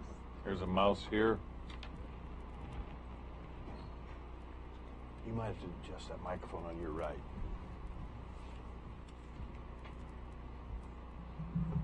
You could set that on the table if you'd like. There you go. Move this around. It's crazy. It's very sensitive. It worked much better in our practice yesterday. Good afternoon. I'm Bethany Davidson. Would you pull that one microphone down? There you go. Sorry, you already told me that. I'm Bethany Davidson with Day Wireless Systems. I'm our contracts manager for our Tower Sites division. Our tower site, we own and operate around 200 towers on the West Coast, including the few that we manage for Curry County. We currently have a site management agreement with you all, which I believe you are somewhat familiar with. Wasn't sure quite how much detail to go into. And as you know, in addition to our relationship for managing the revenue generating tenants at your facilities, our company has a strong history and relationship with the county for sales and service. And most recently, we've upgraded your microwave, which was an $820,000 substantial project. A lot of what we're talking about today was previously brought up by Doug Robbins back in December 2017. I helped him prepare a lot of the information he presented, and we're still in the same situation where the county is asking for a little more help than what they're currently receiving. I've had the pleasure of working with 3 roadmasters since we've managed the tenants since 2011, and I give these guys a lot of credit. It's not an easy task, and just thinking that this is in addition to what they were technically hired for, which is managing your roads, it's really impressive what they have accomplished. And while I was working on my presentation back at the office, a coworker pointed out that when the wireless carriers were first getting started in the 90s, like AT&T and Verizon, they started owning and operating their own towers that they had their equipment on, and they soon gave that up and handed it over to tower companies. They either sold their portfolio or had a tower company manage it because it's such a huge undertaking. And so to think your Curry County Roadmaster is your tower manager is really impressive. I give those guys a lot of credit. So since I don't get to put myself in front of you very often, I wanted to share with you the current state of the revenue generating tenants that we manage, since that's primarily our relationship right now. And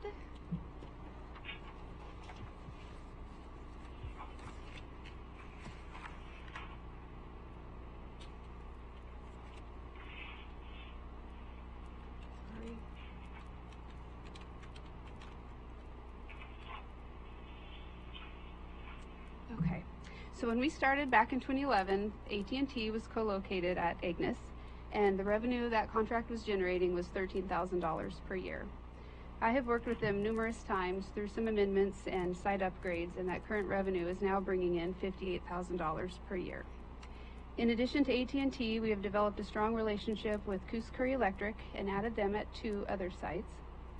And so what started as $13,000 in revenue has now grown to over $67,000. So we have increased the revenue 5-fold since 2011, and even with our revenue share, which is our payment, Curry County has still received quadruple revenue from where you started. And that's a fact I'm very proud of, and we've worked really hard to get there. And I know we could increase this more if we had larger resources to work with, which is something we would like to talk about down the road, is when you get into a new tower budget, we need a budget for larger shelters. Your shelters are so packed, it might be an issue if Curry County wants to upgrade their equipment, let alone add extra commercial tenants as well. And the compound size of your leased area is very small. And that's something with when your ground leases expire, or when we go to do new construction, we can just ask for a larger area, and if it's available, you're basically given it, and that would give you more space to expand. So what we're here to talk about today, though, isn't what we're currently doing. It's what's going on with these public agency tenants that are in your facilities and using your assets right now, which are 2 different things. One, you have site rent, where you have different public agencies in your facilities using their own equipment. So they would have their own repeater installed at your tower site and their own antenna. They may be using your combined antenna system, and they may be using your microwave system. But those users collectively we will call site rent type users, where they're using your sites. There's also agencies using your radio systems, which we call systems users. So they have their own radios, and they are using Curry County's repeaters that are located at your sites. Your frequencies are programmed into their radios, and they can use your system to talk to each other and probably also Curry County.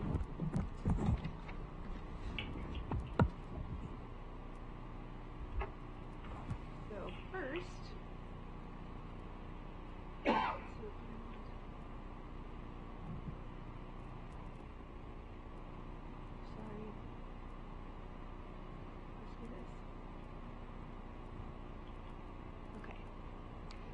Sorry, better. Okay, so these are your site rent users, the public agencies in your sites using your sites to operate their systems. The first one is ODOT, and they have agreements that are in a good place. We used a provision of our current site management agreement, which is an hourly rate that we charge of $125 per hour to assist with the public agency contracts that weren't revenue generating and part of our revenue share. So we negotiated agreements with ODOT using a rate schedule that they have, which is pretty fair and reasonable. And as you can see, even though this doesn't show what type of equipment they have at your sites for that rate, they're paying what appears to be a decent amount. And I think these contracts are in a good place, and I recommend leaving them alone. Your other users are CFPA. They're co-located at 5 of your sites, and they're also using your microwave system. And we have agreements on file for most of them. Some of the documentation is a little shaky, and there's one document that's missing, the one for Cape Blanco. But it's pretty clear these agreements could use some work. They call for a share of expenses, and that hasn't accurately been shared in the past. Originally it started out just rebilling electricity and fuel consumption at a proportionate share. And then in talking with Diana and Doug and telling them about the other costs that are involved, when Diana tried to charge them for those other costs, they pushed back, and that situation is kind of at a standstill. So you guys need some help figuring out what we should be charging them and billing them for 2018 and 2019 for sure. So besides CFPA, you also have Gold Beach Fire and BPA. Again, there wasn't a lot of information shared on those contracts at this point, but it's pretty clear we need to figure out if there's agreements, review them, see what we can do to get them up to speed. So the main things I took away from the public agency site use is that most of these agreements require that Curry County is responsible for the ongoing maintenance, and they would be proportionately reimbursed for other users' use. The reimbursement doesn't appear to be occurring or not on a truly proportionate scale. Many of the records are inaccurate or incomplete, and in the past, additional operating costs, including insurance, taxes, labor for doing weed control, HVAC, maintenance, generator repair, anything to do maintenance on the antenna, the line, the microwave system, the FCC licensing and having those licenses monitored, and just the general tower site rent expense has not been included in here. And one thing that's really missing is depreciation and replacement costs. You know, these structures don't last forever, and you need to be budgeting for replacement structures or upgrade, and that's not being factored into these agreements at all. So since these facilities are so small, you really need to keep in mind that the more discounted tenants you have, the less space you have for county equipment or revenue generating equipment, which, as you saw on the first slide, that's a good portion of your budget is coming from those commercial tenants.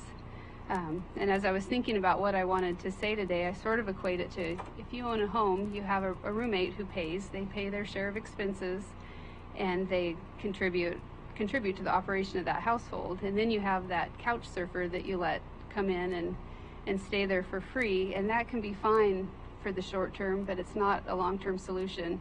And in your case, you have a whole house full of couch surfers. You have many couches. So on the system side, which once again is other agencies using county-owned systems,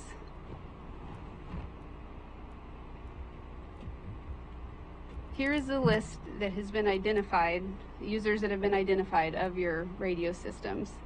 I don't know if this is a complete list. Again, this will take more work once we dig in, but we estimate that these users would have at least 2 radios on the system, so they had someone to talk to, like a dispatch and someone in the field. More likely than not, in some of the cases of these larger organizations, there's probably more than 2 units per agency. And we estimate that a cost for using that per unit, which is $45 per unit per month, which is a total of $540 per year. And this is a pretty reliable number to use because we have a city up in Portland who has a radio system, and this is the rate they're charging a school district for using their radio system. So it's a model that works both in public and private world. And just to give you an idea, if all that's correct, you could be receiving up to $15,000 per year right now. And the money that they would be paying would go to using the equipment, using the frequencies, the licensing and monitoring of the frequencies, the site operation costs, going back to having that repeater in your site, and budgeting for replacement, which it's my understanding the radio system is in dire need of replacement. That's Will's thing.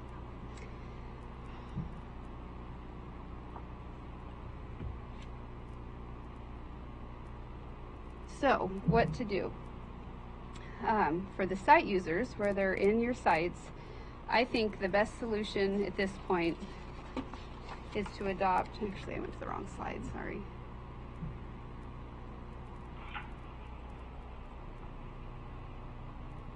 The county needs to adopt a public agency site rent schedule. This is something ODOT has done, we've talked about that a lot in the past, and this is something we do in the private world too.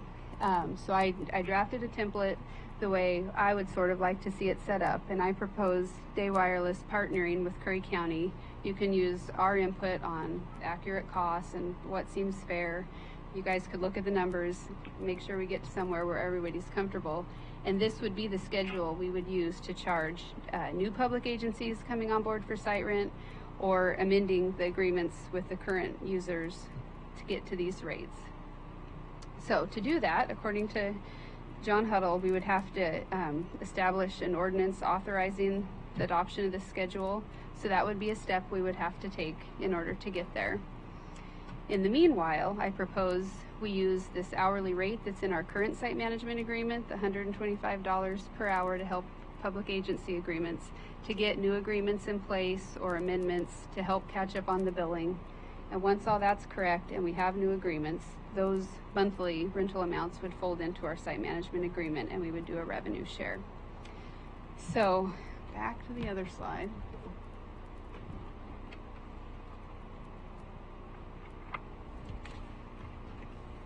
So this is our revenue number right now for commercial tenants, and this is how much the county is receiving. If we get everyone paying a fair and average rate based off of what the ODOT rates are pretty much right now, that could bring in $60,000. So I think I could get the county in the very near future up from a total of $70,000 to $89,000. And we ask that you consider to hire us for that hourly rate to get these things cleared up, folded into our site management agreement, which would take an amendment, but that's something, there's a draft in progress. It needs to be completed, and then we could share it with John and then submit it for your approval. Do you have any questions? Commissioner Gold? So if you were to take over the contracting and maintenance of, well, overseeing all of this, would the county end up coming ahead or behind? Yes. Right now, sorry, let me see if I can make this smaller. It'll be easier to show you that. Oh, that's too small. That's too large. Right now we're getting 60 and we'd get 89. Okay, close enough. Yes. Thank you. Yeah, right away. So this is what you should be receiving right now from the public agency users, 23,000. So if you add the 23 to the 47, your share of the commercial tenants, right now you're getting about 70, which I think actually you're getting less because I don't think the public agencies are paying this full 23,000. So if we increased these others to pay a more accurate share of costs, plus the revenue from the commercial tenants up above, that would put the county share at 89,000. So it would increase about 20. How many hours do you estimate it's going to take you to get that up to, get everything up to speed? I'm sorry, I totally skipped over that part. I'm estimating 5 hours per site rent agreement. Those are more complicated and it's going to take more of an outreach with those agencies. So 5 hours per site customer, 2 hours per systems user, for a total of 75 hours. And that includes some time for us to spend collaborating with Curry County on the rate schedule. About $12,000. Sharing contact info. So 75 times 125 is 9,375. Okay. And I'm hoping that is an overestimate because you never want to underestimate.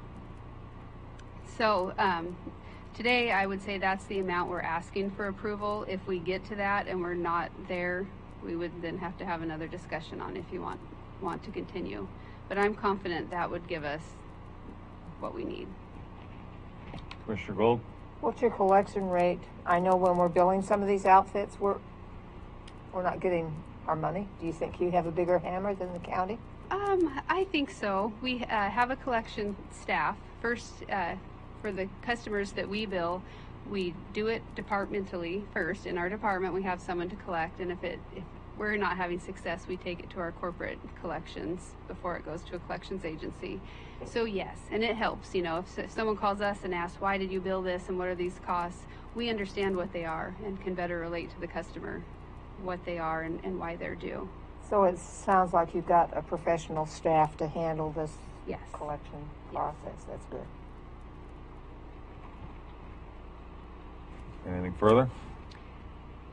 Just for clarification, so what you're asking is for us to consider a couple things, and it would have to come to a future meeting, of course, is one, to refer the maintenance and the management to Day Wireless instead of Curry County. To expand this current site management agreement to include the public agency tenants and users. Okay. And then as part of that, you would do all this work. You would go after these people, after our users, and you would make sure we're getting the site rent schedules adopted, and you'd basically be telling us what we need to do to help you do the job. In the long run, yes. In the short term, it would be covered by the hourly fee, since this is sort of a mess we're inheriting. I understand. For lack of better words.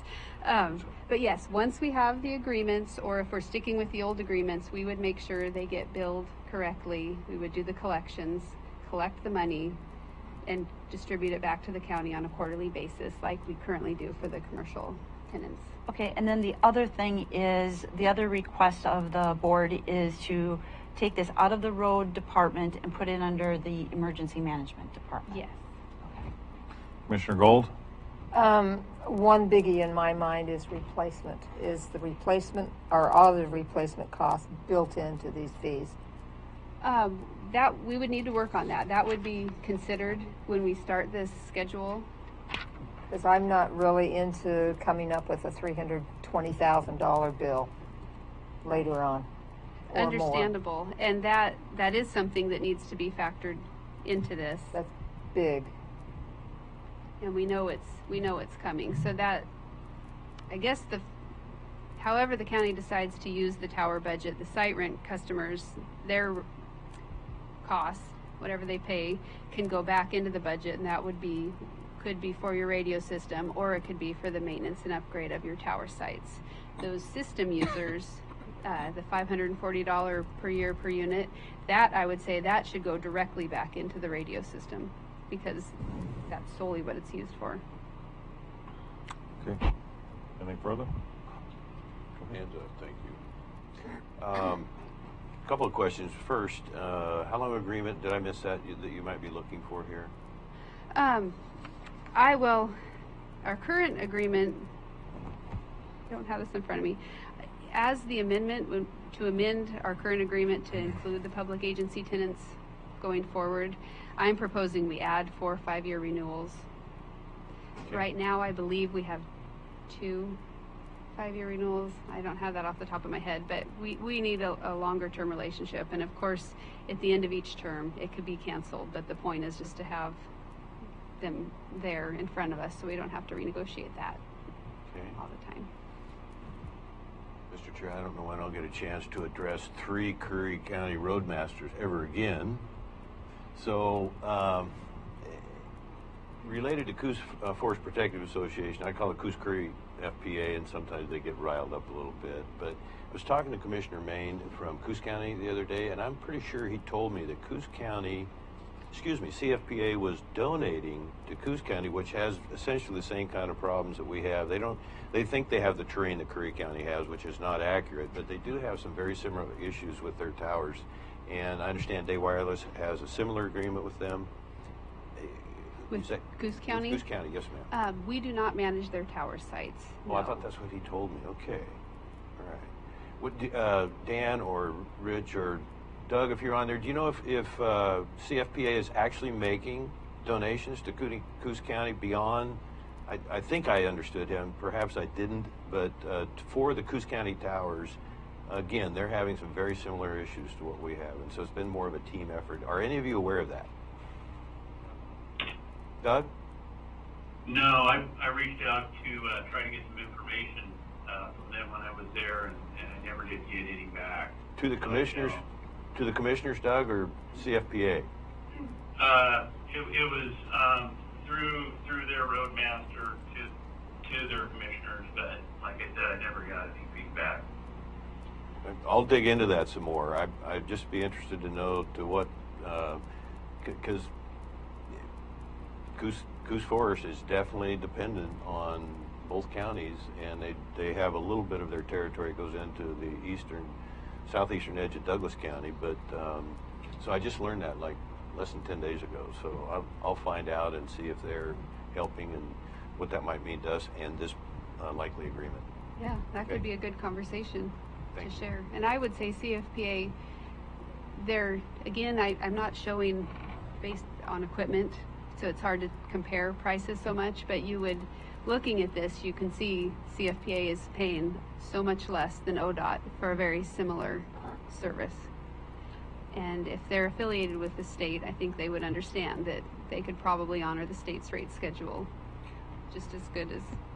Part of that is the Oregon Department of Forestry budget is really having some struggles with the amount of fires that they have been dealing with, and so that might be part of the reason now. I don't know, but I think it is connected, definitely. So yeah, we'll have that conversation and report back to everyone. Well, thank you all for your time. Thank you. Thank you.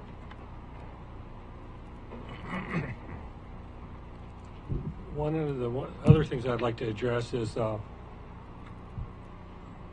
Budget Committee member Richard Toad brought to my attention this 911 cell phone tax that's coming up for emergency. And so Jeremy's been kind of looking in that, and what we really want to look at is there's another county that has towers that mirror ours, Klamath County. They put $50,000 away a year in sinking funds for capital improvements, and we have no sinking funds, and we have about $3 to $4 million of capital improvements that need to be done in the near term. And so, you know, what we'd like to try to do is see if we could, once this 911 cell phone tax starts happening, is if that could be dedicated towards towers for sinking funds for an operation and maintenance shortfalls that we have right now. Because right now, what Day Wireless has presenting, we're bringing an extra $20,000 into our revenue stream, but we're currently taking $50,000 out of the revenue fund, so we're still $30,000 short, just in our operations and maintenance. So we need to look at additional funds like that, but also too is, you know, this would be a first step. The next step would be that we actually do like a capital improvement plan for towers, so that way we could lay all these deficiencies out, get a cost associated, have a plan that's laid out for, because commissioners, roadmasters, staff, committee members come and go, and things need to not be lost, and things need to keep moving forward. Do you know, is the life of these towers is what, 20 years, 25 years on the coast? Okay. Yeah, so that's how you budget that, is you figure a replacement every 20 years, whatever they cost, and divide it by 20. Don't forget about inflation. Yeah. All right. Commissioner Boyce? So with all three roadmasters here, they seem to be in agreement that this is definitely the direction to go. I'm sensing. This is your recommendation. This is the road department's recommendation, and there's support from the past two roadmasters. Thank you. Just wanted to hear that for the public. Thank you. Please. My name's Dan Crumley. I'm retired. I'm a volunteer. I'm a lot of things now, but I'm not a worker. The towers, I believe, the current system was set up in around 04, something like that. So they're, on the backside of their life. But we ran into some issues right away that were beyond our ability to really resolve easily, especially since, as he said, you're asking folks here on a lay basis to do fairly technical things with towers that they don't have to normally deal with on a daily basis. So we actually hired Day Wireless, I think, first to manage the system at Agnes, because we had a wireless client that wanted to move in there, and we didn't have any idea what should we charge. Should we just accept their proposal in their language? That probably wouldn't be the smartest thing to do. So Day Wireless actually came on board to do that to start with, I believe. And then the next time we got basically Bethany involved was when ODOT helped us completely rebuild the site at Bosley, which is an off-the-grid site. It was problematic throughout its life. It ran basically on a generator and with some solar help, but it was a constant headache. I mean, if our shop foreman was here, he could tell. I can't tell you how many trips he made up there in the early morning or at night because the system was down due to ice or snow or out of fuel, or the generator. It's a long ways. Whatever. Yeah, and so ODOT came in. They wanted to use that site with us. They provided a bunch of help, paid for a bunch of improvements, but then we needed to get an agreement with them, and we needed the agreement to be fair to both them and us instead of put quite an investment in it. But again, you just accept their proposal, not really knowing the technical jargon that's full of, that's encased in this agreement from their professional perspective. So again, we brought Day Wireless, amended our agreement with them, and they negotiated that ODOT agreement. And you can see they're actually paying some stuff, even though they made a major contribution. So from my perspective, when Richard brought this issue to me, the first thing I said was, we need to get Day Wireless involved. They're a professional operation. They manage tower sites for a living. They do this every day. Our current agreement with them could be expanded, and it would just take a huge headache away from the county. And in addition to that, I actually think you'd make money doing it. So Thank you, sir. That's my 2 cents. Thanks, Dan. It was worth more than 2 cents, by the way. 12 and a half. Mr. Yeah. Robbins, you still there? Yes. Happy birthday again. Did you have something, Commissioner Boyce here, did you have something you could add, contribute? No, I agree with Dan and what he has to say there. And, after being in the middle of it, it's a really big animal for somebody that is in the business or from that profession to be able to manage and take care of the site. So I think it's kind of out of the realm of the county, and they definitely need Day Wireless help. They're very good to work with. I did a little research while I was there to see if there was anybody else that could do what they do in that area. And there isn't anybody that can do what they do. They're set up in that region, and I think they're the people to do it, obviously. Okay. Thanks, Doug. Thank you, sir. We miss you, but you left things in very good hands. Yeah, great. That's good to hear. All right, so we want to move forward with a... Looks like we would have to do a couple, we need some contracts. We're also going to move forward with the ordinance as well. Yeah. So, an hourly until we get the ordinance in place, is that the way it's going to look? Okay.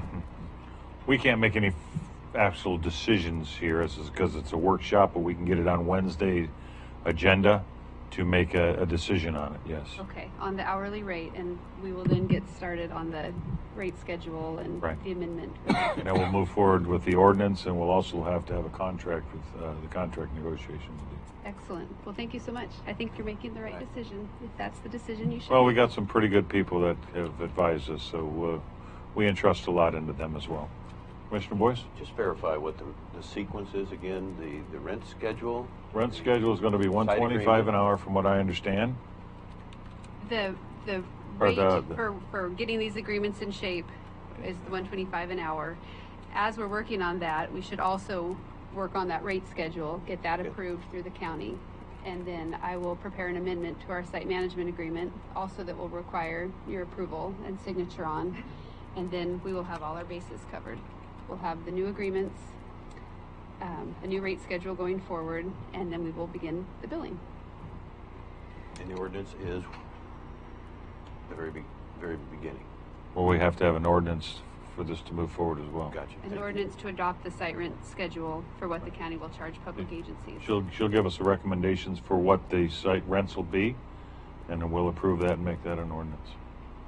Correct? Nothing else here. Thank you, Mr. Oh, I had that Chair. right. Good job. Ms. Schmelzer? Well, I was just going to say, so just talk a little bit about our schedule. So in order to get it on next Wednesday's meeting, we would need that by Friday. And not to put pressure on you to move a little fast, but if we want to get it into the budget, we need to move a little quickly on some of these proposals so that we can get that allocated in there. So actually tomorrow's the deadline to get stuff to us for the budget. So, and we understand it's still coming, but just, we are in a little bit of a rush. So Sure. if we can just Well, keep it moving really quick. Definitely the first thing would be the approval of the hourly rate, which it is already in our site management agreement. So I guess I need you to tell me what you need from me, or if it's something Richard needs to draft to get it on your schedule and approved.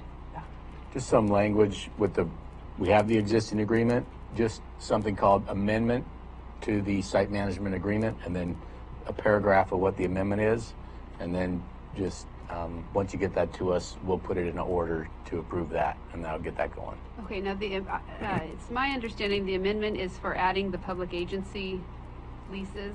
What you talked about today. Okay, but And what the- about the hourly rate? Well, I thought you said the hourly rate's already in the agreement. It is, but So- it sounds like you need to approve that amount I'm proposing, or the amount of hours, or... Sure, what you would Put do, that in because the this is a amendment different task, right? It's a new Okay. task based on that hourly rate. So just have like, how many hours, what it's going to be doing, total Okay. estimate, something like that. Yeah. Defining that in the amendment. But I think you've got my email, and if you just email me, something, and I can probably come up with a sample of another one that I've seen. Anyway, I think we could have this conversation. And we have one halfway drafted, it just Yeah. needs refinement. Good. All right, and let's share work with on you. it. Okay. I'm not positive I will have it for you by tomorrow, but the following Friday would work as well for submission, is that correct? If you do the following Friday, we don't have a meeting the next week, so then you're looking at a whole nother, then you're looking at 3 weeks. 3 weeks. Okay, so try to do it tonight. Or tomorrow. Captain? Thank you. Can I just address a couple of things real quick?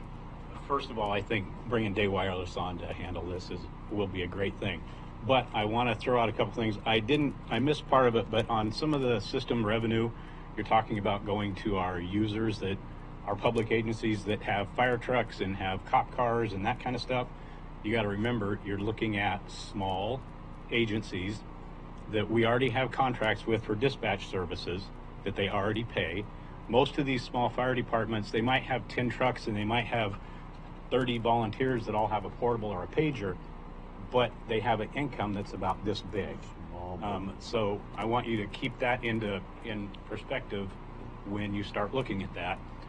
The other thing that I heard the Roadmaster recommend is that you take the additional 911 tax revenue that's going to be coming in and put towards this project. I do think we need to build a reserve, but you also have a 911 center that also is outdated, that this whole community also relies upon, that is also underfunded, but also, I get where it's coming from, but I want you to consider that before you jump in on Wednesday and make a decision that you're going to start affecting everybody. That's kind of getting a little bit out of the realm of it, because we're not going to be making that decision on Wednesday. But it's the forerunner to that. Right, and I understand that, but we'll be getting to that during budget season is when we'll get to that. So. Okay, I just wanted to make sure that you understand, that there's a whole other realm that goes to this. So I understand. Thank you. But yes, thank you, Mr. Chair. But Captain McDonald, your point on the rural fire departments is a very good one. You said small budgets and volunteers, and yeah, I'm glad you mentioned that. Thank you. Okay, so you have clear direction, Ms. Schmelzer? All right, next we're going to go to 3B, Aquatic Safety Program. Mr. Martinez. So before Luke gets started, I told him I would just do a little reminder and introduction. JJ, can you help him with his presentation? Sure. So, She's got the mouse there. So. well, we're getting that loaded. Just a refresher. So it was last summer that I spoke with each of you individually about Mr. Martinez's proposal for an aquatic safety program, and he needed support for some grants. So we had given some support on that. And he finally has it all put together. He finally has some of the grant money committed. So he's ready to roll it out and see if we can actually get it implemented in time for this summer. Okay. Just lift this up. Thank you. Thank you, commissioners. Thank you, Julie, Mrs. Schmelzer, for your support and being able to communicate with me during that time. Let's see, where are we at here? There, bottom right. There we go. It's really touchy. Yeah, it is. We can go into the software on that and slow that down. It's got a speed thing on it. You can slow it down. Where's the slideshow on this? Slideshow. Go to the far left, right there. One more right there, yeah. Okay, thank you. My name is Luke Martinez. I'm actually a county employee or seasonal county employee. I work part-time with the Marine Department as a Marine Safety Officer, grant-funded position. And then in the summertime, I guide paddle trips on the Chetco River and the Pacific Ocean. So this concept came around about 5 years ago when there was a perceived vision that we were having increased visitors in our ocean shores area. The program first started as an idea that the state parks, Oregon State Parks and Recreation Division, could take on as a pilot program and implement into their program. However, is something I'll get on later on that's not possible at this moment. So, here we go. Get going. Oops. Is there a button on this? And I apologize. Just, what's that? Okay. Or if you go in the far left corner. Hey, Luke, come and get this. That might slow it down.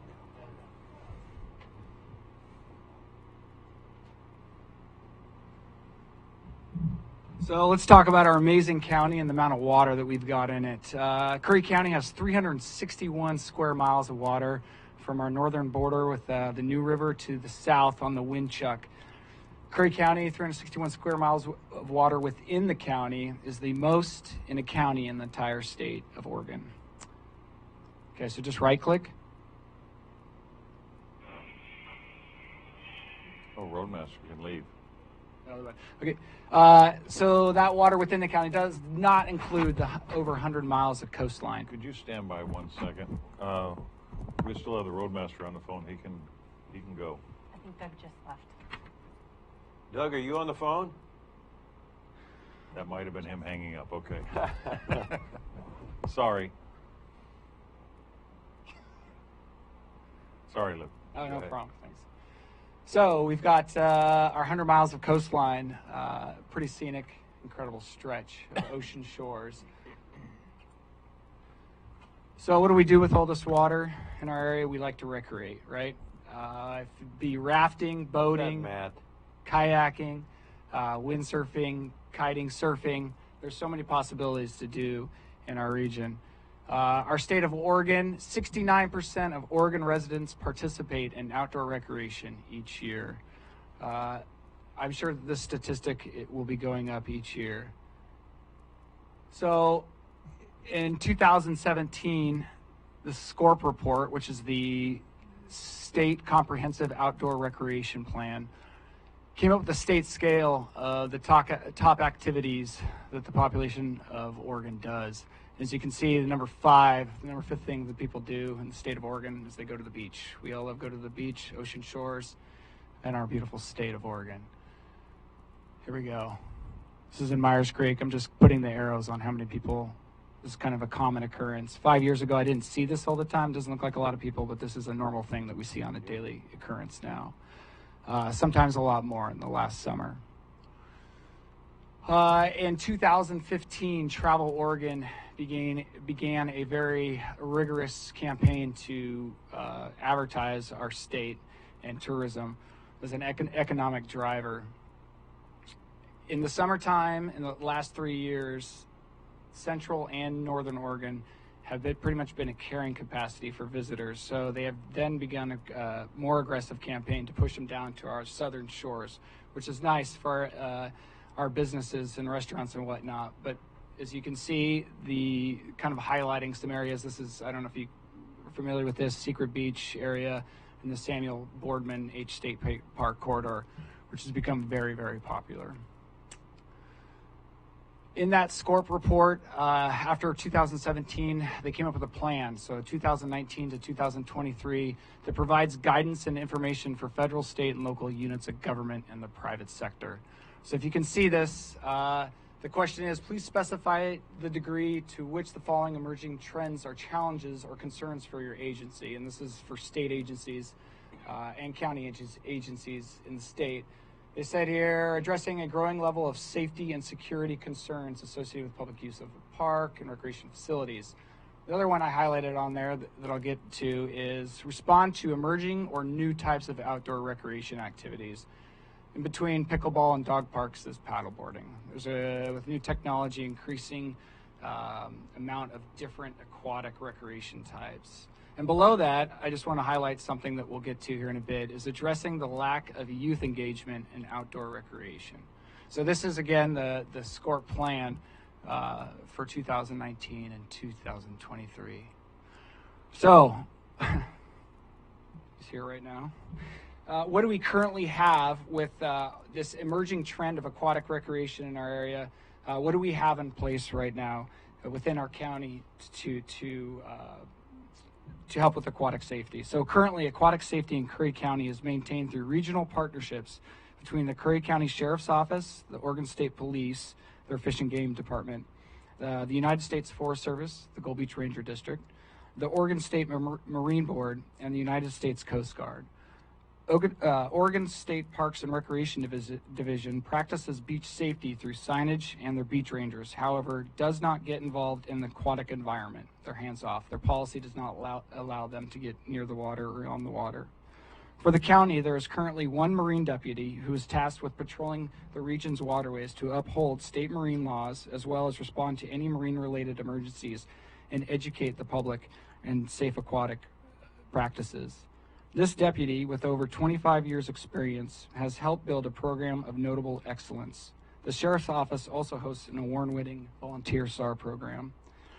Due to a lack of resources and available staff time, it is difficult for these agencies to put an emphasis on practicing preventative aquatic safety measures, aquatic safety education, and collecting the data of our aquatic users, in particular the Ocean Shores region.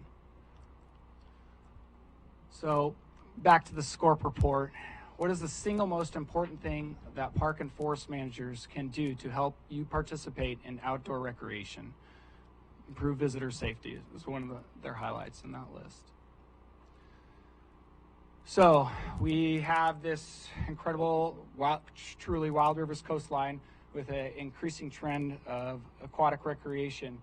And what we have seen in the past 5 years is an increase in SAR rescues and recoveries. From 2010 to 2018, there were 15 drownings in Curry County. Eight of those were related to boating. In 2016, one of those was, they claimed, due to a rip current. And in 2018, there was one due to high surf down at Indian Sands. So the state came out with a report too. Actually, it was the whole West Coast came out with a recent report on sneaker waves, which is something that occurs in the Pacific Northwest. In the Pacific Northwest, from 2005 to 2017, there were 29 deaths related to sneaker waves in the Pacific Northwest. 15 of those were in Oregon, and 14 were those in Northern California to the south. Of those 15 in Oregon, 7 of those occurred in Curry County. All of those deaths from 2005 to 2017 were between the months of October and April during our high surf season.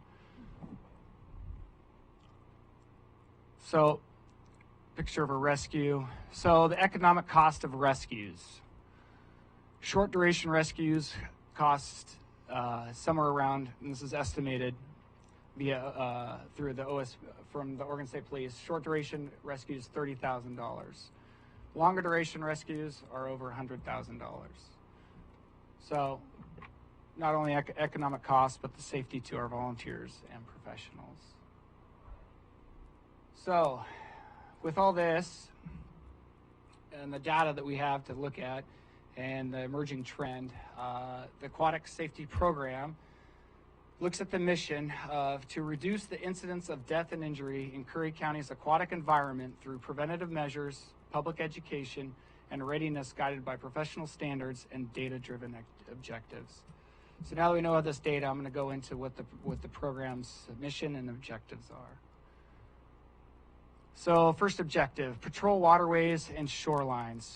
So this, again, is a very large cooperative effort between all the agencies that exist here in this county. The first is to educate the users of our inherent dangers. So, for example, we have a lot of folks that recreate, come from far away, or live here and aren't too sure what exactly is going on in that environment. They may have been here for a long time and think that they know, but they don't. And so this program aims to educate those users of the inherent danger that may exist and point them in the right direction. We have a lot of local knowledge. This area is dangerous right now. Why don't you move to this other area? One of the tactics with that is that we'll broadcast the National Weather Service warnings, such as beach. They just came out with in 2018 beach safety warnings, sneaker wave warnings that Jeremy posts online. Those are pretty new.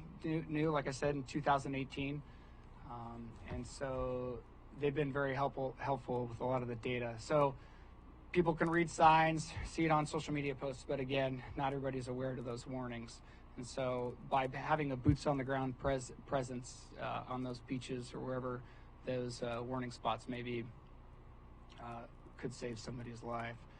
The question I get a lot is, well, how can you be everywhere in the county? Like I said, we've got a huge range. One of the key components of this program is to collaborate with partners.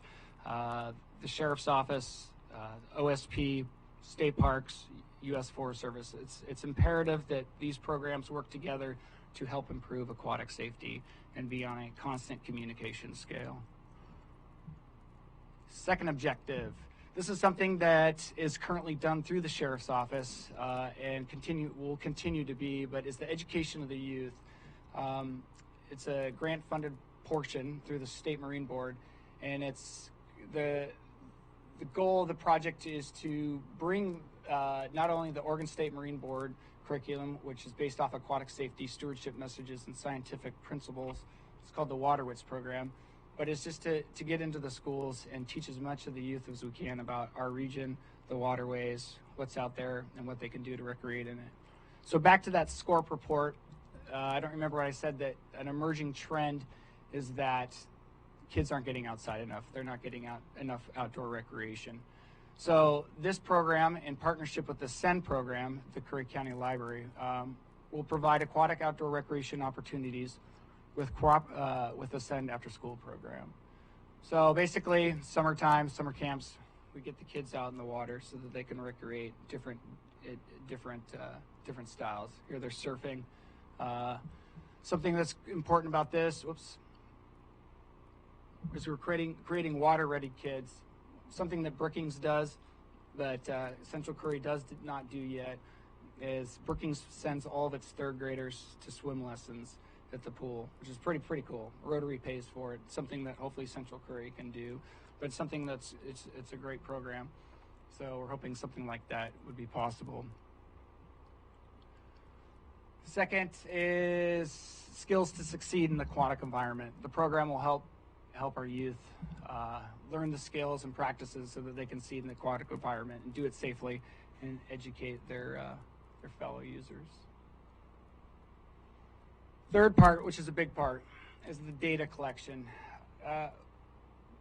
We have all these visitors and users in our region, but we don't really know who's coming, what they're doing, when they're doing it, why they're doing it, and how they're doing it. The program, with using existing databases that are already out there and new databases that we will create, or in the process of creating, we'll ask those questions through contact forms or just perception when doing patrols. This data could be very important to not only our tourism sector, but agencies in helping management and looking for future management practices. The fourth objective, and this is part of the RAC grant that was awarded, is the Natural Resource Protection and Stewardship Education. So working with our collaborative partners, we will help keep wild and scenic river corridors and ocean shores safe and clean. This is a camp at Redwood Bar that was cleaned up last year, that was abandoned. This is kind of a emerging trend as well. So what are the measurable outcomes from the program? We can measure that we prevented injury and the loss of life through our data collection. We can measure that we educated the public and the youth through our data collection. We can, again, through the data collection, determine who, what, when, where, and why was happening. And we can also help enhance our community resiliency. The more people we educate of what we have and what's going on, the more people will learn, and it'll become a more friendlier and safer environment to visit. How do we know this will work? That's a big question. Well, in the state of Oregon, nothing like this really exists yet. Our partners to the south in the Redwood District in Humboldt County, their California State Parks program just brought up two guards to patrol from basically from Del Norte County down into Humboldt County, because they're seeing the same things that we are seeing in our region. They're kind of connected to the Wild Rivers Coast. It's just an emerging trend of tourism and increasing aquatic recreation. Also, so the closest component that we have would be Sonoma County. Sonoma County staffs 5 different guards in their county, and since the implementation of their program has seen a decrease in injury and the loss of life in the Ocean Shores region. Nationally, statistics show that any shores or municipalities that have guards on hand, they're seeing a significant reduction in injury and loss of life. So what next? The program, thanks to the county, was awarded a Title II RAC grant. After approval, the work can begin. We're hoping by May. It's still in the agreement process, so there's still agreements being made for the final draft. And when that final draft is done, then it will be presented to you. That portion will cover work only on the Rogue Siskiyou National Forest. The other grants that are out and pending funding, the decisions come March 1 in the middle of April. One of those is for the education component, and the other one is for the Ocean Shores component. Just to point out that this program would be 100% grant funded.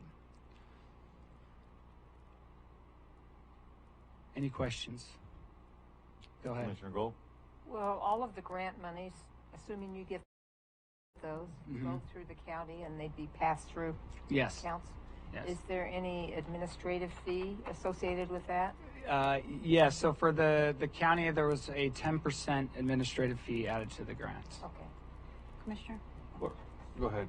So just take that a little further. So Mr. Martinez would be considered a grant-funded county employee. So he would be on our payroll. He'd be located within he'd be on our phone tree. He'd be in our building. He'd actually be sitting with emergency management.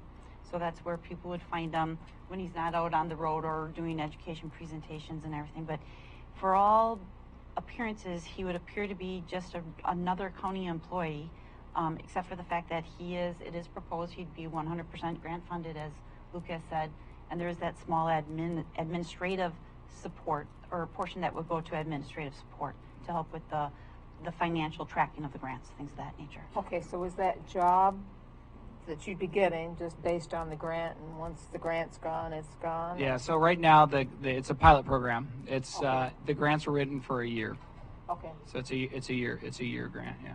2 things. Firstly, what are the total of the grants that you're applying for? Right now, the totality of those 3 grants is close to $84,000. Okay. And that will fund a full-time position with minimum, and also minimum equipment needs. Cap McDonald, do you have a minute?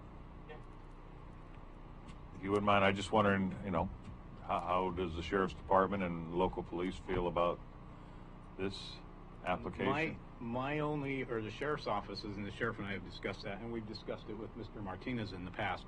Right now, the beaches are the purview of the state of Oregon. Coast Guard. And the Coast Guard, we can respond up to 3 miles out for search and rescue, our Marine program. But my only concern with the whole program is the beaches, and if we start taking on beach patrol lifeguard type duties, that the first time we put a post out, or it's known that we have a beach patrol and we don't have a beach patrol there and something happens, the liability we open the county up to.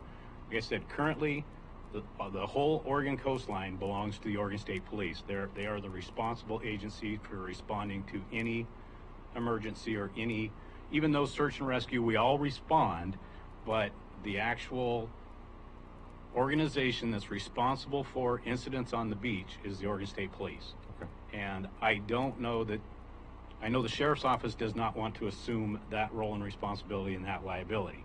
We're responsible for search and rescue in the county. The Sheriff's Office in the county already is. But like I said, we're not responsible for beach patrol. We're not responsible for lifeguard. And we do not want to accept that liability on the office of the sheriff or the county. So that's our only concern. As far as the waterway safety and the education for the kids and all that stuff, and putting a message out about, hey, be prepared for sneaker waves. Don't turn your back on the ocean because she's not a nice person. I'm 100%, and we're 100% in support of that. Our only problem is the lifeguard stuff and what kind of liability does that open us up for? Gotcha. Mr. Martinez, could you step back up, please? Yeah. I just want to ask you, are you going to be working out agreements with the sheriff's department, the local police departments? Yeah, so that's been a discussion with the sheriff. So, as this program stated, I've highlighted the key term preventative measures. So educating the public.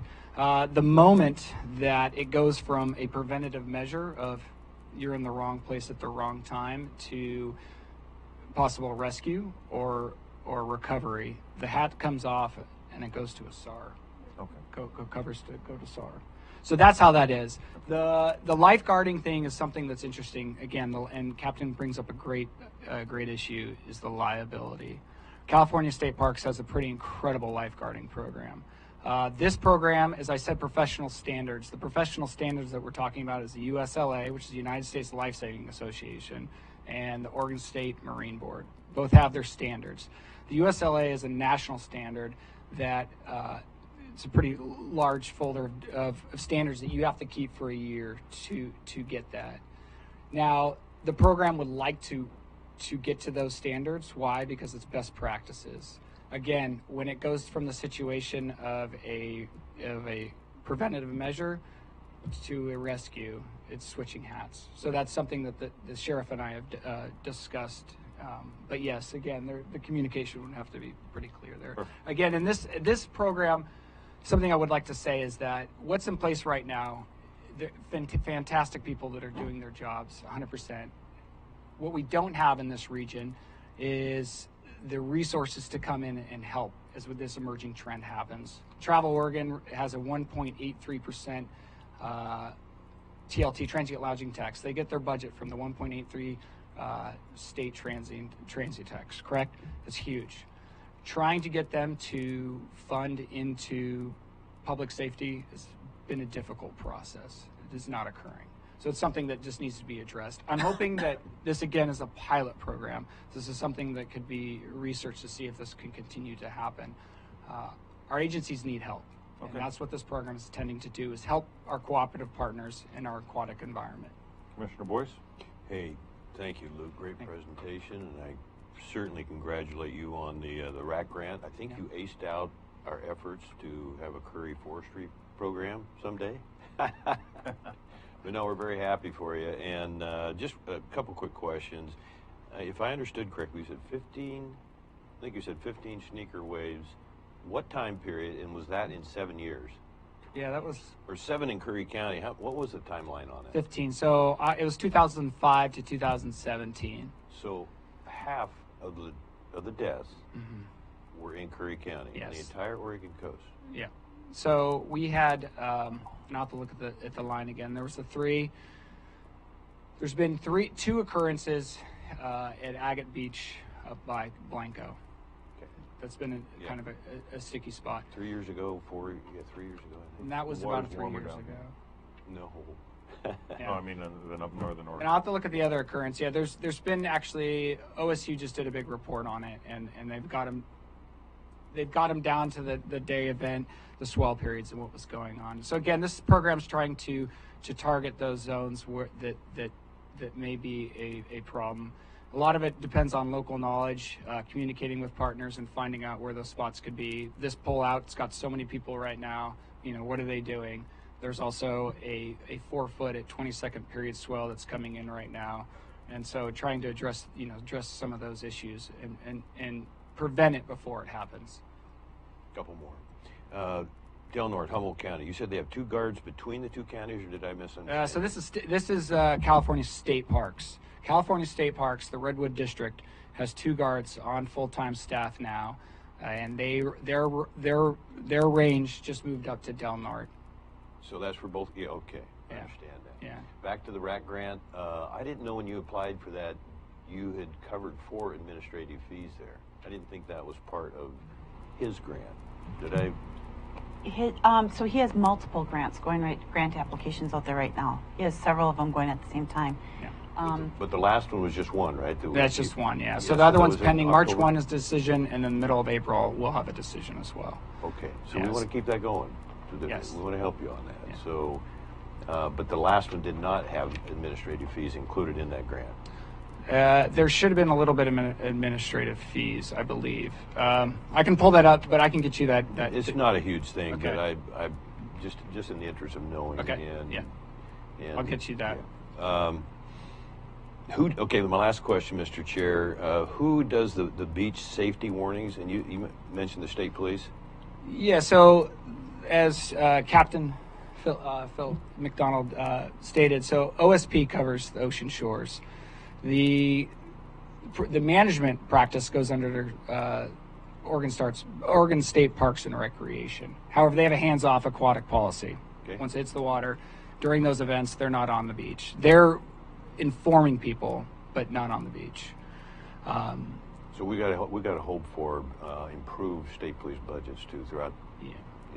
The legislature. That's another issue, and so maybe we'll get you some help that way someday.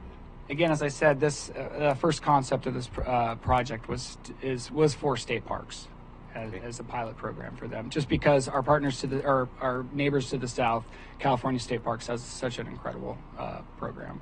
Again, we're dealing with a different environment up here as well, and that's why kind of the California State Parks moved up the guards to Del Norte and Humboldt County. Is that what we have here is it's not warm water, it's cold water. As soon as people make contact, it's a life-changing experience right there and then. So it's something why, again, the preventative measures are trying to just keep people safe before they get in the water, because it goes from life to death pretty quickly. All right. Congratulations, Mr. Schmelzer. One more question, Luke. Yes. So the last time we talked, everything was covered with the grants that were anticipated. Right.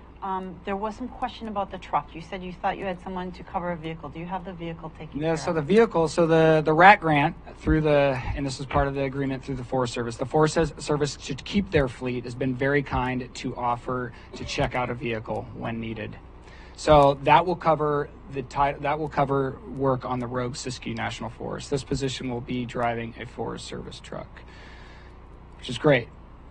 If the other grants come through, then that's where, again, we're looking to allocate a vehicle for that portion, Ocean Shores, which is a big part. So that's something that's in the process. Okay.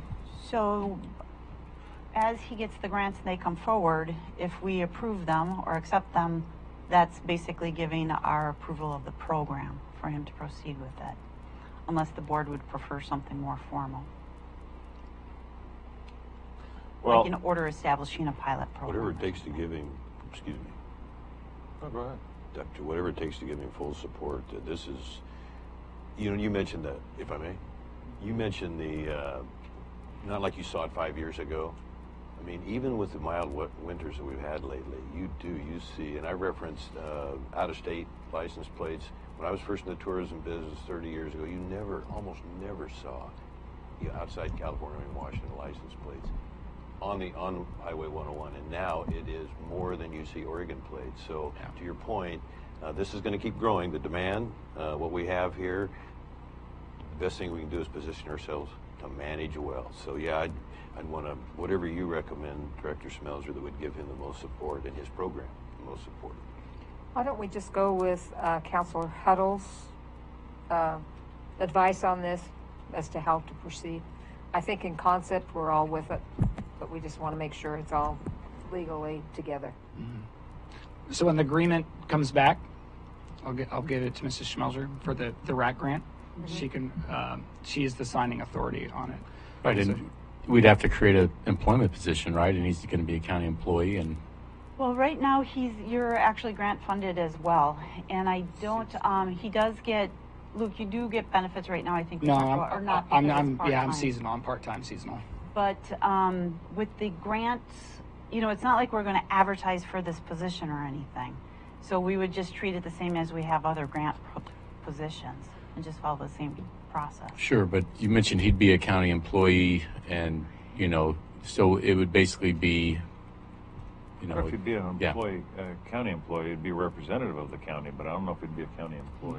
So the way when he checked into it a while ago, he looked at the benefits and made sure all that was in his budget to make sure that he was, everything was covered, to make sure all the costs were covered.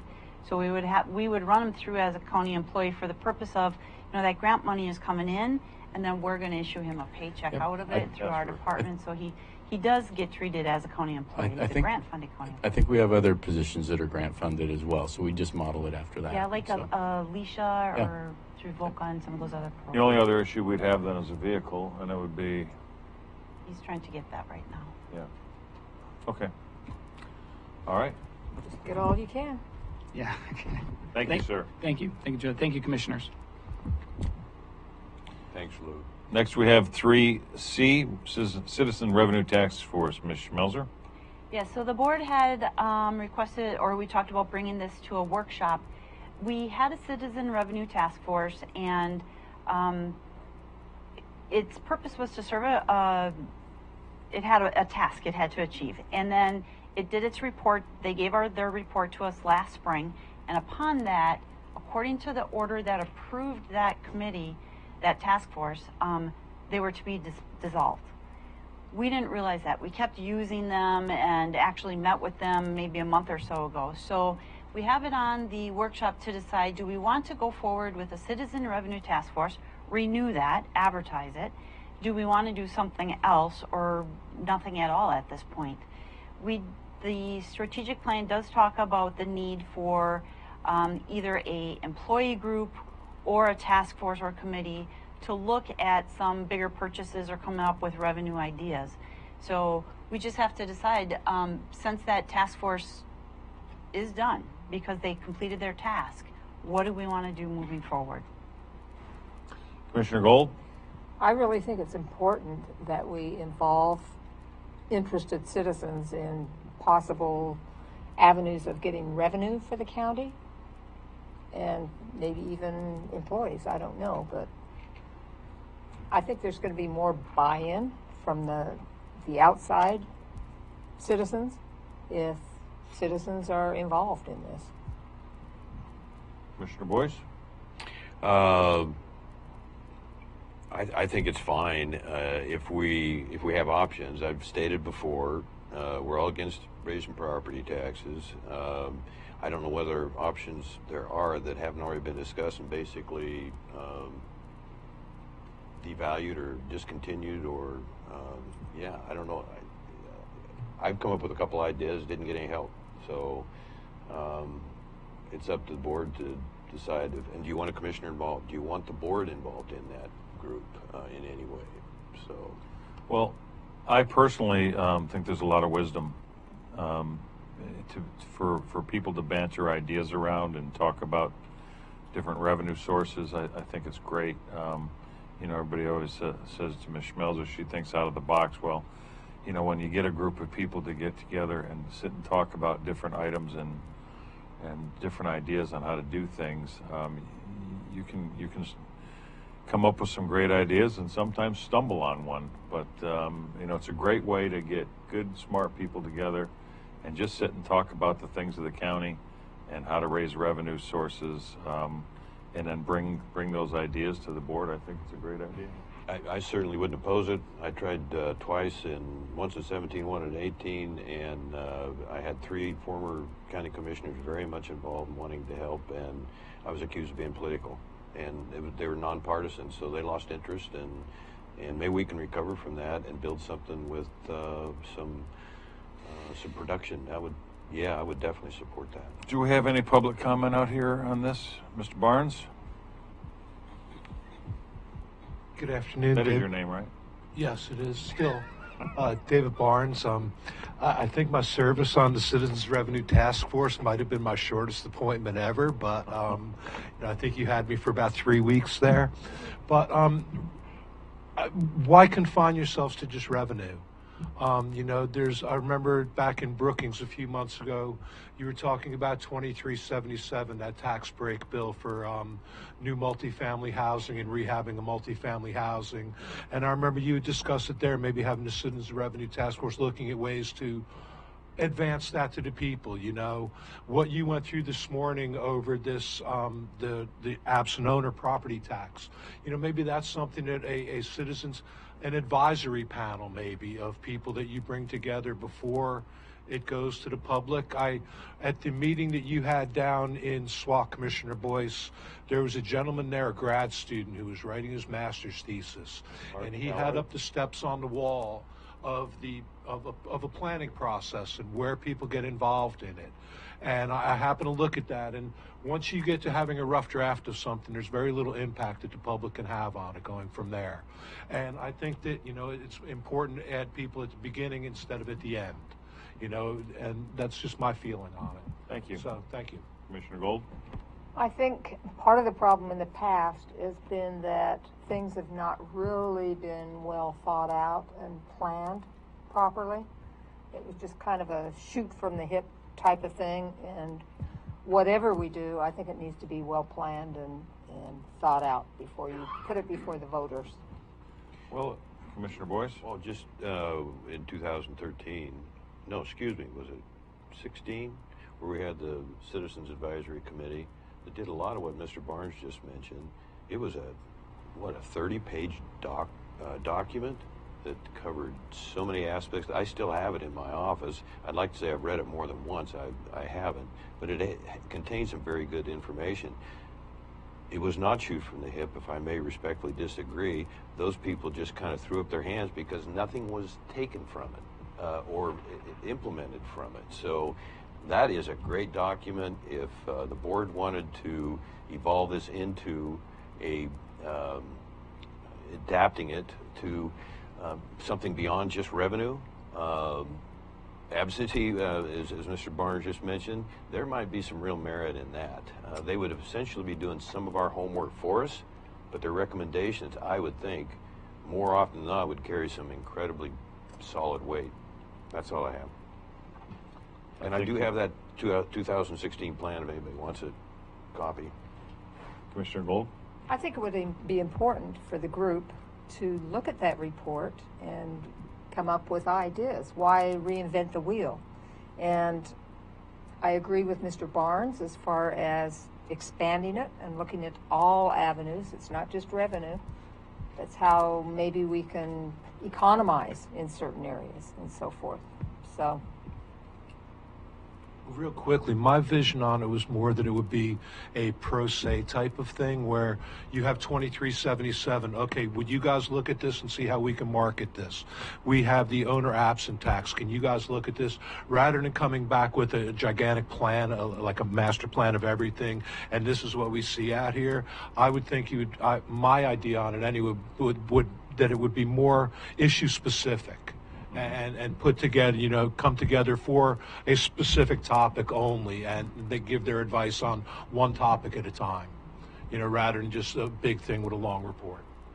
So just a comment on that, there has been repeatedly, this county puts together task force groups, councils, etc., and they come up with these lists, and the list doesn't go anywhere, so put together another group, and they end up coming up with the same stuff over and over on these lists. And so I think there is some merit to what Mr. Barnes is talking about. I mean, let's stop looking, let's just take a break and stop looking at the revenue. I'm not saying let's keep going with what we're doing right now, but let's take a new look at those old lists and say, here's some ideas that keep coming up over and over and over again. Run with it and tell us how we can get this adopted. What's involved in it and how can we get it adopted? One at a time. I agree with you. You have to concentrate on one thing at a time to really do it well. I agree. Commissioner Boyce? In all fairness to Commissioner Huxley, that's why he was slow to approve additional committees and task force. What I described a minute ago and then you supported and the frustration that comes with that. Second point, if I may, Mr. Chair, what would you title that? You just said issue specific. Right. How could we title that and get support from the community and make it start a citizens advisory panel, okay. Where it wouldn't even have to be necessarily, you would have a sitting panel, but there's enough people in this county with experience in a vast wealth of areas that if it becomes a specific area, you ask for somebody else, you ask people to come in and speak to you like you've done here today. Rich brought out 2 other roadmasters to speak about stuff. There's a wealth of experience and knowledge in this county that, we can, it's one of our best resources. And, so many of us retire here and bring what we learned in the outside world with us. And, You know, that's all. Thank you. I know that part of doing business is people's feelings getting hurt too. So, you know, my fear with that is if we bring a one-on thing to a specific group and they make their adjustments to it and we decide against it, and then that happens 2 or 3 times and we're right back to where we were. Whereas commissioners, Commissioner Boyce and Commissioner Gold vote for something that I vote against time after time. It's frustrating, but hopefully we can work through that, and then, you know, as we vote against each other sometimes on things, there's no offense taken. So I would hope that if we do this, I would like to see what Commissioner Boyce said started first, and that is to dust off that one that you currently have in your office, and let's reform an advisory committee to look at that large document first and see if there's anything in there that we could viably use, and then move forward from there. All right, Commissioner Boyce, are you referring to the work that the Real Property Task Force did? I think they generated that report at the end of their 20-page report. Okay. I can't remember though off the top of my head what the title of their organization was, or their committee. So they did a ton of work. Yeah.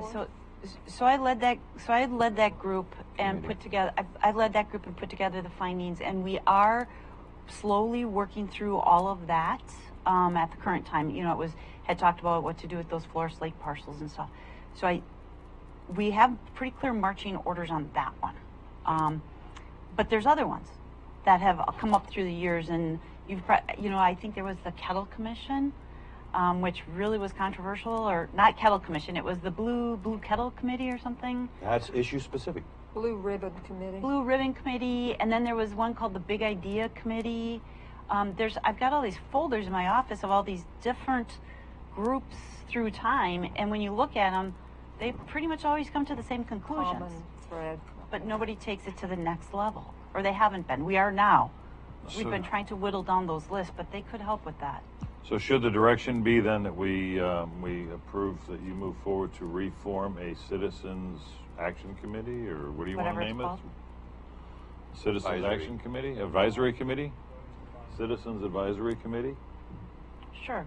I can work on that and then have an ordinance of specific what their purpose would be and what is expected of them. Okay. Council has some really good models out there and some other ones we could follow. Yeah, it sounds like, you know, it would be a standing committee, and when a thorny or novel issue comes up, you assign it to them to do a report. They're kind of like a standing review committee. So yeah. Commissioner Boyce? I agree. These people, mostly retired, that come from a variety of backgrounds and want to come and live here for understandable reasons that we're familiar with. For us to collect them, though, that's another issue. And then to recruit them and to give them confidence that we're on a different track. And that's basically what everyone has said here today. How do we pay attention and show that respect that, yeah, it's a new day, it's a new task, and a new vision. So recruit and then pull them in and give them a reason to think their time spent is going to be really respected and hopefully utilized. Okay. Okay. All right. Is there anything further? This workshop is adjourned. Hey, John. Can I just say something real quick? Sorry, I didn't know that you were adjourning.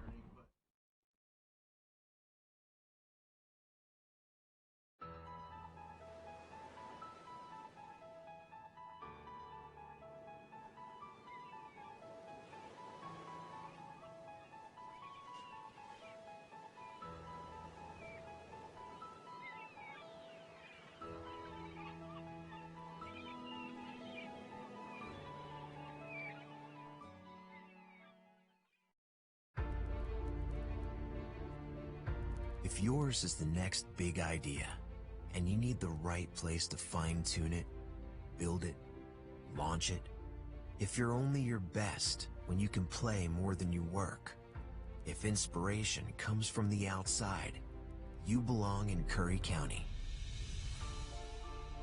the westernmost point of the land you love, and the edge between familiar and uncharted. Break the pattern.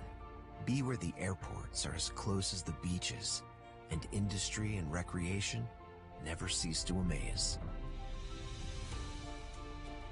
Dock, dive, and dine in a single day, and never lose your connection. This is the threshold of the West. Live where you can do you, and do it well, at the farthest point from ordinary. Curry County, living on the edge.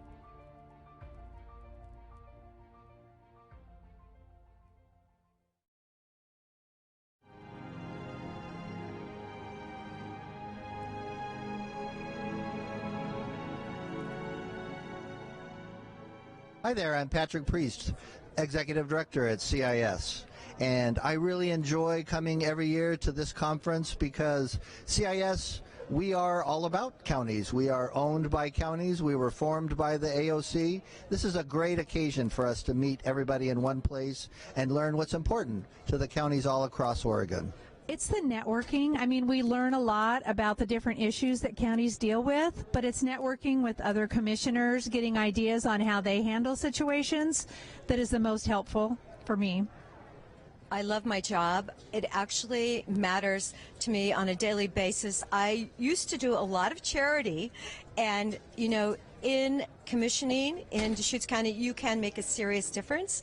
Lots of things have happened since I've been in office, and I feel like it's important to represent the people. I grew up in Eastern Oregon, and I love the residents of Eastern Oregon. The architect of our first house actually had Doris Day as a dear friend and a client, and he would bring Doris Day up the mountains in Malibu to our house as it was being built. This is my fourth conference at AOC. My favorite part is the fellowship with other commissioners and coming up with solutions with common situations and with commissioners from around the state to best serve our people. My favorite part about being a commissioner in Josephine County is the people that we work with. We live in the most beautiful place, but we have the most beautiful people. They are talented, artistic, caring. We have such a high level of philanthropy and just caring for our fellow citizens, and it's the best place in all of Oregon. Hi, I'm Commissioner Martha Schrader from Clackamas County, Oregon. I'm the current president of the Association of Oregon Counties. And oh my goodness, I've been president for 1 year, but I've been a member of the Association of Oregon Counties since 2003. So one of the reasons I really wanted to be president, and I've enjoyed it so much, is because I get to know everybody across the state, all the commissioners, and I've been from one end of the state to the other, visiting with them, talking with them, and really getting an idea of how we differ, but more importantly, what our similarities are and what we can do with one another to move forward with good county government. I've been coming to AOC now for 4 years. My favorite part of serving as commissioner is trying to bring positive effects for our community and our county. This is my second year at AOC, and the camaraderie that I've found in my Eastern Oregon partners and just the camaraderie of AOC has really blessed my life. My name is Court Boyce, Curry County Commissioner. This is a collection of people, county commissioners, public officials, well attended from all over the state. You know, I have the privilege of working with a very diverse group of people, different ages, different backgrounds, different interests, but they're all teaming up to solve the problems of our county. And it's just really a pleasure to be able to be connected with and working with those people. And better days, good days ahead for our county and our citizens. Hi, I'm Joe Dabulskis. This is my third AOC convention, and my favorite part is the networking with the people. And the breakout sessions are kind of good because it gives me something to focus on, a goal where I want the county to be in 5 years when my term is up. Hi, I'm Tillamook County Commissioner Dave Yamamoto. Our county college class was probably was the best county college class ever at AOC. It was the largest at over 33 members. When you look at the legislature and the power that the major metropolitan areas have, the rural counties are oftentimes left out of those conversations. AOC really does a terrific job of representing rural counties and rural interests, and we wouldn't have the impact that we do in Oregon without AOC. My name is Joe Burney, Lane County Commissioner from Springfield. My favorite part is eating good food. My second favorite part is meeting with other commissioners, seeing what they're thinking, comparing solutions to problems, learning how nonpartisan solutions really are, and getting ideas. Yes. Hi, my name is Derek DeGroot, Klamath County Commissioner, and so I'm running for second vice president of the Association of Oregon Counties. I believe that our association is perfectly poised to solve problems and bring solutions to Oregon politics and communicate with the legislature about the diversity of Oregon. I'm Jay Bozovich, and I'm a Lane County Commissioner, and so I've been a commissioner for about 8 years and 11 months. And my favorite part about being a commissioner is this job is different every day. Hi, my name is Alex Tardif, and I'm a commissioner for Columbia County and currently serving as AOC treasurer in my second year. And the thing I enjoy most about AOC and being the treasurer is the ability to bring 36 counties together to build a state vision, to move our state forward into the future while building a livable, workable community that we all want to enjoy.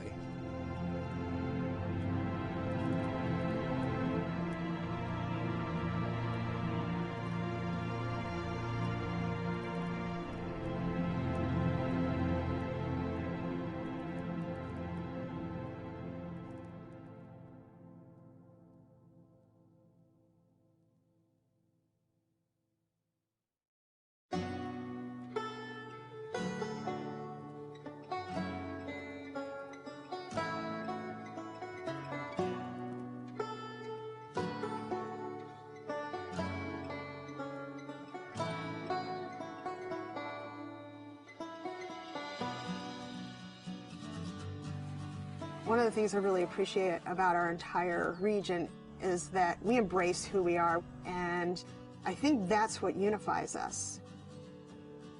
Once the timber and fishing industries collapsed, it took us a long time to get back on our feet. People didn't quite grasp the idea that once these jobs left, they weren't going to get other family wage jobs, and it crippled us. Things were getting really dire. So we just saw that this was an opportunity to maybe look at that public land a little differently and how it could bring more dollars into our region. The Wild Rivers Coast is so unique because there are more wild and scenic rivers here than anywhere else in the lower 48 states. The scenic beauty is just amazing. There's so many different places to go, from the national forest down to the protected ocean, and it's just a really special place. I guess I didn't really know how special it was, though, until I moved away to Portland and came back and saw all the potential here. We're uncrowded, we're unspoiled, and we're a little difficult to get to, but my God, once you come here, you fall in love. We just thought if we could pull people to come into this Wild Rivers Coast and stay longer and explore a little farther into our backcountry, there was a lot of opportunities for them to experience. I think our whole future is at stake here. This area is ready to go. We just need to give it a little kick in the butt.